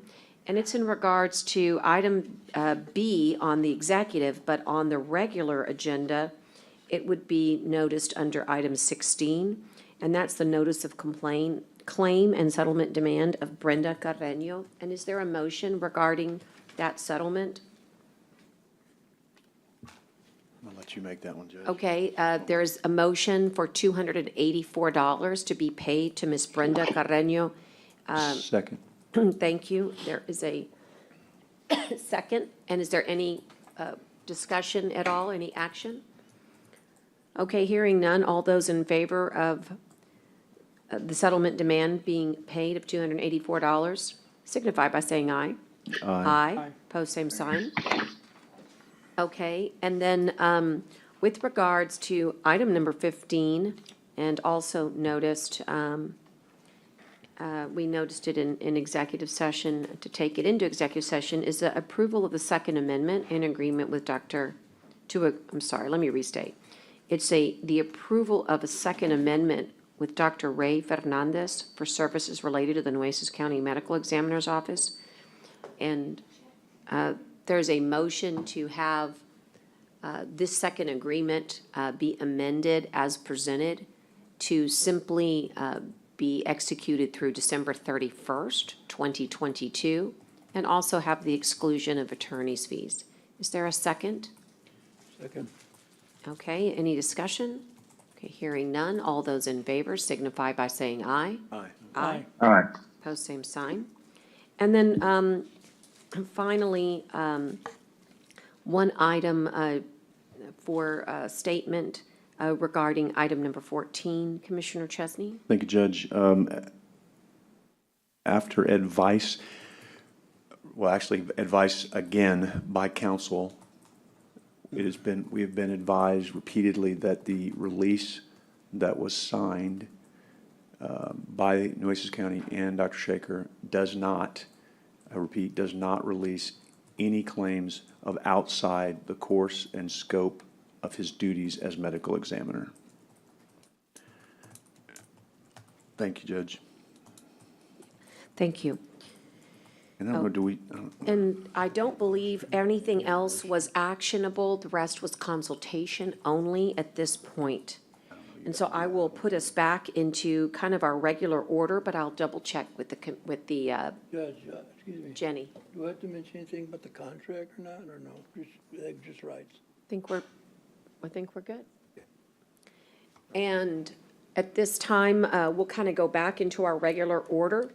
And I'll call upon item number 10 at this time, and that's discuss and consider funding veteran monuments with the American Rescue Plan Act, ARPA funds, including providing funding to the nonprofit Veterans Band, a 501c3 corp. And to kind of give us a little bit of an outline here is JJ De La Cerda, who's done some homework on this. And once again, just to prepare the court, this is an item for ARPA. Of course, you're always welcome to join, but I placed this on the agenda for the allocation that is specific to the county judge. Go ahead, JJ. Yes, ma'am. Good afternoon, Judge and Commissioners. Before you, we would like to present this particular agenda item in regards to the veterans monuments. We'd like to erect a few monuments over at the Coastal Bend State Veterans Cemetery that are attributed to the war eras: World War II, Korea, Vietnam, Iraq, Afghanistan, and Persian Gulf. Of the 4 state veterans cemeteries in the state of Texas, we are the only cemetery, well, not the only, but the cemetery with the least amount of monuments. We have 1 monument at the cemetery, and that's for the honor guard. That's it. And so we've been in communication with the Veterans Land Board, GLO, and they're on board with expanding this at the cemetery. So we'd like to pursue this action to make sure that all of our war era veterans, whether living or deceased, are honored with monuments at the cemetery. And we're asking for roughly $45,000 to do that at the cemetery. We'd also like to pursue a monument here at the Fallen Heroes Memorial. Since the war in Iraq and Afghanistan is technically over, we'd like to honor those that served in Iraq and Afghanistan and in the Persian Gulf, and those that fell during battle. So we're asking for about $55,000 for that. We did coordinate and talk to Haggerty in this regard. There is an option in regards to ARPA funding, which is EC 2.34, where it allows us to partner with the Veterans Band of Corpus Christi, which is a local nonprofit veteran organization, to assist them in the fact that they were impacted during COVID and were not able to do fundraisers and help the community during that time frame. And again, this has been vetted by Haggerty, and I believe Rachel was on earlier. I'm not sure if she's on. Oh, she's on there if we have any questions in that regard. But again, I think it's time that we acknowledge all of our war veterans and war era veterans, not only here at the Fallen Heroes Memorial, but at the Coastal Bend State Veterans Cemetery, which we oversee. Any questions? And just to remind everybody, we do have a Vietnam Veterans Memorial at our Fallen Heroes Memorial, and we have our great celebration that we have commemorating that those that served, that are still with us. So many of them join us, and this would open up the opportunity to celebrate our Iraq and Afghanistan heroes as well. Yes, ma'am. Judge, I don't know if you've seen it or not, but we have a nice monument in Bishop also that. Oh, really, sir? I can. World so- War II, World War One, Korea, Afghanistan, and Vietnam. Maybe you need to go by and look at it. Yes, sir. Yes, sir. I'll swing over there. It's really, really, really nice. Yes, sir. It was hand printed on the back by Jeffrey. Did all hand print on the back. Beautiful, beautiful. Great, sir. Yes, sir. I can certainly head that way. Is the plan to place the monuments according to Veterans Land Board wishes on the star? Is Yes, that- ma'am. Just Yes, might ma'am. want to outline that. For those that haven't visited the cemetery, right in the center of the cemetery, you'll see the assembly area, what's called the assembly area. It's a star pattern, and on each of those points of the star, there's a grass area. So in that grass area would be each monument. We'd start with World War II, in between Section 4 and Section 3, Korea, in between Section 2 and Section 1. So we just go counterclockwise. Okay. So there is area, there's land already designated for that. The Veterans Land Board and GLO is on board, completely on board to make this happen. All we need is the funding to do so. And, You're not willing to give you money either? What's that, sir? You're not willing to give us money? Unfortunately not, sir. and also, I just want to make sure that we're being Yeah. comprehensive. There's one more piece of it, and the dollars that you've scoped out would also be able to honor and recognize former Commissioner Betty Jean Longoria Yes, ma'am. as well. Yes, ma'am, that's correct. There would be enough dollars in there for that. Absolutely. And that'll be a what, I'm sorry? So, go ahead, JJ. Yes, so the cost within the actual scope of the ARPA funding would also cover a monument to do a monument for former Commissioner Betty Jean Longoria at the Veterans Cemetery. Do we need to approve that, the Commissioner's Court? Well, I think I just wanted to make sure that my allocation, my motion's going to be to appropriate the $100,000 to cover all the monuments that JJ just outlined.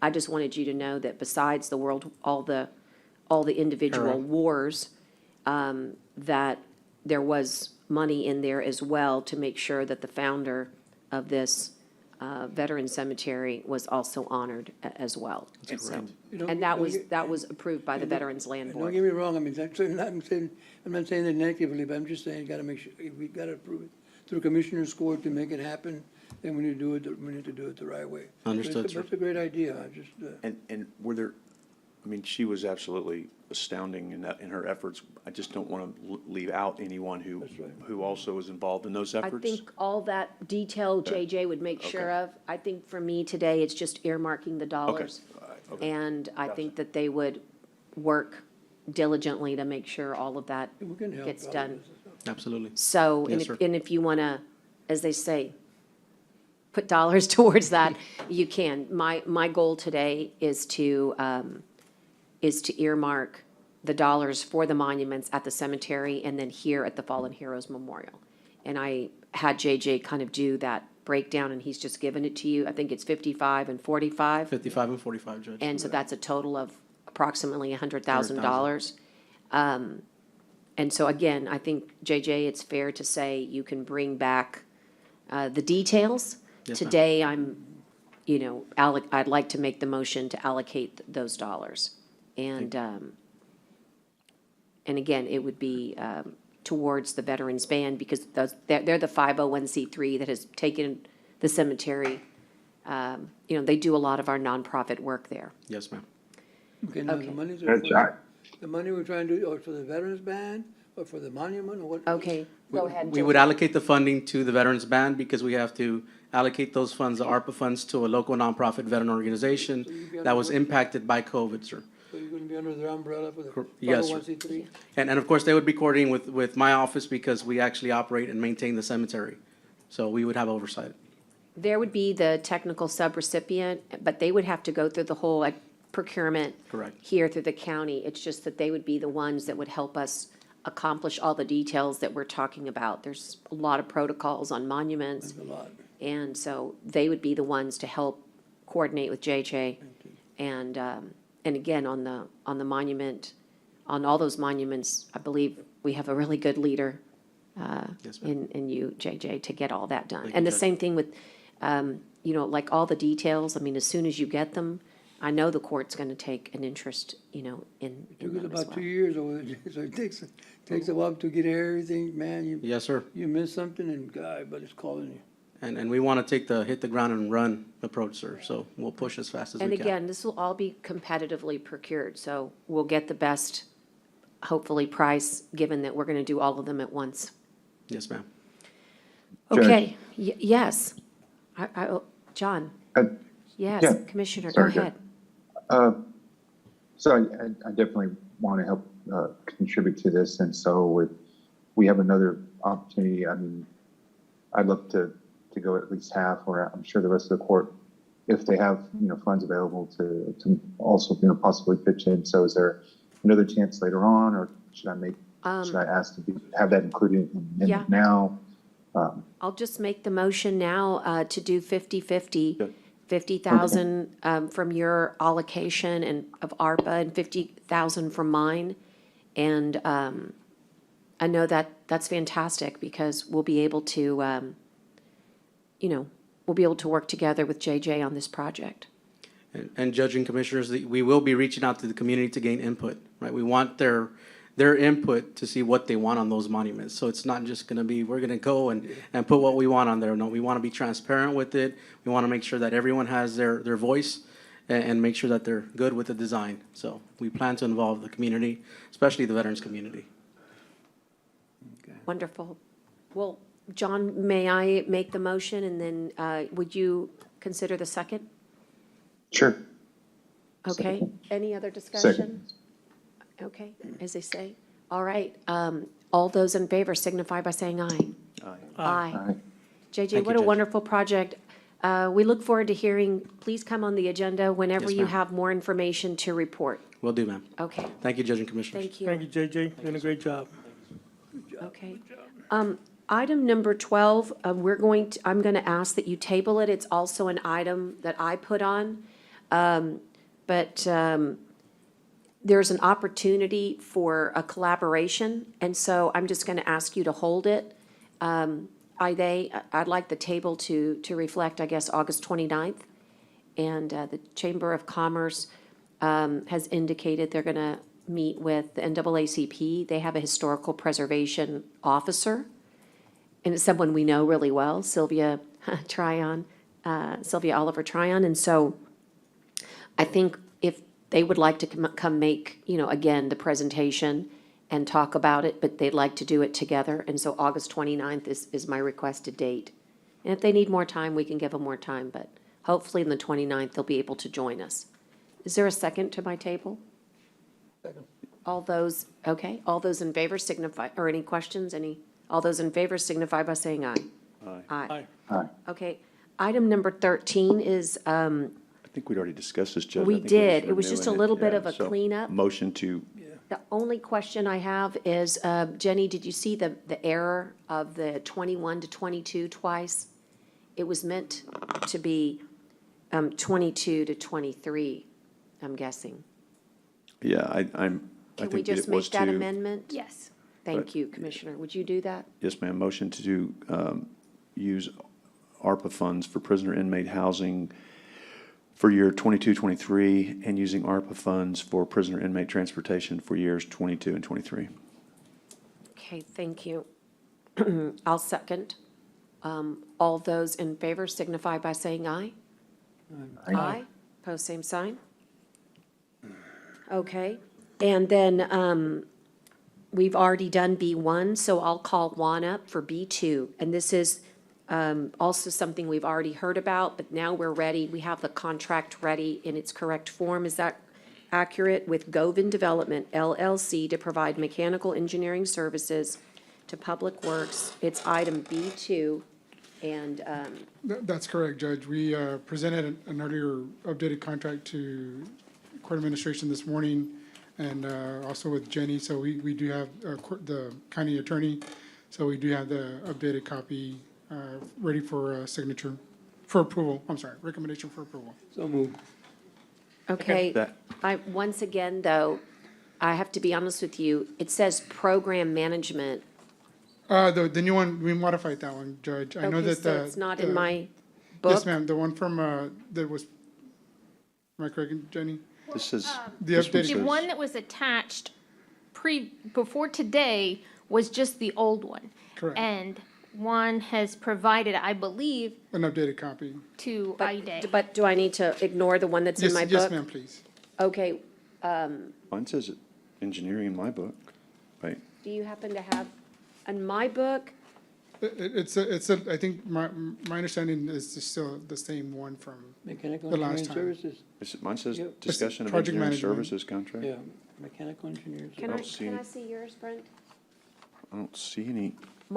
Mine in my book says, whereas the county desires to contract for engineering services, but then it says the scope of the project is to provide program management services.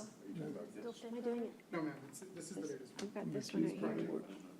Okay, here, That's the one that was, but you gave this to IDA. yes, yeah, this morning. Okay, that's what it is. Yeah. Engineering services, I have not read it. Okay, The Yeah, I only was thing that gonna was s- modified was the program management to project management. I'm with So the you. bottom line is we're not doing program management with No, this sir, contract. no, sir, it's just project. And you've got the correct one, Jenny, that says not program management? I do not have it in, I passed on, but I don't know if I have.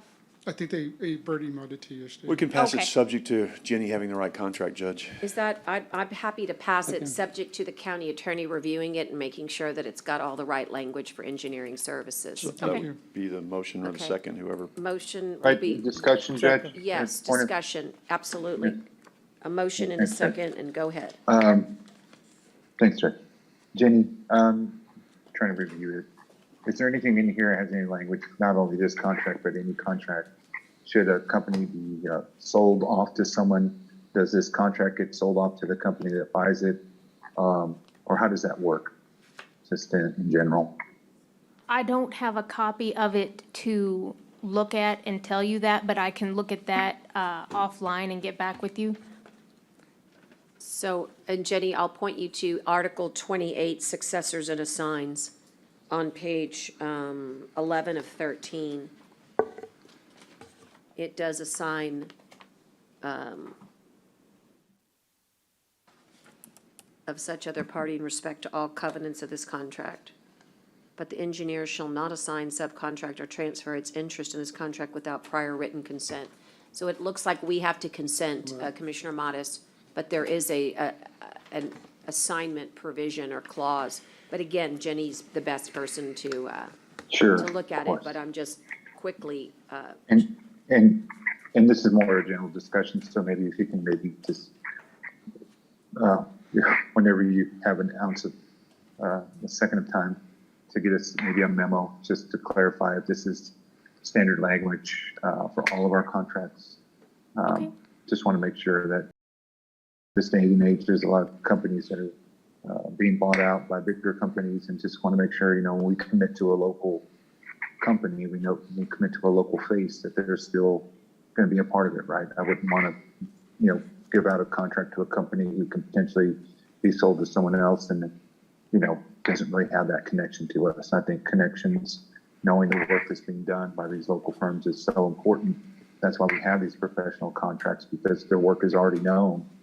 And so I think that allows us, to have that flexibility when we're going into contracts, but only because we know them. We know them individually, and we can point to specific projects. So my worries, not necessarily for this one, but just for all future projects that we have, that written into the contract, that always allows for us to have a prior written consent before anything is transferred over to any successors or buyers of these local firms or any firm. Okay, Commissioner, it's there in that one, and then I'll communicate that you want that to be in all future ones, contracts. Thank you. A good point.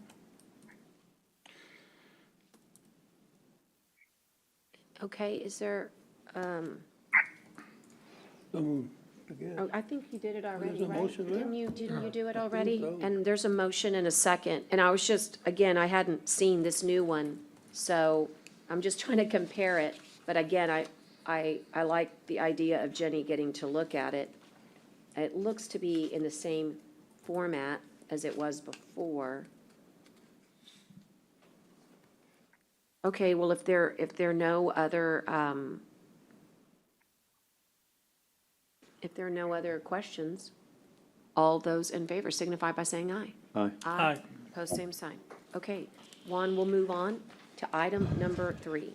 Yes, Judge and Commissioner, we're recommending approval of the third amendment to work authorization number 1 with LAN for program management, providing reallocation of previously committed funds. Judge, so moved. Move passage. Okay, can you provide a little more background now that we have a motion and a second? This one in particular is for the Hilltop Community Center. Hilltop Community Center, and it was, Yes, the balance from 357,930 with the new estimated for this contract is 109,448, which is an estimated fund balance of 248,482. so we're going from 300 to 100? To 109, yes, To ma'am. 109, and that'll take us through kind of where we are right now, Juan? Yes, ma'am. Well, up to what's being spent to date. Up to being what's spent today? Yes, ma'am. Tell me what you mean, because I know like David Richter came in and, is it take us to where we are right this minute since we don't have full funding? Is that kind of the idea? Yes, ma'am. Yes, ma'am. It's up to the expenditures that have been up to date from LAN. Okay, so if David Richter continues to work, then what? Well, on this one, Judge, we're recommending it since these are additional funds. We're gonna recommend that those in the future, we're estimating that these funds can be used for any type of future projects or this project itself. So you're recommending removing completely the program management from Hilltop? Yes, ma'am. And that's based on what again? Based on, honestly, in the last few months, David Richter has been working with us and coordinating. So at this time, we're recommending that these funds be reallocated. And has Jenny, have you consulted ma'am. with Jenny? Yes, ma'am, we Jenny, consulted. have you consulted, because we've been on a project and now we're getting off a project? Have you spoken with them and do they agree? Well, as far as whether or not they agree, I believe the county has the authority to do this. So it, And just Is to, it As legally Commissioner permissible? Precinct 1, Judge, I agree. I don't know if that matters or not. Okay, so there's a motion and a second, and is there any other further discussion on removing the program manager? Will there be a project manager on the Hilltop project? at this time, it'll be myself, Judge, and also coordination. I've been coordinating with David Richter on the past several months, my staff and I, and Commissioner, and we've been coordinating with them on a regular basis. So we'll be handling that internally. Okay, all those in Wait, favor? And just make sure to, just restate the motion. I don't know whose item this was. I jumped in on this, but, Well, it's Juan's item. He No, I wants know. to Yes. remove LAN. okay, but this is precinct 1 is what I'm trying to say. So I'm gonna let you, if you want to do it, I'm gonna support it, but I just want to, I should I'm in have total jumped in on a agree- precinct I'm in 1. total agreement with that. I'm sorry? I agree with all this. Okay, it's your precinct, so I shouldn't have jumped in and made a motion on your precinct. That's my bad. Thank you very much. I'll make the motion. Okay, you'll make the motion to remove LAN, and you'll second it, Commissioner Gonzalez? Yes, ma'am. And all those in favor signify by saying aye. Aye. Okay, no. Aye. All right, then the next one is you also want to remove the program management from I'm sorry, Judge. item number 4. I'm sorry, Judge. Yes, no, No. no. Yes, the next one is Public Works is recommending approval of First Amendment to work authorization number 2 with LAN for program management, providing reallocation of previously committed funds. The monies will go, the difference of the work authorization is 1.9 million, 380,950 cents to a new estimated cost of 1.4 million, 435,199, which is an estimated fund balance of 503,719 and 50 cents. And this is for the medical examiner's building. I know we've made modifications or plan on making modifications to medical examiners, so we're recommending this to court. So again, if you could be more specific, are you recommending that it be moved to the appropriate amount for the $7 million medical facility? Or are you trying to get rid of them altogether? Commissioner, and this is going to be I'm the judge. decision, I'm sorry, Judge, Commissioners, this is the decision by court. You know, it's monies that are going to be funding that, if approved, that's going to be available. Like I said, there's other projects that need funding. I know we have a roof project that we need to do at the Calderon. There's a roof project here at the courthouse that we're going to need some funding. So that's $10 million. So we're just recommending, I know at the Calderon, it's like, I don't want to throw a number because we're it's public, but, you know, it's monies that we can use Okay, monies for the Calderon. but again, I'm trying to just get to the crux of it. Did you scale it back to the 7 million? Or did you say you want to remove them completely, given that, Judge, if I'm not mistaken, this also has the medical examiners and also the animal care facility, and so there still have some monies in there for that budget. This is only removing the medical examiners. right, but again, That's so correct. you're suggesting that we have no program manager to work on our program for capital improvement, which includes the medical examiner? That's correct at this time because of the modification to the contract. That's our recommendation.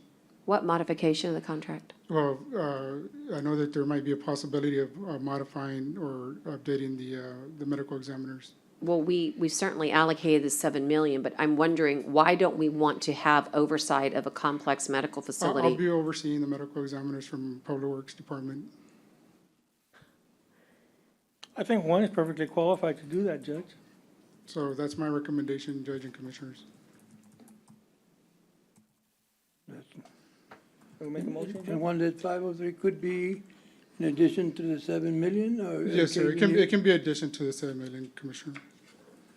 But we can use it for something else too. Yes, sir. It can be used for something else. And why wouldn't you recommend just scaling back to the appropriate amount so that we could have the ability, at this time, we just did a contract so to get you extra help in the ME department because you don't have an additional help. Are you suggesting that you're going to be able to oversee Hilltop and all of the other, the whole purpose of having a program management, as you know, was that this court authorized one to be. Are you trying to, you also recommended Govind and Friesen Nichols to be additional program managers.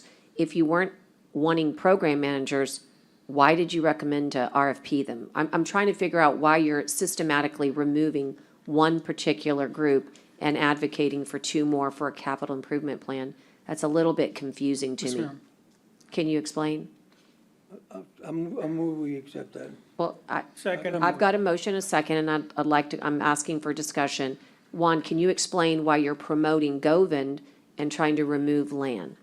Well, On I program guess management. on Govind, Judge, I need a mechanical electrical engineer. No, I'm to- talking about the RFP. I understand No, but that. I'm just gonna delete, because you asked about getting Govind. Well, yeah, because they're assisting. program So- managers. Program, Right, project we- managers. No, sir, on the program managers previous, don't be them, Judge. excuse Yes, me, sir. Jag, you're They're gonna do the interrupting me. program management. Yeah, we're talking about apples and oranges. Govind, we just approved that, okay? Correct. And the court agreed with you. Correct. Mechanical engineering.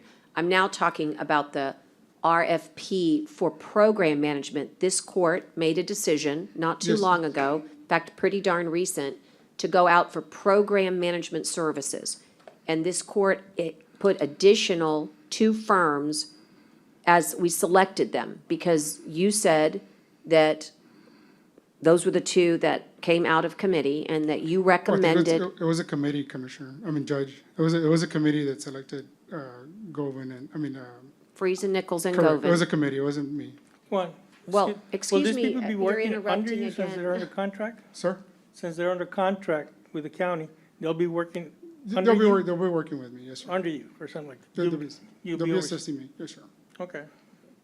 Who will be, I don't know, you interrupted I'm me, talking but, about Govind. and- right, but I'm talking about program management. This Understand. county has program management services, and I'm curious that, are you going to follow the same philosophy that we're not gonna have any program management? Because you seem to be wanting to be the program management for everything. You're ma'am. systematically, you're removing people who have been working with us.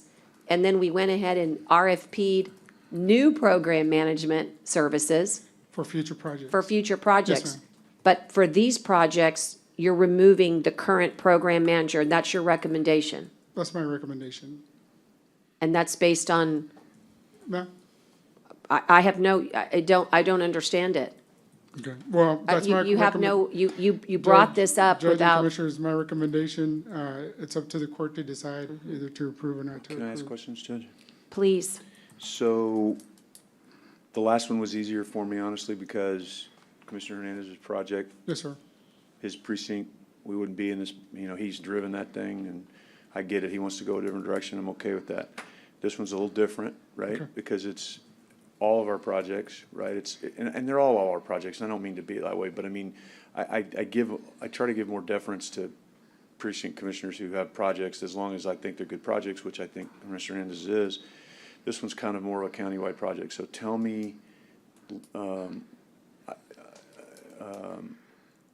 how you're gonna manage this project, because I am a little nervous. This is a big deal. It's gotta be right. Or, I mean, to me, if you'd come in and said, I wanna take a program manager off, but I got a project manager, that might be, you know what I mean? I think you're overloaded. I support you. Yes, sir. Yes, sir, I I'm just understand. really nervous about this project, so you're gonna have to tell me a little bit more how you envision this one working, because, medical examiner's office in general has been in, we got a lot of attention on us on that one too, just in general. So tell me how you envision this working. Yes, sir. I mean, I know depending on, like, there's an agenda item, I guess, the next one either select COK or go out for RFQs for the medical examiner. So I guess that one's gonna depend, this one's gonna be dependent also on that project, who gets selected, Commissioner. So that'll be somebody that either they can, manage the project or either they can manage the project, or, at that point in time, we can determine if we need to, bring back somebody else for, as a project manager. So tell me kind of in general, I do want to know too, the answer as far as how, like, where do you think we ought to use program management and where do you think we shouldn't? Because she's right in the sense as we went through this whole thing to add program management because we wanted to have alternatives to different program managers, Yes, right? sir. So is this a philosophy change on your part, or tell me how you've gotten to, on this one, where you've gotten to it? Well, on this one, Commissioner, I mean, like I said, we've looked at this project on the medical examiners, and I know that there's some big discussion about, how can I say, the project's might get smaller than what was initially processed, so that's the reason why, looking at the dollar amount, you do have a high dollar amount for a project manager at this time, so. Program manager, right? Program manager, No, sorry no, about that. I threw in project, I get it. Yes, sir. So, So, that's my recommendation, Commissioner.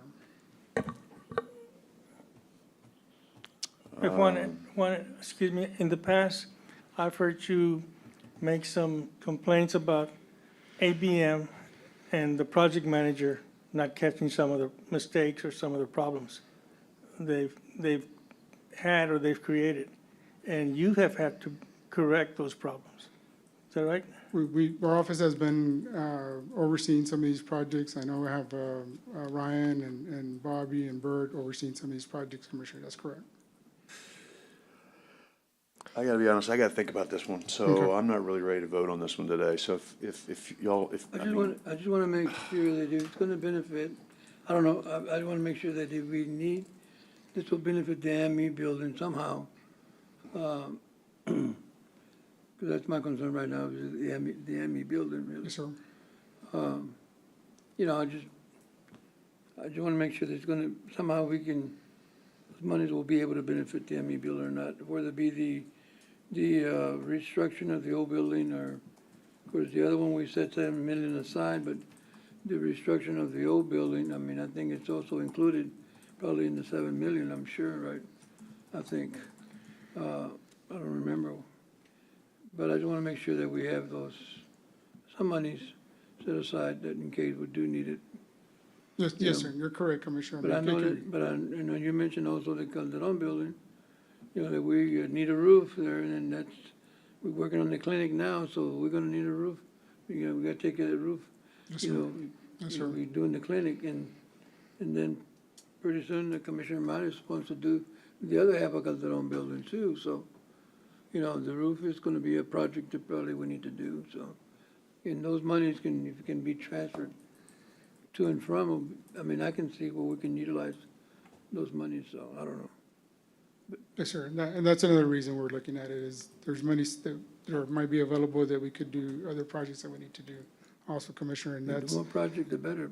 yes, sir, and the roof project is a necessity.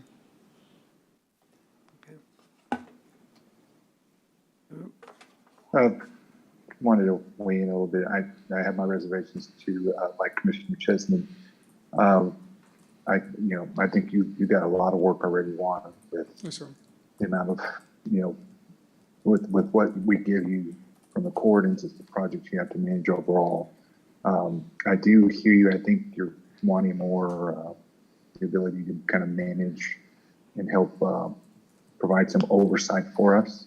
And I appreciate that. I think that that's important, right? I want to hear a little bit more too. So I think if we can hold off maybe perhaps in the next meeting and get a little bit more background and let you be able to provide us more information, then that might make it maybe easier for me to decide. But for now, I'd like to ask just to hold off because this is a very different issue compared to the previous one that we supported. So I don't know if there's enough votes to make that happen, to ask to table it, but I'll be more in favor of doing that than having to make a decision right now because I do have a few questions.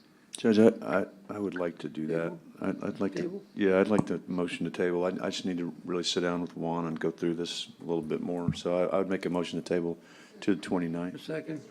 Oh, I'm sorry. It's a motion. You have to rescind. I'll rescind my motion and we'll. I rescind my second. I'd make a motion to table till August 29th, please. Thank you, Judge Commissioner. Is there I a don't know if I second? got a second or not. Is there a second? Yes? Okay, all those in favor signify by saying aye. Aye. Aye. Okay. Item number 5.1 is discuss and consider selection of CLK for architectural services for the medical examiner's facility, or alternatively, discuss the method of procurement, which would be an RFQ for architectural services. And I'd like to make the motion that we do an RFQ based upon the advice that we've been given both from Haggerty and from TAC, which has been provided to you by the county manager. In other words, it's required in order. Yes, I would Yeah. second that. Okay, motion and a second.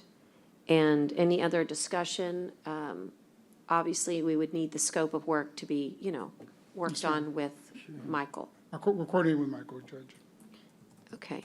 And again, when you do the scope of work, it might be a good idea to have it vetted with our chief medical examiner so that all the terminology is used and all of the concepts are being Yes, ma'am. articulated. Yes, ma'am, we'll sit down with the medical examiner. And you might remember that we already did a scope of work for an RFQ for architectural, for a medical examiner, so I would pull that old RFQ out, since we've already done it once. Okay, yes, ma'am.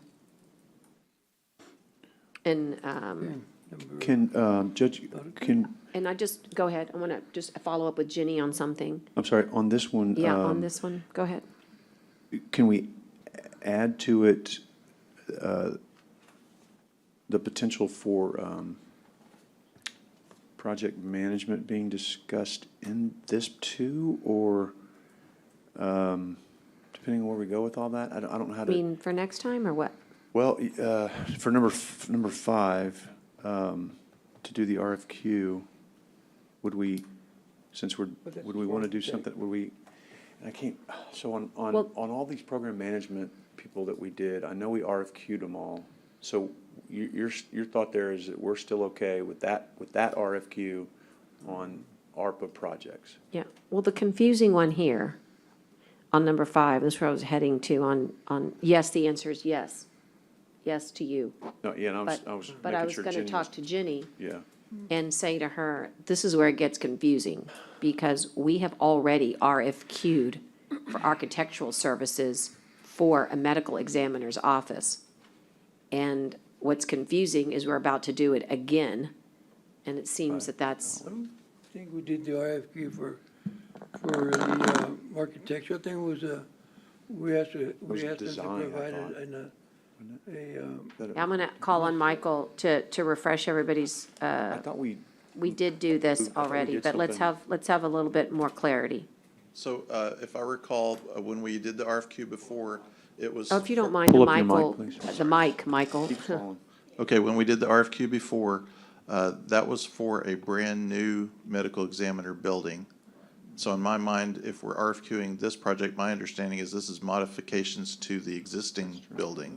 Is that correct? I'll be honest with you, that's not what I thought. I thought we were getting a brand-new building. No, no, they're no. both, they're both. It's rehabbing and then it's, Rehabbing and. yeah, it's rehabbing and adding on to. It's yeah. So it's modification to the existing structure. It's not the original plan that we had, which was to get a brand-new building in a different location. Yeah, I'd have to tell you, that's not the way it was presented for the $7 million, but I guess what you're saying is it would connect up. I don't know how that site selection has been, I guess that's what an architect would look at, but, you know, we had a site selection, which is just adjacent to that building.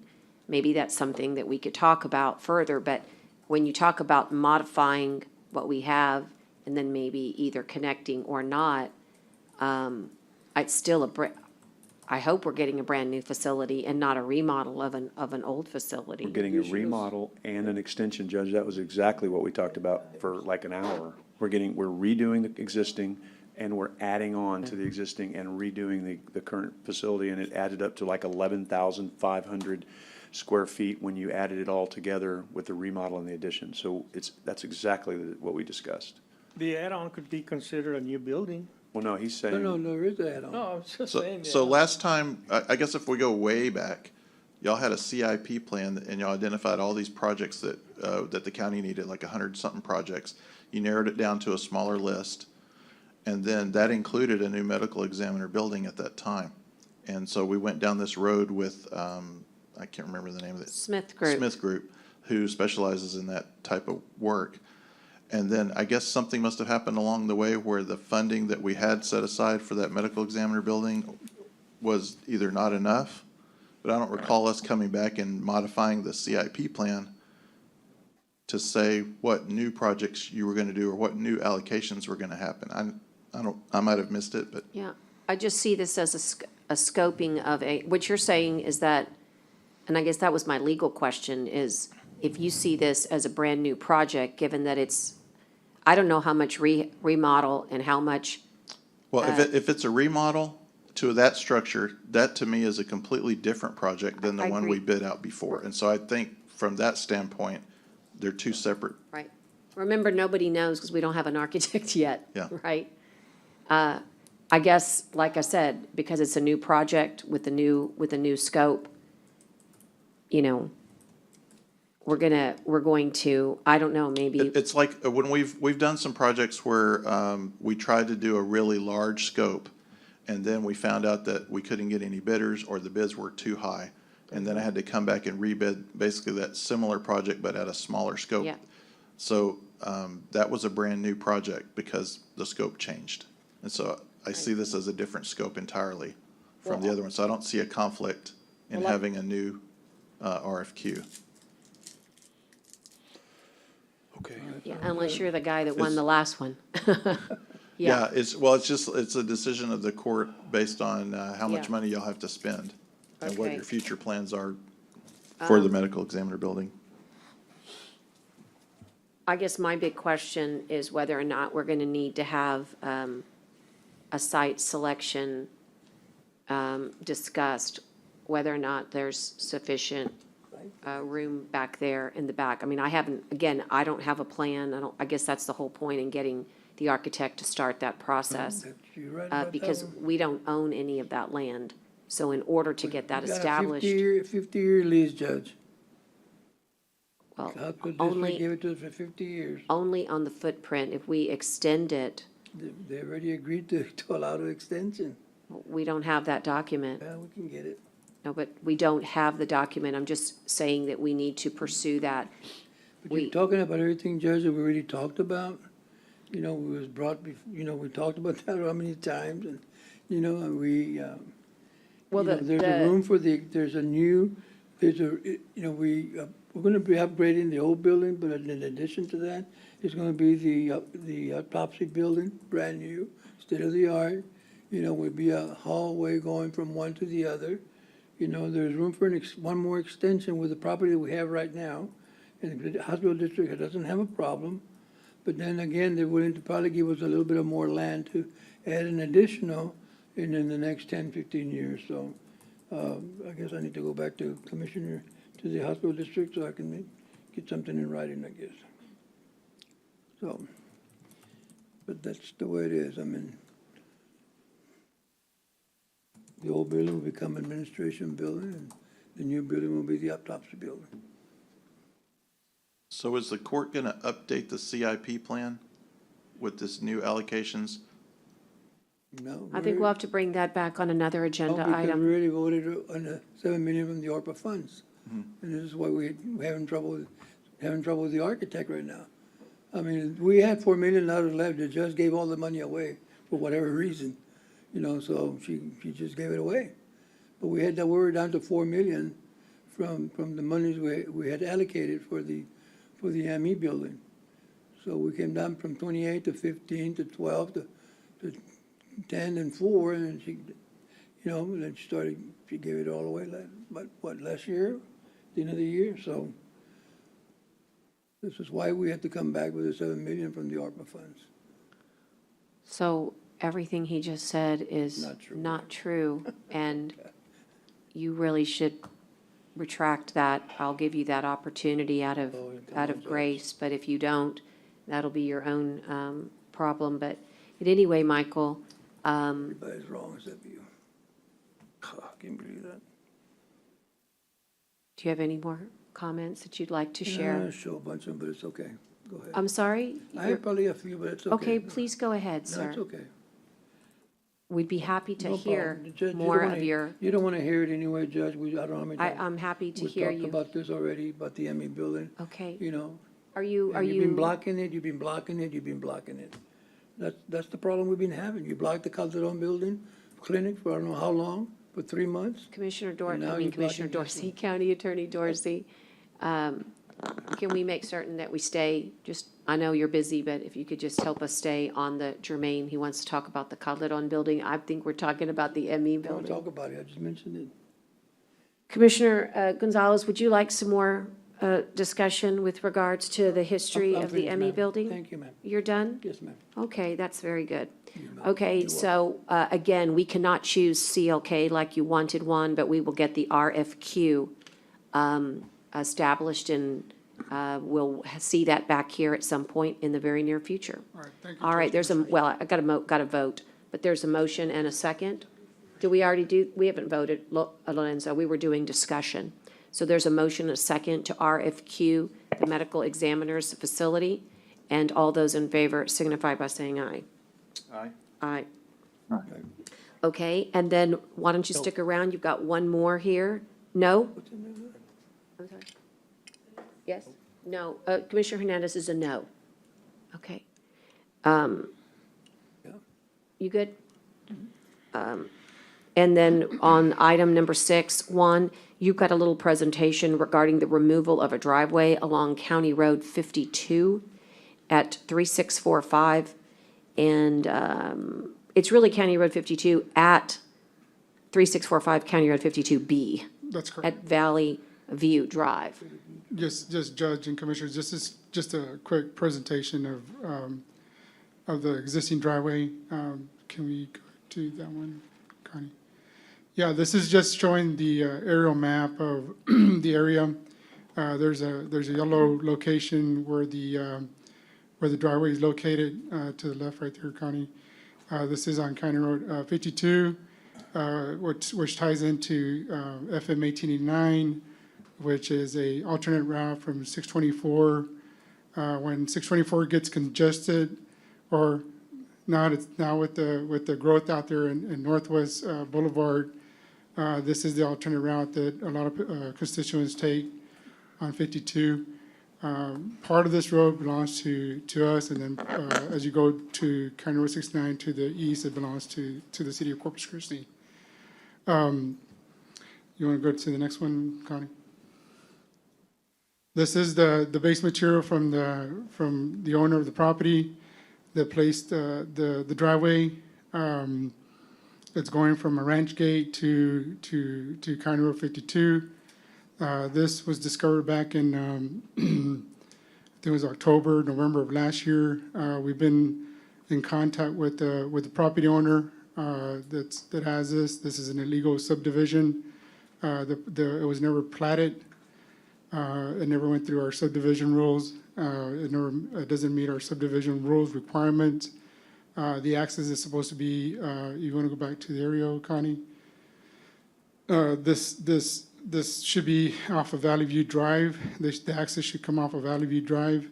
If it would have been platted at the time, we would have talked to the property owner to make sure that they get access from Valley View. And if I'm not mistaken, I think Michael might have talked to him at one time. Next picture, please. Next one, Connie. You can see now the adjacent property owner has already provided access to his property in the back. And you can see all the rutting and the water standing, creating drainage issues.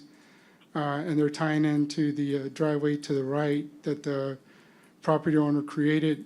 So now you're going to have multiple access that are going to be tied into that driveway. Next one, please. And then the property owner adjacent to him is also creating their own driveway to County Road 52. So, now we're having more illegal access to County Road 52. Once you start getting mudding on the road, it creates a mudding surface on the roadway itself. Then you'll start having potential vehicle accidents out there. So it is a hazard. Next one, please. This is the traffic. I just wanted to take a picture of the traffic out on 52. As I mentioned earlier, this is an alternate route from Northwest Boulevard, 624. Everybody comes in the afternoon. Everybody accesses US 77, and they take this route to bypass the congested area on 624 from 77 to FM 1889. Next picture, please.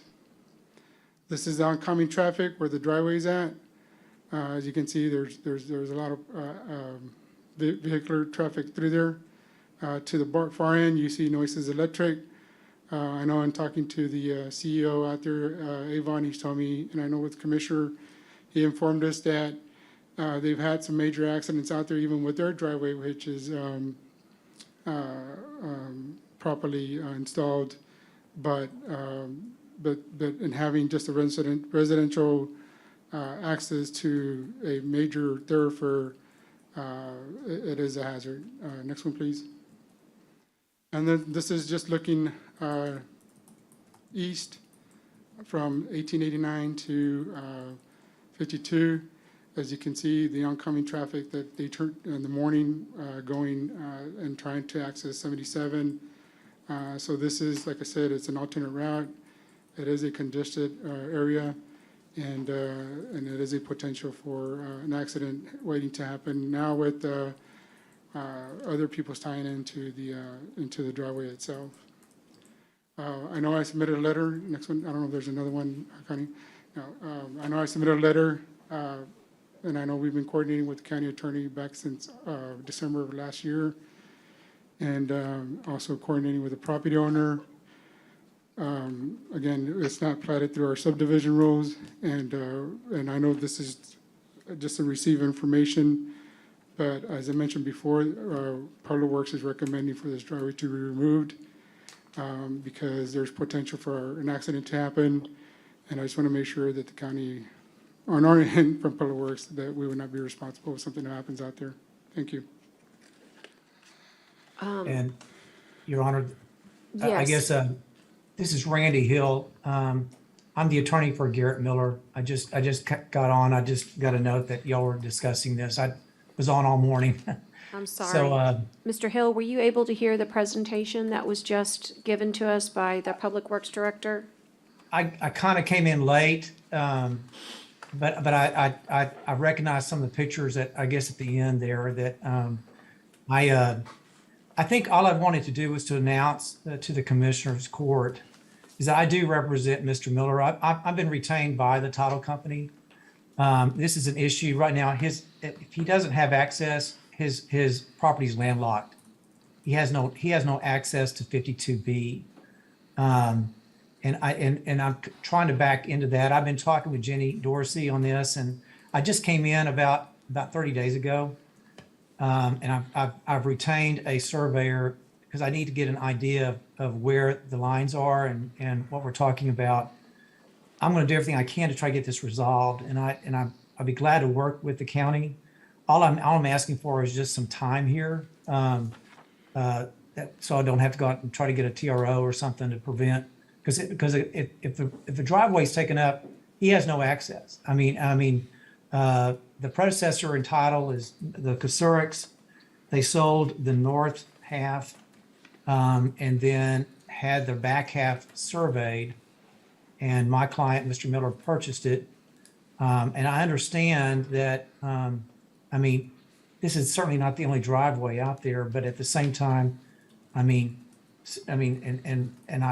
like I said, I'd like to work with the county on this thing, but I just need some time because I've hired Brister Surveying to give me some information and something that I can come back and meet with Jenny Dorsey and also with the Public Works people and see if we can't come to some kind of a resolution here to where this tract is not landlocked. And I just don't have, I can't, I'm just asking for some time. I'm not, I understand the concerns that the county has. And I'm just asking for this to be give us some time here. And may I ask a question, Mr. Hill, or Mr. Pimentel can answer, but if he knows, the driveway leads to a home, is that correct? Actually, no, the driveway is actually, my client purchased that lot, and I think there's like a shed there. It's a barn building that's been built that he has stored, I think his boat and his RV in at this point. And I've even thought about maybe, we could actually pave that area there if there's a concern about the caliche or whatever coming out on the county road. And I think that, but no, there's not, he doesn't live there. Now the property owner that bought the north half of this lot, that's where the house is. Okay, I just wanted to make sure. So what your request is to have some time to come up with an alternate plan that you could solve the problem where the driveway, where we could be in compliance, or you could be in compliance and we could be in compliance, and to create an alternate route in? Is that what you're thinking? And that may be what it is. I don't know whether it's an alternate route in or we're going to figure out something here. Because I can't have a piece of property that has no access. And he has no access to 52B at this point. In other words, I think that's called whatever that drive is there that makes the loop there. And so, he's not going in and he's not living there, so he's not going in and out, but at the same time, I can't have a piece of property that has no access. Well, would he be willing in the time that you're thinking to not use the driveway at all so that we could cure our safety hazard for 30 days while you're trying to figure out a plan? Or if he needed to access the shed for the next 30 days, would you be willing to, set forth a safety plan so that the concern that Juan Pimentel, our Public Works Director, has could be remedied? In other words, I hear you, and I'm also trying to help here, but if we would need to have some agreement that we could put a sign up or something that would protect the county while you're in this process of trying to determine a remedy. Yeah, and I don't think there'd be a problem with that. I'm sure we come up with some plan. Like I said, he's not living there. I think the bigger problem is the adjoining tract. I think I saw a picture at the very end there that the adjoining tract, and I don't know whether they have been contacted about, I mean, that's the bigger issue where they're coming down and making ruts and coming on to, I mean, we have Caliche. I think that Mr. Miller has put Caliche down. I don't know who that is, and I haven't been able to, that property, the adjoining property right there that's coming down and making ruts and then coming over. I don't know whether they've been contacted or not, but they own that entire lot. In other words, they have access to 52B. There's absolutely no reason why they're coming down there and coming over to my client's Caliche Road and then coming out on 52, because my understanding, now, it's another issue I asked Brister to look at, is that my understanding is that adjoining lot is they own the entire lot that goes all the way up to and has access to 52B. Judge, can I say something? I did talk to the adjacent property owner. He did inform me that Mr. Miller had given him authorization to access his driveway. As a matter of fact, he's the one that put the caliche for the gentleman next door. That's what the gentleman next door told me. So now they're creating a multiple access to this gentleman's driveway. That's the first I've heard of that. I mean, I've met with my client out there, and he didn't mention anything about anyone having authority. Matter of fact, he's a little upset about it because they're coming around and then getting up on that Caliche, on his Caliche Road. I can certainly confirm that, and I'll be glad to work with you on that. But I mean, that seems to be yes, sir. Yeah, he gave me a call. The gentleman gave me a call and told me that they authorized him. Okay, I can't speak. I have not heard that, and certainly we will. I mean, I don't see why we've given. Yes, I made contact with the property owner also. Okay. Juan. Yes, sir. Have you made contact with those people that you're talking about that are also? Yes, that's the people that I talked to. No, what I'm asking, his client is not supposed to use that driveway for a certain amount of time for safety purposes, right? Do you get it cleared up? Well, that's what I was suggesting. Right? I was suggesting that. No, that's fine, but what I'm saying, we should let the other people not to use it. Correct. Commissioner, please speak into your microphone. Oh, I'm sorry. We should let the other people know not to use those drives because of safety reasons. Yes, sir. Okay. Yeah, we'll send him a letter also. I'll coordinate Well, with the county attorney regarding the matter. I just wanted to make sure that it was clear that my client did receive a letter and in the process but in terms of, he has not done anything. I mean, actually, like I said, I've been retained to represent him under his title policy to try to figure this thing out.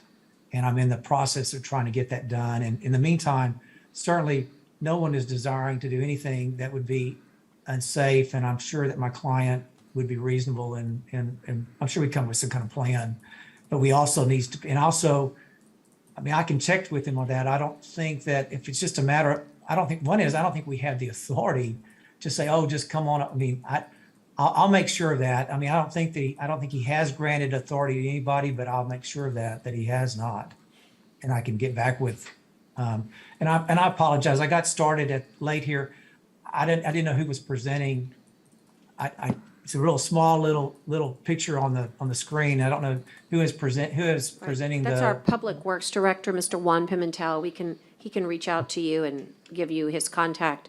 But Juan, would that be acceptable for the next 30 days?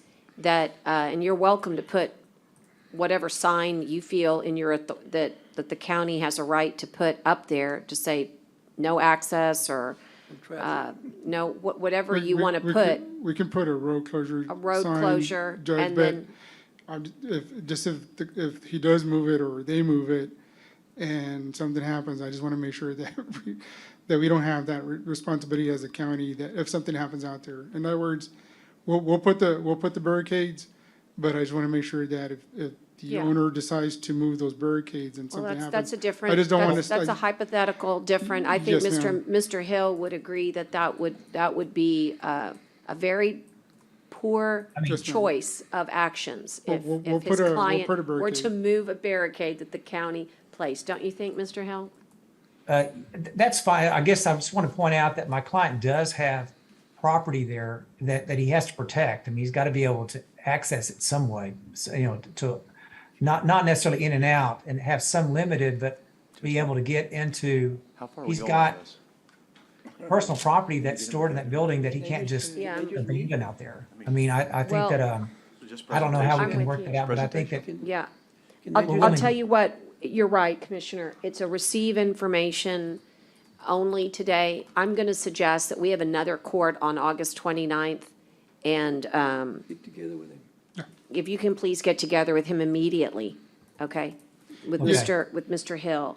And, Yes, and see, you take the actions that you think are needed, and please work with Mr. Hill so that you can achieve both things. Commissioner Chesney's reminding me that we're on a fast track, and I do apologize, Juan, but we do need to move on. Mr. Hill, Mr. Pimentel's going to reach out to you. There is a way to send messages, I think, on this. You just need to call Public Works. Maybe you can send an email inside our chat here. and Jeannie Dorsey has all my. Well, there we've you been go. Never communicating. mind. So Okay. Jeannie has all my All contact right. information. Okay, thank you. Okay, thank Yes, you. Appreciate it. and Judge, just with the coordination of the county Yes. attorney, just want to make sure. Excuse me, Yes, Judge. yes, sir. I'm sorry, I'd like to apologize. I would like to rescind my vote from number 5 a little while ago. Please speak into your mic, Commissioner. I keep forgetting, I'm sorry. I'd like to rescind my vote, please. You want to change your vote on yeah. item number 5? Yes, ma'am. Okay, I was thinking of something else. okay. He wants to change the no to yes, okay? All right, thank you, Juan. All Thank right. you, Thank Mr. you. Hill. Thank you, Judge. Commissioners. And so that we can get to the important things here, we've got an item, Dale, that you brought up last time regarding the suspension of the medical insurance premiums for one pay period, and you believe this is in our best interest. We've got plenty of dollars, and you're recommending this? Yes, Your Honor, when we were doing our evaluations of the budget items, we were proposing and estimating a possible loss of reserve of the general fund. And with the 1.7 million reimbursement from ARPA funds for our self-insurance fund, we'll have significant fund balance in our self-insurance fund. And we are self-insured, so the insurance premium would just go to us to pay the bills. So to be able to save some money in the general fund, road fund, all other funds, I'm asking the court to allow us to suspend one medical insurance premium pay for this, and it's about a $450,000 effect. Judge, All now right, I and understand. there's a second. I'll second, okay, or Gonzalez will second, and all those in favor signify by saying aye. Aye. Aye. Judge, Aye. I would Would you move, mind, yes, go ahead. I was going to say, I would move passage of items 2 and 3. I've reviewed them, and I think if everybody else has without having presentation. I'm happy to entertain that motion, as everybody had, if there's any questions on the budget change order for Dale, this would be a good time. There's a motion, is there a second to approve the budget change order? It was 2 and 3, Judge, just to I'm be. sorry, That's okay. Commissioner, you said that, 2 and 3, but Yes, ma'am. I always like to announce it, so it'll be both for the P card and for the budget change order. There's a motion and a second. Is there any discussion? Okay. All those in favor signify by saying aye. Aye. Aye. And then Aye. Julie, items 1 and 2 are relatable, as they say, related. They have to do with Civil Service Commission for one, Judge, can I do something real quick? and personnel for the other, yes. Iday's saying that we need to bring back an item because on that number 13. Judge, On 13? yes, the fiscal year is correct. It's for the fiscal year 21-22. So we didn't. Why is that, Iday? This was supposed to be for next year. No, because when we adopted the budget for 21-22, the court never said like, we're gonna be using American Rescue Plan for housing and transport. We Is that did. correct, Dale? Well, that wasn't part of the budget item, but we had the original discussion of using ARPA funds for 21, 22. So if this is going to continue on and we have housing in 22, 23, then we should continue it. Right, but I would amend it to just be clear that we want it for 21, 22, 22, Yeah, and 23. that's So fine. that's my That's amended fine. motion. Right, If that's okay. okay. One to the other. Right. You can call it Clarity Plus. Clarity Plus, okay. And then All right, was there a and second? I'll take that motion and I'll second it, and all those in favor signify by saying aye. Aye. Aye. So that's just the clarity, Aye. Lorenzo, that it's this year and next year, housing and transportation. Okay? And then the item, Julie, that you're here on, the last of the day, is the recommendation for Civil Service Commission to suspend the maximum accrual vacations for the fiscal year in one, and then the maximum accrual vacation under the Personnel Policy Manual. So one is for the civil service employees, and the other would be for the rest. Correct. So we, go ahead. It's your recommendation to do so. Yes, it is. And it would be for what time period?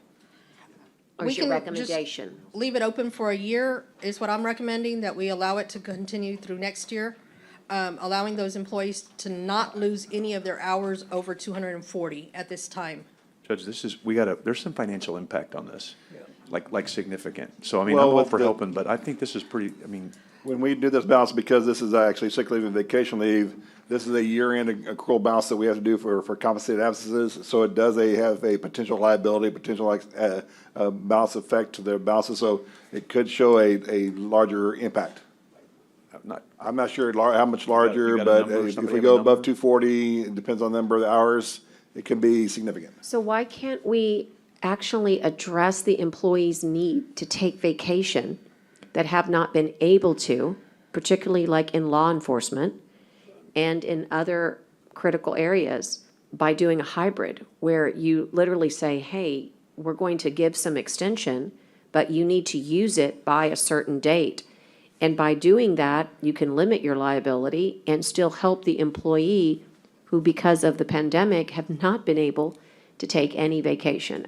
This is something that, The last few years, the law enforcement has come forward and requested a continuation, and y'all allow law enforcement. So this time, I believe Julie's asking for the entire county, not just law enforcement. well, it seems Again, to we me need- that we need a policy, Right, right? 'cause There we is a did it- policy. Right, but I'm saying to you, we need to develop a way to you're in a pickle, right? You've got all these people that have. you have About all- 20% of our have- employees. Have a but tremendous wait, but amount of it's the- vacation. This is gonna cost, you gave me some numbers. How much is this gonna, I mean, Well, somebody's giving me numbers. this is a potential liability if people don't, go ahead. No, it is a liability because you have to accrue for that vacation. But they've earned it and we budgeted for it. Right. The way I see it is the only. Hold on. I'm sorry. I'm asking Ida. So I know, look, we have approved and approved and approved. We have helped everybody.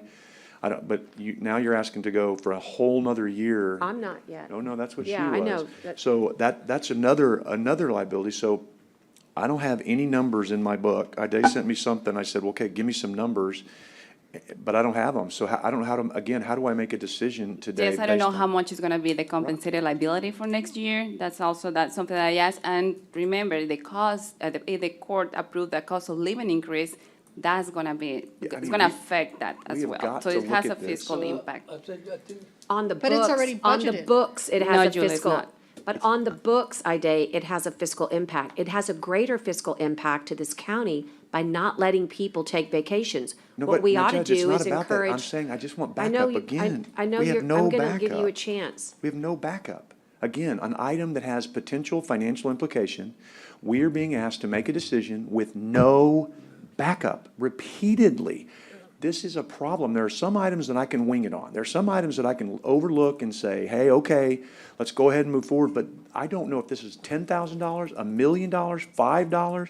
I have nothing in my agenda because, and I'm not gonna let you turn this into, Judge, we don't wanna let people take vacations, because we have repeatedly done this. We have rolled over and rolled over. We have added vacation. 3 years. We have added holidays. We have been super kind. We're looking at a 6% COLA, so I'm not gonna let anybody turn this into, we're not gonna let people take vacations. I just wanna know the financial implications. I'm not saying no, I'm saying, give me some numbers so that we can understand what the financial implication is. And as we sit here, it can't be Dale off the top of his head saying it might be this. Well, guys, I need backup. I okay, got Commissioner nothing. Chesney, in fairness, this has been discussed at the court manager's level and at the auditor's level for months. Not here, it hasn't. I No, don't care what it's I'm been saying, discussed I'm at saying to you, their once it gets level. posted, if you want some information and you feel like it's not there, I think there's sort of a duty to ask for it. Judge, all due respect, there's a duty to give me information. Let me show you Dale, my could you agenda. please This is give it. us some information? No, this is it. It is this page, 0, nothing.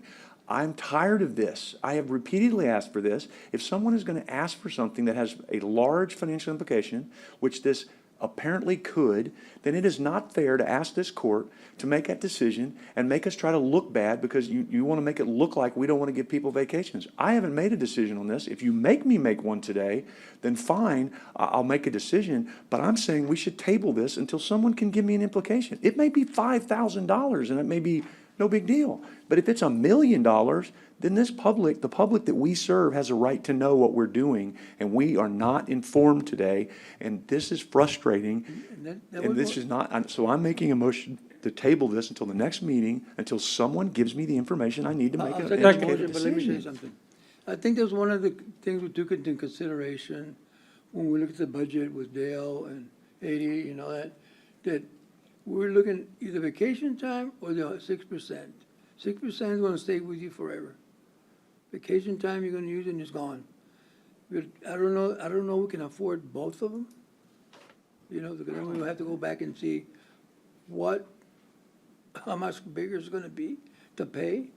Because if we give 6% now, and you got a year to take your vacation, it'll be a lot more money. I believe it's already budgeted at the 6%. It's gonna be, but it's gonna be, No, it's it's gonna not. be more. It's not budgeted 6%.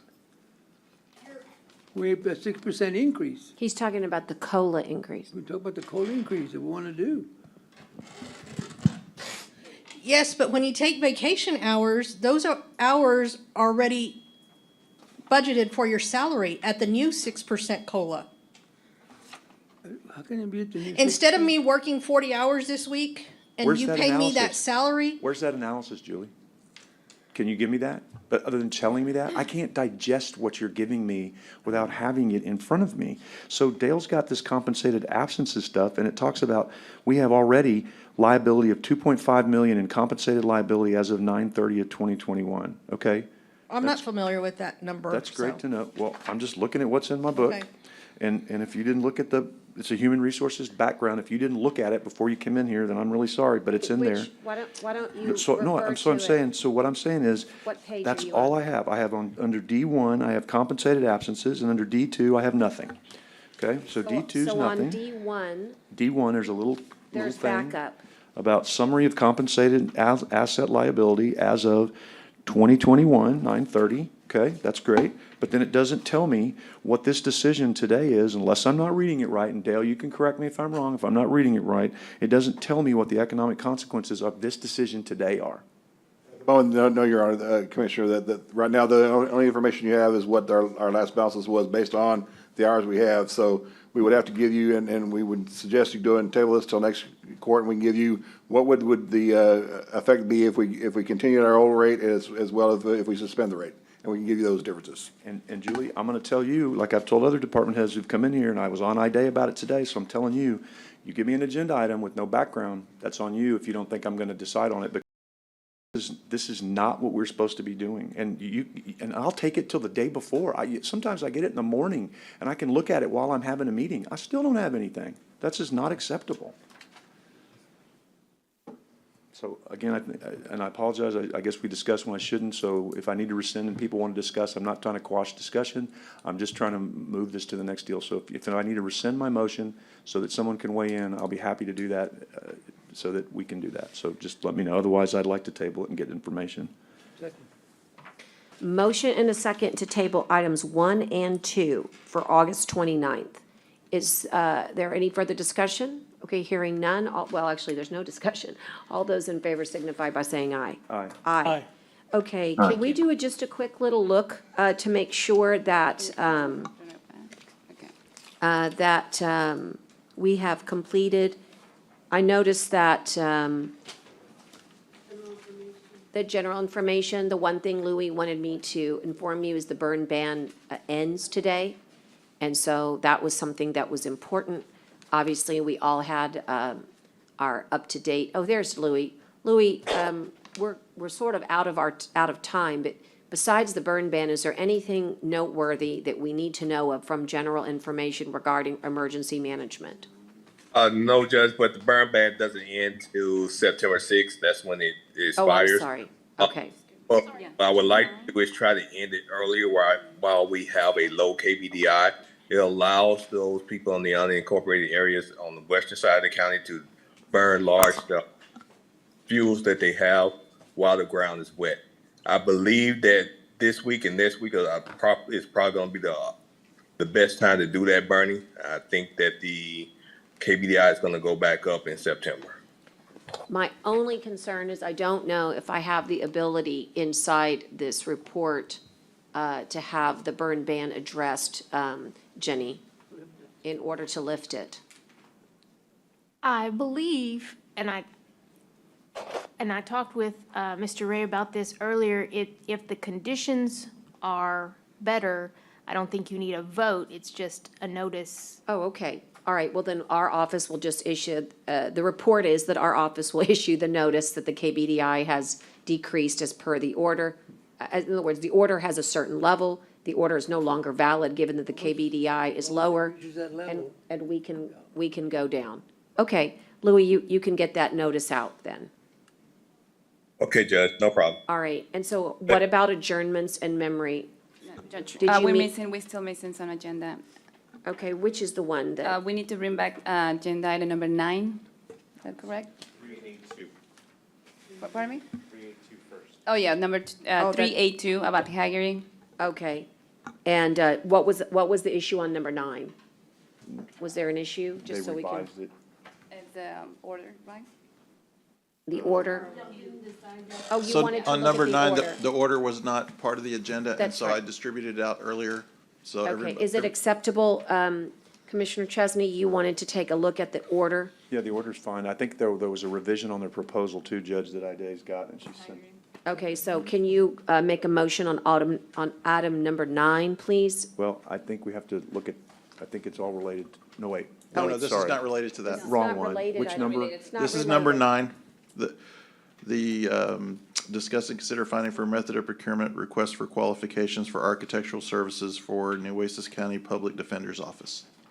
Okay, but first, we're gonna do No the floor ME specific, right? facility. No floor specific. Yes, and I know I didn't, so we didn't even make that, we didn't even pass that motion last? No, time? because That- you wanted to see the order before Right, you okay, approved it. So moved, Judge. All right, thank you, and I'll second, and all those in favor signify by saying aye. Aye. Aye, pose same sign. Okay, so that order, and then the one that you just passed me to sign was included. That was the ME.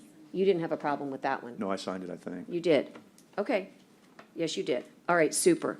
Okay, so then going back to the Hagerty Consulting, IDA has something to report, and you've just handed it out to us, that you've gotten new numbers? Yes, this is revised proposal. Okay, so my question on this one is, what's the 485,860? Where are we on that? I mean, I still am uncomfortable with that number, so, I mean, I don't know how to, And Tom, you there, I'm questioning the cost analysis, and it's my understanding that, Tom, you spoke with Michael, and if you can just provide us a little bit more information about that, please?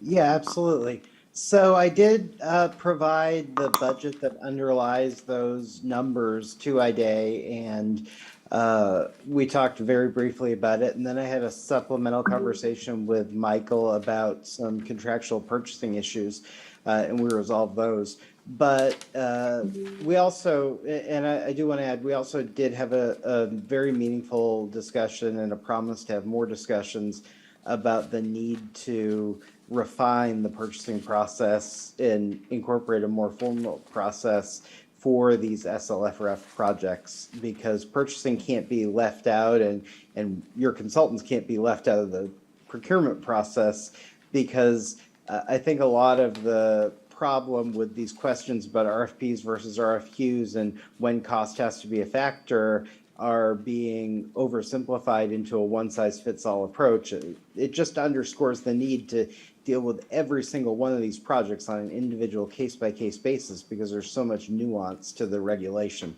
so Ida, are you But- comfortable with this number or not? I mean, you had discomfort, I had discomfort. I was waiting to hear back from you, actually, on this 485,860 number. So I know what he does, why he does it. I'm just a little concerned that these numbers are what they are going into that bar. So what's your, have Tom you even had provide a me chance to work on the, it? how he got to the 485. I would like to have more time to do the analysis, but I also understand that we need them, so I'm just kind of like, Okay, so how what to about do. this? Could we pass this with not putting the not to exceed number in there right now? And just get it passed so that he can get something going and work, or not to exceed whatever. I mean, we can put a lower number and come back and amend it, whatever is needed to move this forward, but to be able to get comfortable, I'm amenable to, but I'm not comfortable with the 485, 860. Could be next time, but I want to get this done for them and get moving. Like 200,000, you mean? I don't know. I don't know how to put this I in have there. I have a question. You've been working with him this entire time. What exactly about the cost analysis is your concern, so we can ask him? I mean, Judge, quite I haven't- frankly. but I haven't seen Well, all this I'll be cost honest with you, this is a complete departure than what we have talked about. If I had known there was a concern, I would have brought us together earlier. What is the concern here? Because you have zero assistance right now. These dollars come from ARPA. They have been working under the same exact format to this point. What is different today?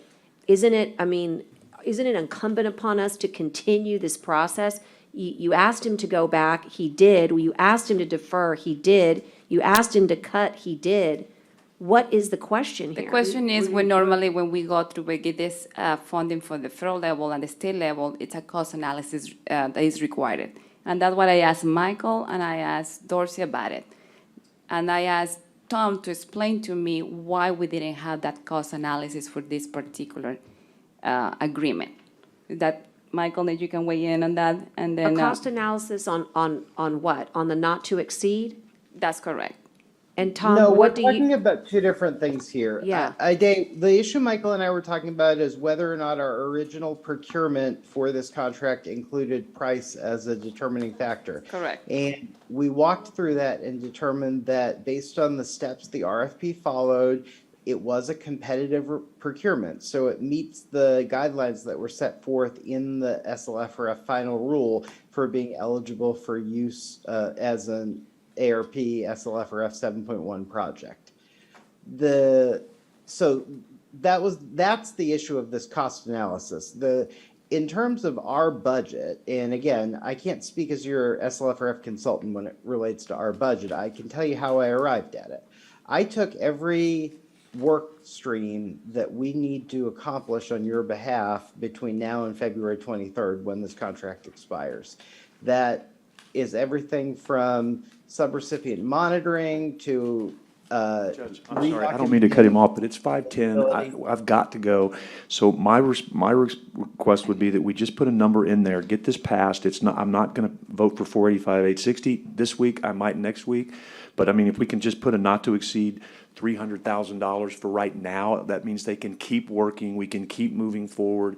And then if we need to amend that number later after everybody's had a chance to look at it, we can do it. And I would make that motion that we approve that. And it doesn't slow anything down. It doesn't stop him. If he runs out of money, he stops working. But if he's not going to spend $300,000 between now and 2 weeks from now.